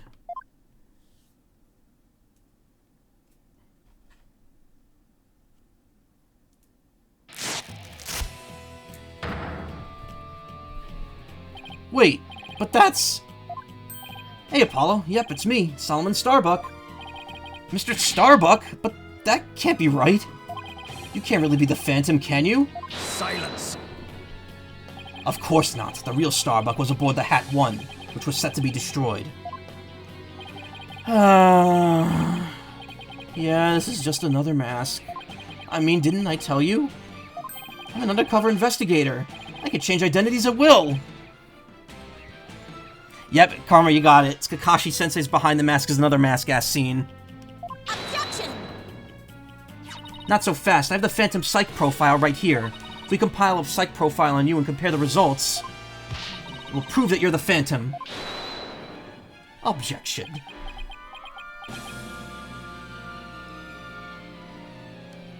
It's time for me to show you the real meaning of the phrase, the end justifies the means. That voice, those words.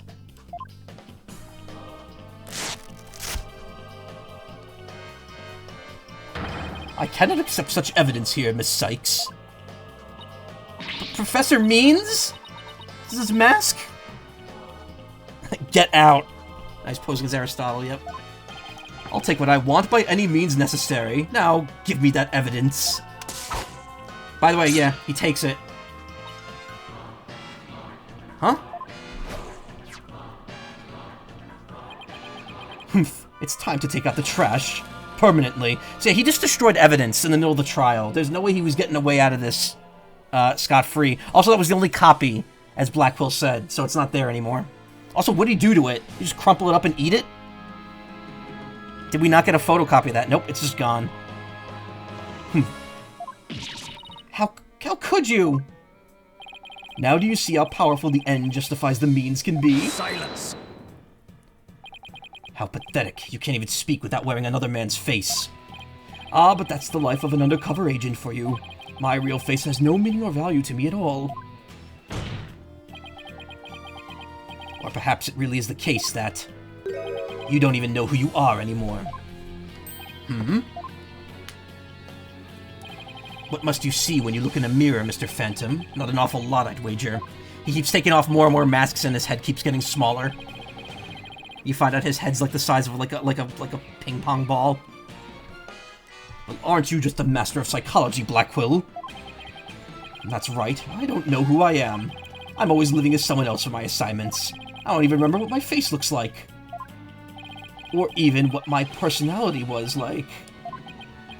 My face, memories, personality, beliefs, emotions, and soul. I left them all behind. I have no self. Ego death. I am no one. I am nothing but an endless abyss. What's with this guy? Is he even still human? And now we resume with your lesson, Professor Wright. Oh, huh? I believe you made this argument earlier. If you were to analyze the blood in the moon rock, you could prove that I'm the Phantom. I believe there was blood in the moon rock in that capsule. Now we know that that you aren't even Bobby Fulbright. Sorry, I am losing my voice. Your claims of a phantom trap won't work anymore. Then why don't you bring this moon rock in? This decisive evidence from the Hope capsule. I think I'll do just that.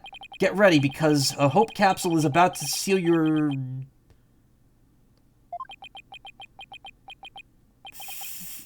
Fudge! Capsule was there in the courtroom as evidence and was blown to smithereens. See how using the 3D models works so well for the devs, yeah?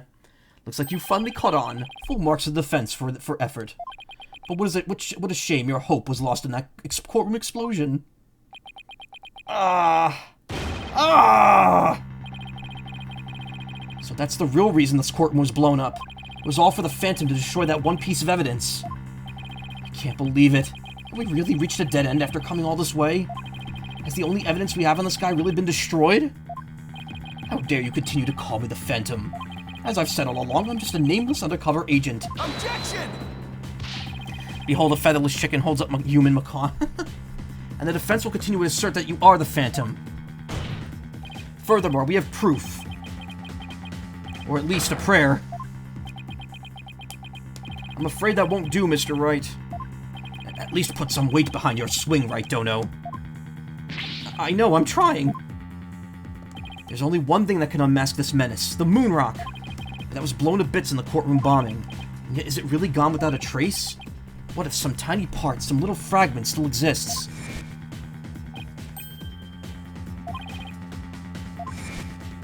Very well, Mr. Wright. Let's see your proof. What evidence will finally prove the Phantom's identity? So I hinted at this earlier, but look at the pieces of the bomb that they recovered from the explosion. Doesn't one piece look a little too non-technical, a little more natural looking? Take that! Isn't this the bomb that blew up the courtroom and the moon rock along with it? Are you saying this will reveal the Phantom's identity? Yes, Your Honor. 7K, 7 years. I didn't even think of that. Focus your attention on this photo taken after the bombing, specifically right here. Take that! Please take a look at this newspaper article. Why is the stone from the surface of the moon black and yellow? Because science. This article about the Hat 1? Now please note the strange black and yellow rock there on the left. That's the moon rock, and when we look at the photo of the bomb fragments, see how there's a rock-like object with the same coloration? Oh my, yes, I see it. It would seem that the moon rock was much more durable than the Phantom thought. If we take a look at all the fragments that the police found, we'll likely find one with blood. And DNA testing on that blood will prove that the witness is indeed the Phantom. Unbelievable! But that's impossible. Humph, surprised to be sure. That's one bloody tough rock. Let us have the fragments tested straight away. Oh, and you'll be having a DNA test too, Fulbright. Bailiff, contact the police department immediately and order the testing.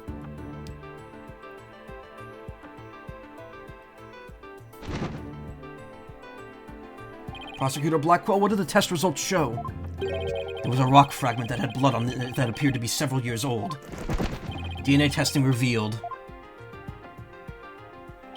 Well, I'm sure you know full well what it revealed. They confirmed it was the witness's blood, didn't they?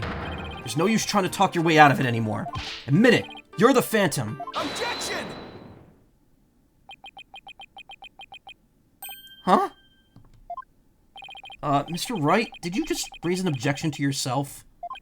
No, I didn't say a word. That was my objection, Apollo. Huh?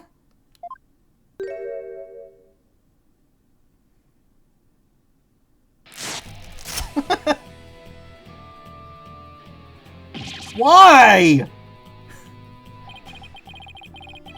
It was a pretty good objection, too, don't you think? Like it's Phoenix with a question mark.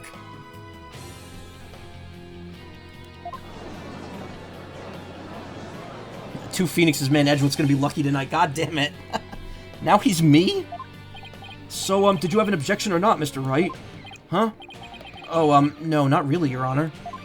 No, not you, Mr. Wright. I mean the witness, Mr. Wright. And a lovely night. And now Edgeworth can be railed both ways. Oh my god! When you, like, say a joke like that, you really go, like, to the extremes. That's really funny. Does this trial get any more insane? Mr. Wright, this fragment of the rock in the photograph, and those just like it. How can you be so sure that they're pieces of the same moon rock that was in the robotics lab? Care to explain what you mean? Well, there may have been a rock or two in the courtroom that had my blood on it. But how do you know they're not just rocks? Can't prove they're the moon rock, right? Objection! Don't be absurd. Just compare the fragment with the rock in the newspaper article. Anybody could see they're the same. They have the exact same coloration. Objection! But maybe some other rock with the same coloration happened to be in the courtroom. Makes you wonder, huh? It's highly unlikely a rock with such a unique appearance just happened to be there. But you can't deny it's a possibility. Objection! But your blood was found on one of the fragments. Apollo, there's nothing suspicious about my blood being on a piece of rock. And why not? I know it sounds like an excuse, but several years ago, I tripped and fell in this very courtroom and was hurt pretty badly. Maybe that's how my blood found its way into a piece of rubble. Even he must realize how ridiculous that sounds. Call that an Eiffel Tower or a spit roast. Okay, I don't even need to elaborate on that. I think anyone watching this video knows what the chat is talking about. And yet I suppose it's not completely out of the question. I see you're starting to sweat, Mr. Wright. Thought that the worst of times when lawyers have to force their biggest smiles. You're the last person I want to hear that from. Chat being evil again. Well then, how about we don't get those fragments analyzed? Chat being imps. We could ask an expert to verify if they were from the moon rock in the robotics lab or not. I'm sorry, but I'm afraid that just isn't going to be possible. And why not? In order to prove that the fragments are from what you say they are from, you need a sample of the moon rock from 7 years ago to compare it with. But that moon rock doesn't exist anymore, and there's no sample data left either. So you see, short of going back in time, there's no way to prove that any of the fragments are from that moon rock. Oh, no! Well, this is supposed to be a serious case, but we're just getting completely drenched in the gutters. God. There's really no way to prove it? Are you finally ready to throw in the towel? Objection!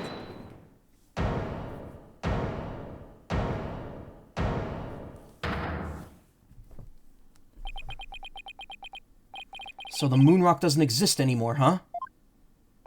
That's right. It was such a valuable moon rock, too. A shame, really. But it's lost to us forever.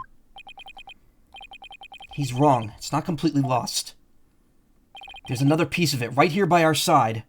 A shining fragment of hope that could turn everything around. The final piece of evidence to put this phantom away for good. The defense has a piece of evidence that completely contradicts your claim. You have what now? A final fragment of hope that was passed down with great love and care. We do? We do, even if the person holding it hasn't realized it yet. Is it true, Mr. Wright? Pay no attention to him, Your Honor. He's just bluffing, as usual. I wonder if you'll be able to force your biggest smile when you see what I've got. Try me. The piece of evidence that shows the original moon rock isn't completely lost is this. An earring that Dr. Sykes gave to Athena. The stone was cut from a real moon rock that was being used for research.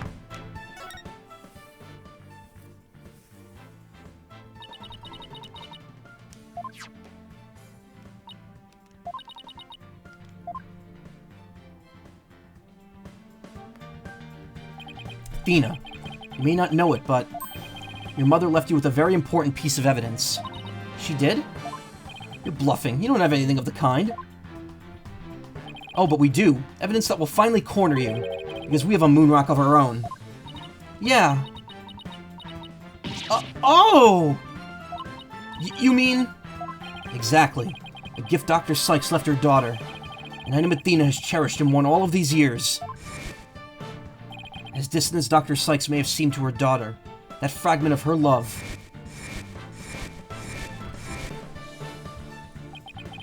will shake off the darkness of the past and give us all hope for the future. This is the defense's sample of the moon rock. Take that! Yeah, thank you, Miss Sykes.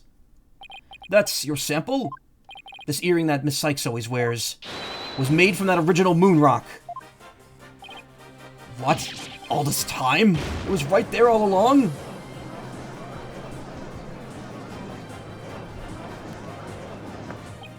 No. It can't be. If the composition of the bombed fragments in the earring are found to be a match, then it will no doubt prove beyond a shadow of a doubt the origin of the fragment in this photo. And since the test results show that the blood of the fragments were yours, this means that the identity you tried so hard to hide will finally be revealed. The identity I tried to hide? I don't have any identity to hide. I may not have Athena's ears, but now even I can hear the fear in your voice. Fear? I don't feel fear. I left all my emotions behind years ago. Objection! Every human being feels fear. You simply can't face the emotions inside you. Yeah, this gets kind of cheesy, but you can't face them because you have nothing. No love, no trust. And I suppose you do? I didn't have anybody to support me at first either. I couldn't face the fear inside me. Couldn't get over the trauma of my past. Like I said, I don't feel fear. Objection! Then you're just a coward for running away from yourself. When I had my doubts about Miss Sykes, I felt like I would collapse under the weight. But I wanted to trust her. And I knew I could trust Mr. Wright to uncover the truth. That's why I was able to face my suspicions without hesitation. Running away from myself? How could I run away from myself? When there's nothing inside. Nothing at all. Nothing at all. Nothing at all. I know it's hard for someone as unwilling as you to trust others. Unwilling to trust as you to understand. But people have emotions. It's just a fact of life. And so people can be weak at times. But that's exactly why people need to trust one another. So they can gain the strength to face themselves when things are at their bleakest. Without trust in others, how can you ever hope to face your fears?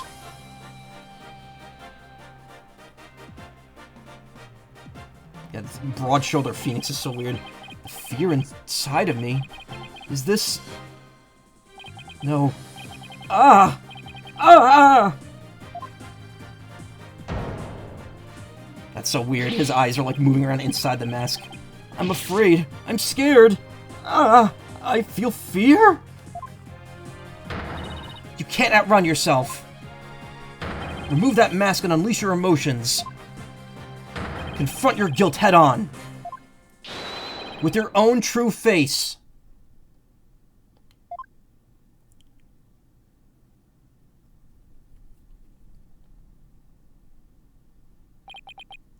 My own true face? Broad-shoulder Phoenix can't hurt you, Broad-shoulder Phoenix. No, please! I know you're here! Where are you? See? I haven't revealed anything yet, honest! Huh.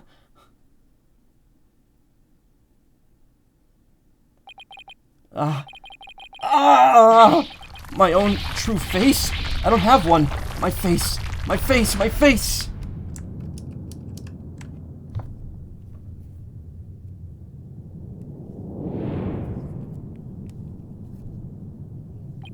Is this my face? Is it? Is it? No, that's not it. No! Oh! That was a lot of O's. This isn't me either. Ah! Is this me? Which is my face? What am I? Who am I? Yeah. And like more shit.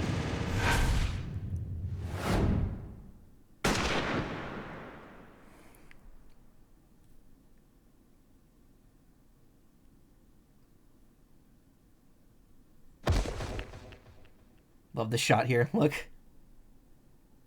Mask next to him, head completely obscured.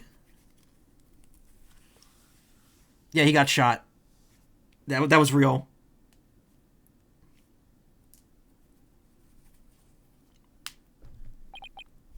A sniper attack in this very courtroom. Chills me to my bones. But the police are doing everything they can to track down the sniper as we speak.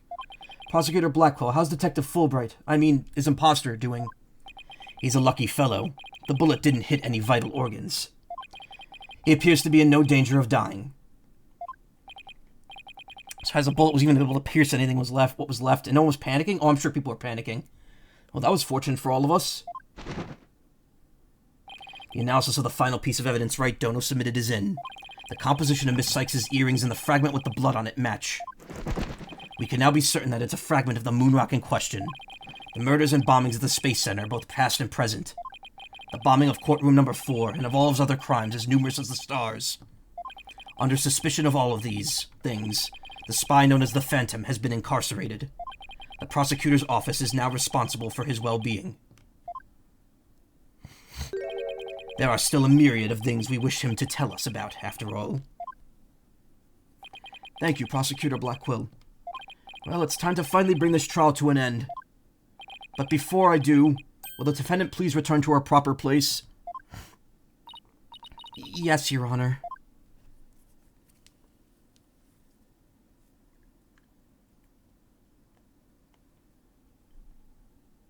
Now then, this court finds the defendant, Athena Sykes, not guilty.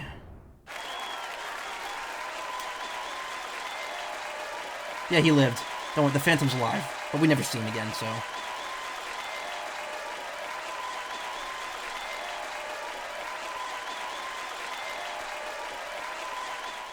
Court is adjourned.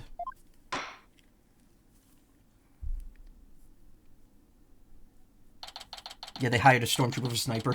December 20th, 9:12 p.m. District Court, Defendant Lobby number 5. It's like there's no music, just applause and cheers. It feels hollow. No, I think it's fine. Congratulations, Mr. Nick. Thank you, Pearls, and thank you for being there for Athena. It's the least I could do. But Athena was a great, wasn't she? A great? She was so strong throughout the whole trial.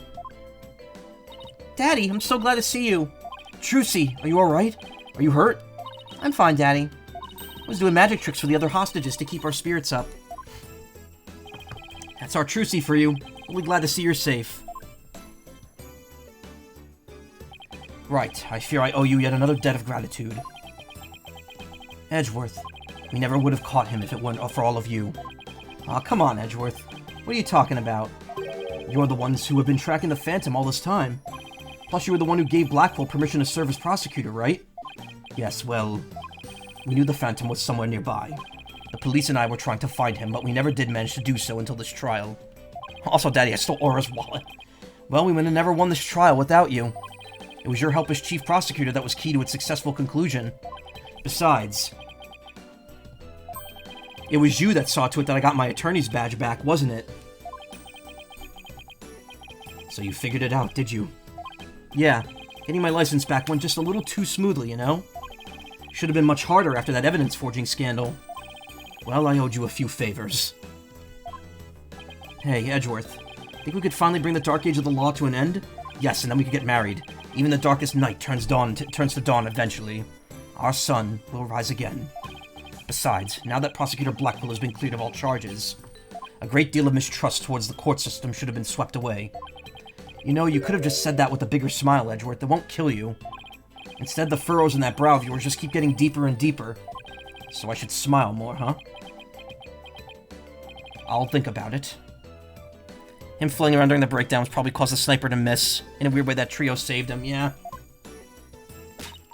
The complicated love-hate relationship between lifelong rivals. You mean the complicated love relationship between husbands. Athena. I'm forever in your debt. You went to all that trouble, even taking the bar exam while you were overseas. Well, I knew that if I didn't get your sentence overturned fast, you'd be executed. So I studied and studied. I was frantic. I'm so glad I made it in time.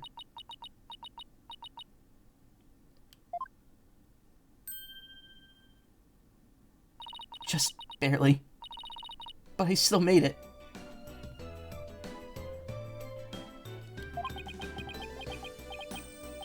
Atta girl, Athena. It's good to see you finally let your tears out. Yes, I survived by the skin of my teeth, thanks to you. Shame on you, Simon, for trying to throw your life away like that. It was never my intention to just throw my life away. But some things in this world are more important than your own life. Like what? My honor-bound duty to protect with my life. My mentor's most beloved treasure. Huh? It's some loyalty. This guy really is a samurai, through and through. Well, it looks like we could breathe easy now. Apollo, Athena, thank you both so much. It took all of us together to pull it off. Say punch Simon for that, but that's a death sentence in itself. Simon's finally on your love list. Fuck. You bet, boss. What a team we are, huh? It was definitely the most amazing turnabout I've ever seen. I'm a lucky guy. My office has the best, most capable lawyers around. Thanks, Mr. Wright. Going to work extra hard to make up for all the worry I caused. Apollo Justice is fine and ready to go. Let's hear it for the Wright Anything Agency. Well, nobody's going to try harder than me, so you better watch out, Apollo. Simon is free thanks to Mr. Wright. But there are many more people out there who need our help. You're right, and I'll be needing you both to help them. We still have a long way to go.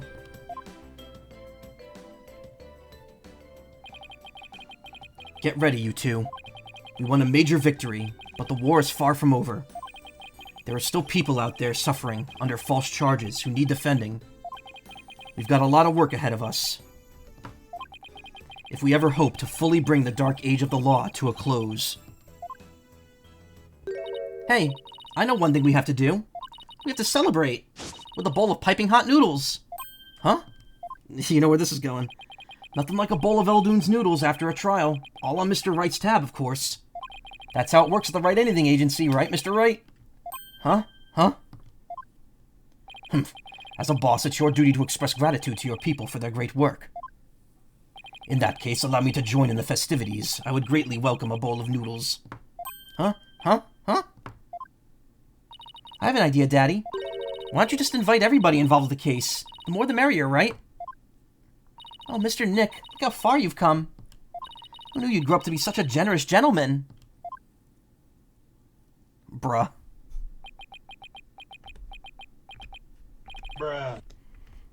Guys, under these circumstances, there's only one thing I can say. Only if I get to join in. Hey, no fair. I want to say it too. Okay then, here we go. Objection! God, that was so good. I was trying to think of something nice I could do for Polly now that he's back. So I decided to go around and get a bunch of jobs for him to do. Find a lost cat, install an air conditioner, give a computer lesson, find a lost item. You think I should have found him a few legal cases? No, that's okay. This is the Wright Anything Agency after all. Good stuff, man. Good stuff. Athena and Apollo were so wonderful in court. I better study as much as I can if I want to be a judge someday. My grandma says eat lots of peppers and they'll ignite your passion. Oh, but I should figure out which to grow. Green peppers or yellow peppers? Or maybe I should go with hot as the sun red peppers instead.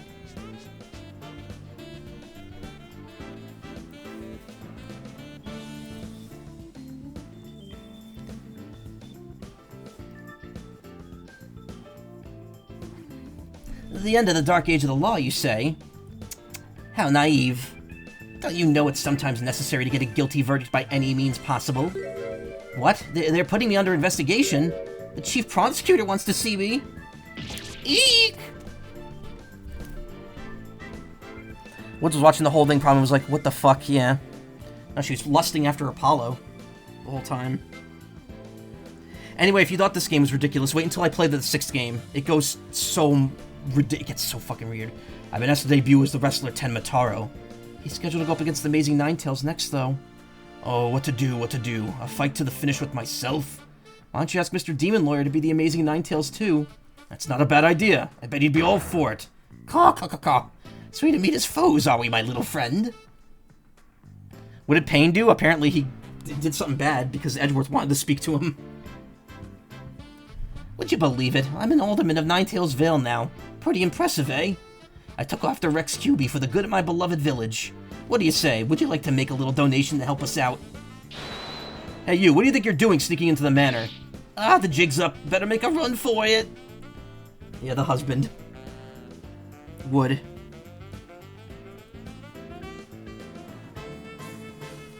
I thought I wanted to be an artist, but after seeing the amazing job Athena did, I started becoming genuinely interested in law, so now I'm studying for the bar exam. I'm going to prosecute Athena someday. You'll S-E-E. I'm studying off my buns too, but not for the same thing. I'm going to pass the Demas entrance exam on my own merit this time. With a score of 100 points, of course. Hugh, Juniper, our dream will live on forever! Filch, my beloved. People love Filch. With good reason. I found really sweet boxes for all 3 of them, but they won't wear them. Is it because I want to be a legal journalist instead of a lawyer or a judge? But anyway, thanks to the trial, the school's newspaper's future is as bright as can be. And let's see what the fresh blood have to say in the new school paper. Our editor cried so hard at graduation rehearsal, her cardboard box got soggy. Where are the noodles?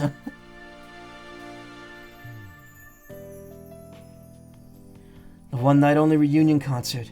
Still remember that evening of passion. The president of the student council sang like no high school student I've ever heard. When she's a judge in her own court someday, I'd love to have a jam session with her. It'd be the coolest trial ever, Ja. Can already hear it now.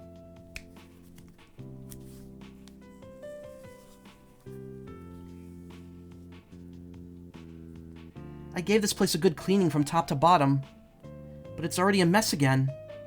Guess the only thing I could do now is clean up the attitudes of the people in this office. With Mystic Maya due to come here once her training's over, it simply must be done.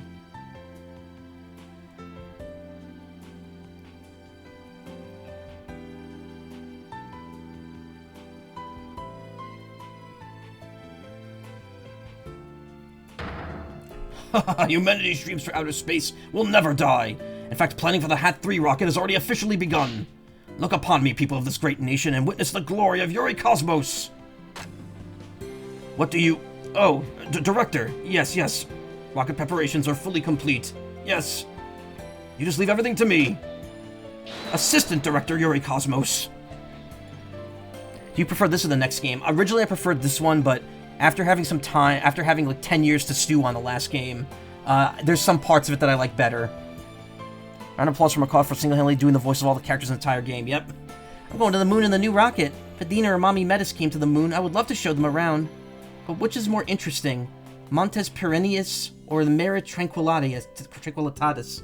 Couldn't read that. You think they would like either one? Yay! Hooray! I wonder how Miss Aura is doing. I'd rather be near Miss Aura than on the moon. Oh, Miss Aura, I just want you to use me again like you used to... Oh, God. Stockholm Syndrome. What's the judge would be like? Oh, no, whipping to the fence, no using your powers. Is this what Judge deals with every day? Is that the Grim Reaper? Ready for launch. 5, 4, 3, 2, 1. Lift off! I'm going to the moon for real this time. For me and for Clay. Thanks to my lawyers, I now know I should never give up. I'm worried. You can't breathe in space, and in fact, it's cold as heck. Aw, man, now I'm getting really nervous.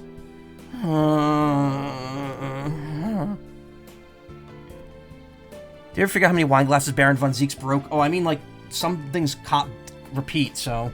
No, I am not employed here. I simply came to request the services in defense of my sister. But no one's around, and I've been kept waiting for a long time. And what sort of case brings you here? Oh, your father was accused and you wish for Athena to defend him? And perhaps he and I shall meet in a courtroom in the near future.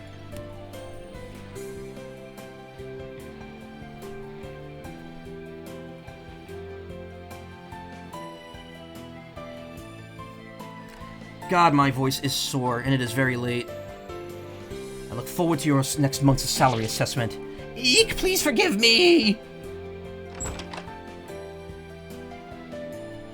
Blackwell's acquittal has brought all manner of ills of the prosecutor's office to light. It would seem solving that case has lulled the chill of winter into the warmth of spring. Now I owe Wright yet another debt of gratitude. But I will repay him one day. You can trust in that. In bed. With my hands. Or mouth.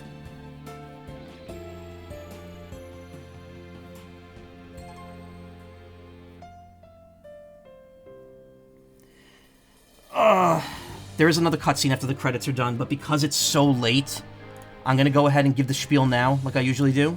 I want to thank all of you for coming. It means a lot to me. The stream went supremely late, probably later than, is Or going to get parole at least? Someday, but not now.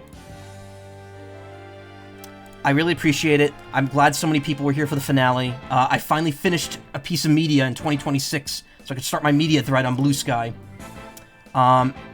I will not be here tomorrow or Saturday. I might be here Sunday. There's a big snowstorm this weekend, so hopefully power doesn't get knocked out. Edgeworth looks for the Phoenix Wright mascot. He looks for it on the ground and takes it into the bathroom with him. God. That's awful. If you want... yeah, thanks, of course. Happy that came to... You know I don't mean that as gratitude. Oh, god damn it. Haha. Jizzing jokes. The jizz funny. Anyway...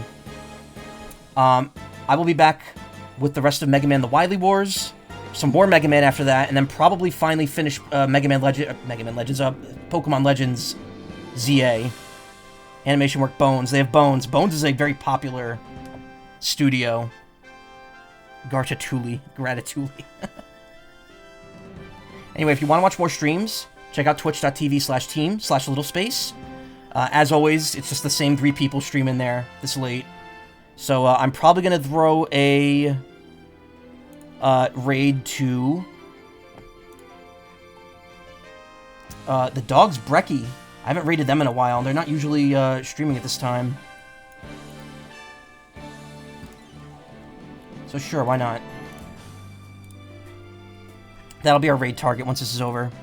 Plan to stream the next game at some point, yes. Not right now, though. I'm really Ace Attorney'd out. And the final game is like 60 hours long, so it's like way longer than this one. Edgeworth talks to the Phantom and offers a pro deal if he can act and look like Phoenix for a while. God damn. I will stream the next game, because I think that Ace Attorney 7 is going to be announced fairly soon. So, I want to get the series done before that happens.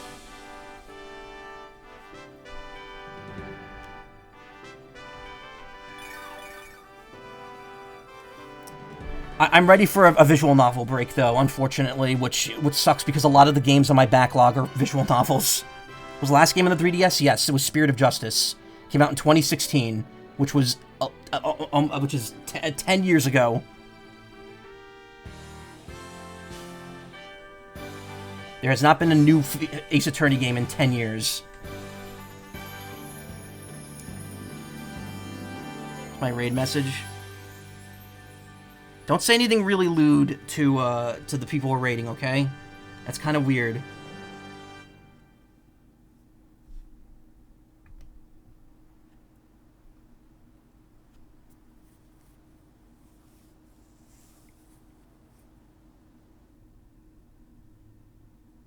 I'll be fine.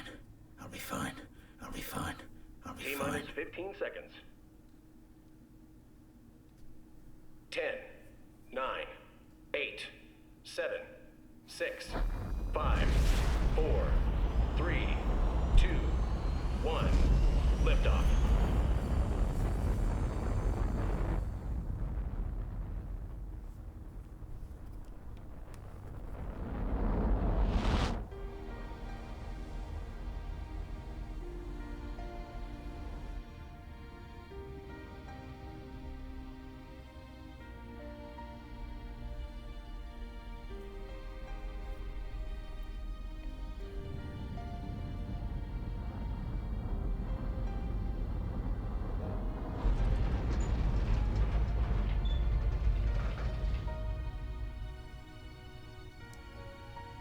Mr. Starbuck!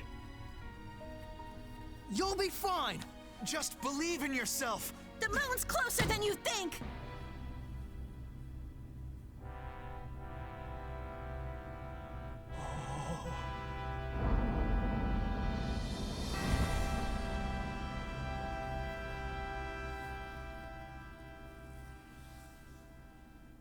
Thanks, guys.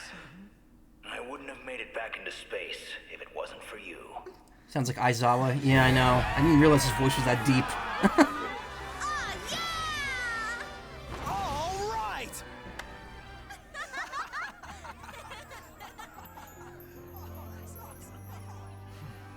Daddy Phoenix proud of his children.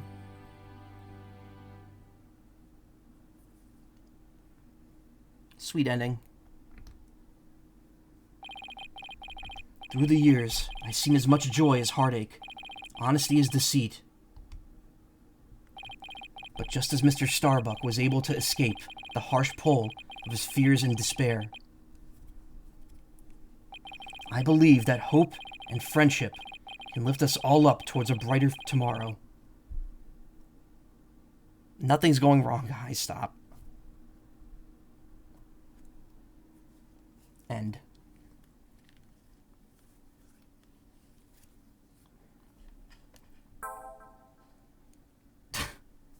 Unlock special bonus in the music in the background settings. DD commemorative Minaboshi Taro. Cool.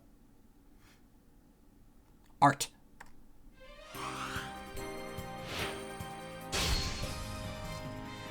It's another game under the belt.